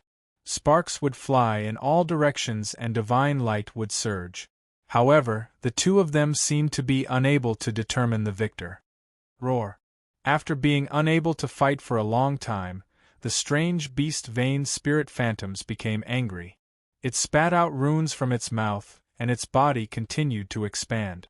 The runes shone brightly and it swept towards the black ape with all its might. The vast and mighty energy surged in the sky as if it was going to shatter space. The surrounding spectators felt their hair stand on end. Oh! The black ape roared in anger and its body also expanded. It was like a black demon god standing in the mortal world. Its terrifying aura was violent and torrential, causing people to tremble in fear. The collision of the two human vein spirits caused the space to rumble and the square below to tremble. Walala! The ground cracked, sand and stones flew, and a storm swept across the sky like a tornado. Their auras aren't weak. Du Shaoqing sat on the chair and said with interest. Not far away, the North Vanquishing Prince and the Protector King seemed to have heard Du Shaoqing's words. They looked at Du Shaoqing with a puzzled expression. I'm afraid it will be difficult to determine the victor. Du Xiaoyao stood on Du Shaoqing's shoulder. Her pale golden spirit eyes flickered. At this moment, she was also paying close attention to the battle in the field. Bang, bang, bang. After a while, the two vein spirits continued to collide. Divine light shot out in all directions and runes shone. The huge force shook the space violently and the ground cracked. Then, both vein spirit phantoms were damaged. They actually cracked in the violent confrontation again and again. No one had the upper hand. For both of them spurted out blood and their bodies fell from the sky at the same time. The ground of the square shook and the mountains shook. As blood dripped, their auras were weak and their faces were pale. In the end, they did not have the strength to continue fighting. This scene also made the North Vanquishing Prince and the Protector King, as well as the black-haired old man and the white-haired old man from the Tianhu Empire, move. After a discussion, the two of them tied for this round. Good job, General. Around the square, as the spectators watched the general being helped up, a wave of cheers erupted from the surrounding spectators. Although the general did not win, he defeated one opponent and maintained a tie for the second round. The ferocious battle just now was unforgettable. Qi. In the Tianhu Empire, after the tie between the general and Ming Jia, another young man flew out and landed lightly on the square. Following the appearance of this young man, some of the women in the crowd were stunned. This young man's facial features were as clear as a sculpture. His thick eyebrows were slightly raised and under his long and slightly curled eyelashes there was a pair of starry eyes. When he looked at people, he seemed to be full of affection. His skin was fair, his nose was handsome, and his lips were pink like rose petals. It was as if his smile was rippling with the arc of a smile that dazzled thousands of women. What a handsome man! So handsome! Although they knew that he was from the Tianhu Empire, there were still many women in the square who looked at him in a daze. In the Stone Dragon Empire, many people's eyes fell on the Du family. Under the gazes of many people, Du Yi slowly walked to the edge of the city tower. His white robe and black hair were not tied up. In contrast to his tall and slender figure, he moved the people who looked at him. It was unknown whether it was intentional or not, but after glancing at Du Xiaofu who was sitting not far away, a slight chill flashed past his eyes. Then, he jumped and landed on the square. Boom! As Du Yi landed, an invisible air wave rippled out, causing the ground to tremble slightly. Looking at the handsome man in front of him, a lightning-like glint flashed in the depths of his eyes, revealing an arrogant expression. Du Yi from the Du family is going to fight. As Du Yi stepped onto the square, many people looked at him with complicated expressions. After all, Du Yi had already fought 2 days ago, but the outcome was a little miserable. Du Yi stepped onto the square. Within the Du family, many people were watching him closely. Many of the elders looked nervous. 8 o'clock in the morning. It's 4:30 a.m. I'm sorry that everyone only finished now. I'm so tired. Xiao, you can't take it anymore. He's going to sleep. I beg for flowers, recommendation tickets, coffee, care, love. Chapter 452. Stone Dragon Empire, Du Yi of the Du family. Du Yi stepped onto the stage and looked at the handsome man in front of him. Silver snake-like lightning spread in his eyes, appearing extremely frightening. Tianhu Empire, Qin Zijiang. The handsome man raised his head slightly, looking at Du Yi with eyes full of affection. With a faint smile, he opened his mouth and softly said, "You are still not strong enough. Calling Du Chang of your Du family is more appropriate. You should admit defeat yourself so as not to embarrass yourself later." Hearing this, Du Yi's expression became extremely ugly at this moment as he looked at Qin Zijiang, who was still standing casually in front of him. However, a majestic aura that could not be underestimated was faintly spreading out from her. 2 days ago, he had been ignored by Du Xiaofu. Today, Qin Zijiang actually did not place him in her eyes. "What, are you not convinced? I feel that you are truly no match for me. Call Du Chang of your Du family." Just as Du Yi's expression turned ugly, the corners of Qin Zijiang's mouth curled into a faint smile. Like adding fuel to the fire, she did not place Du Yi in her eyes at all. In response to Qin Zijiang's words that were like adding fuel to the fire, the ugly expression on Du Yi's face gradually turned sinister. A cold glint flashed in his silver snake-like eyes as a majestic aura slowly spread around his body. Behind him, the wind and clouds surged as layer after layer of dark clouds gathered out of nowhere. Faintly, lightning flashed and thunder rumbled, causing one's heart to tremble. "Don't be arrogant in front of me. Big Brother doesn't even need to act to take care of you. I am enough." Du Yi sneered. With a wave of his hand, light flashed all over his body. Following which, lightning started to flash from within his body. With a stomp on the ground, his figure shot into the air, almost connecting with the lightning in the dark clouds behind him. Lightning flashed and thunder rumbled, causing the air to tremble. His aura was terrifying. Du family's lightning rune mysteries. Qin Zijiang smiled faintly as she gazed at Du Yi, who was like lightning flashing and thunder rumbling in the sky. She was rather interested, after which a brilliant light rippled within her affectionate eyes. Her body transformed into an afterimage. When she appeared again, she had already stepped into the air and appeared in front of Du Yi. "It's just the Qin family of the Tianhu Empire, a family that has been around for less than 100 years. How can it compare to my Du family? Today, I will tell you that you don't have the right to be arrogant in front of me." In midair, Du Yi let out a cold shout as he stared straight at Qin Zijiang. The brilliance in his eyes was like the fluctuation of lightning. Waves of vast and mighty aura swept across the sky from his body, channeling the energy of heaven and earth. He no longer held back the aura of a martial lord at the peak of the Nirvana realm. A terrifying aura spread across this part of heaven and earth.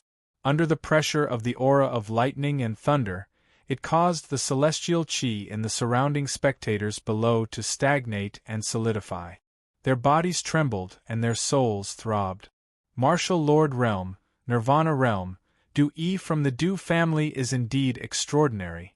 When they saw the terrifying aura that Du Yi had caused, many old men on the city gate tower nodded their heads and secretly sighed. The various great king manors and aristocrats sighed endlessly, causing the members of the Du family to secretly feel a little proud. Although Du Yi had made a fool of himself 2 days ago, they could not deny that Du Yi was indeed one of the best amongst the younger generation. "You don't seem weak. I heard that not long ago you were heavily injured by someone with a simple move. Looks like your strength seems to be strong on the outside but weak on the inside. You shouldn't be able to withstand a single blow." Looking at the commotion caused by Du Yi, who was surging with wind and clouds in the sky, Qin Zijiang still smiled faintly. "Bastard!" Qin Zijiang's words finally caused Du Yi to explode. What happened 2 days ago was the deepest wound in his heart. It was a wound that could not be healed. At this moment, Qin Zijiang had once again opened up the wound in the bottom of his heart in front of the entire imperial capital. One could imagine the anger in his heart. Sizzle, the hand seals in Du Yi's hands changed. The wind and clouds surged in the sky behind him, and the dark clouds moved. With a wave of his hand, silver snake-like lightning was born on his palm. The mysterious runes on the talisman fluctuated, and in the end, it seemed to have transformed into a dragon that was wrapped in lightning. Roar! The dragon roared, and it was like a sudden clap of thunder rumbling in the sky. Lightning raged, and its aura could be said to be destructive. This was the ultimate move that Du Yi had comprehended, lightning symbol dragon transformation. 2 days ago, because his comprehension of it was still lacking, he wanted to save this ultimate move to show off in the current country war. Therefore, he did not use it. Over the past 2 days, under the guidance of the old man from the Du family, Du Yi had further comprehended the lightning symbol dragon transformation. Now that he was furious, he naturally activated it, and wanted to teach his opponent a lesson with a single move. Lightning symbol dragon transformation. Roar! Du Yi activated the lightning dragon, and the lightning dragon roared like thunder. Wherever it passed, the space was distorted. Silver snakes flickered and wreaked havoc in the sky. Accompanied by a vast destructive aura, a domineering energy poured down like an ocean, directly suppressing Qin Zijiang. What a terrifying Du Yi! He is indeed someone from the Du family. At this moment, in the face of Du Yi's strength, many old men on the city tower exclaimed in admiration.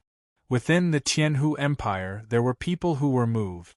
In midair, Qin Zijiang looked at the lightning dragon wreaking havoc, but she did not have any intention of dodging. Suddenly, mysterious runes surrounded Qin Zijiang's body and shot into the sky. In her faint eyes, there were dazzling mysterious runes flickering, and her aura seemed to be able to look down on all directions. Suddenly, mysterious runes spread out from Qin Zijiang's arms, and then turned into a pair of wings that were several feet wide. Her entire body was shining with golden light, and the runes flickered. It was as if a golden gale had formed in the sky, and it was like a sharp blade cutting through the space. Qin Zijiang exploded with power. In the time it took for a spark to fly off a piece of flint, instead of retreating, she leaped into the air and flapped her right wing. Clanging sounds rang out incessantly from the golden wing, and her right wing seemed to suddenly expand, transforming into a gigantic golden wing that swept through the air. On the golden wing, rays of golden misty light shot out one after another, layer after layer, and turned into a storm that swept across the sky. It carried traces of the fluctuations of the stars, and it violently collided with the lightning dragon. Instantly, lightning wreaked havoc in the sky, and golden light shot into the sky. Walala! Instantly, the entire square was in an uproar. Bang, bang, bang, bang, bang. In the terrifying explosion of energy, the surrounding sky and earth darkened, and the earth trembled as if there was a catastrophe.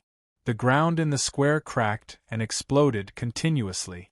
The terrifying scene made countless eyes glaze over, and their hearts trembled with fear. Whoosh! In midair, under countless shocked gazes, Qin Zijiang's wings, which were wrapped in golden light, shattered the terrifying lightning dragon after a few breaths of stalemate. Complete martial lord realm. Qin Zijiang is in the complete martial lord realm. At this moment, someone finally discovered Qin Zijiang's true cultivation level. Complete martial lord realm, one level higher than Du Yi's martial lord realm nirvana realm.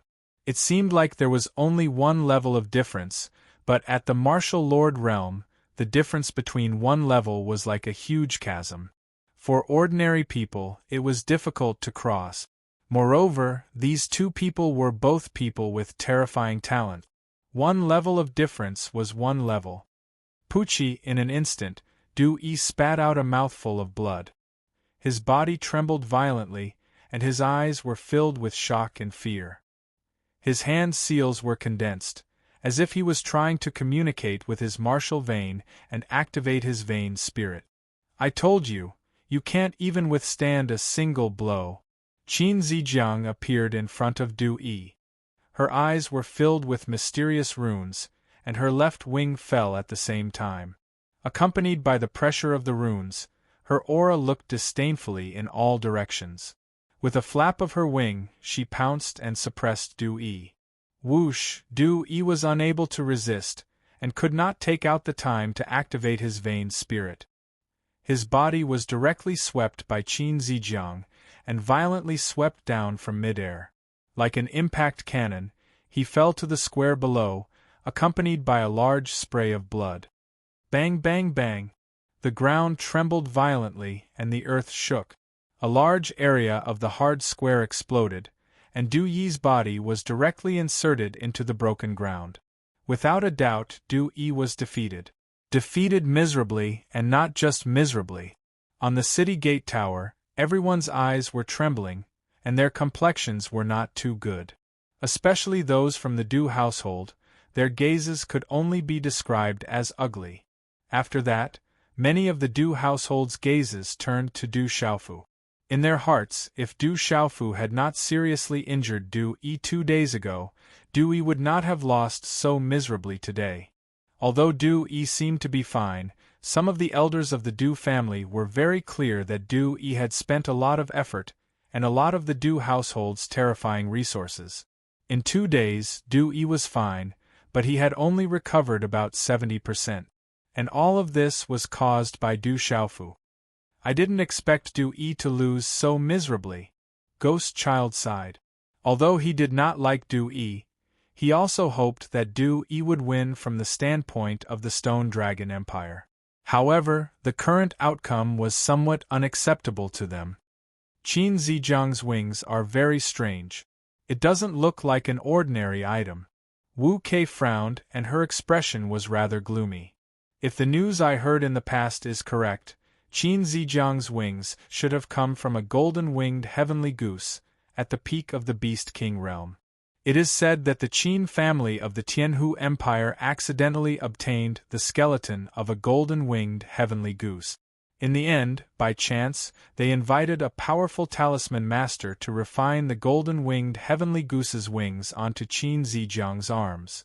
Guo Xiaofeng softly said to everyone, for this, Qin Zijiang narrowly escaped death, but in the end she miraculously survived.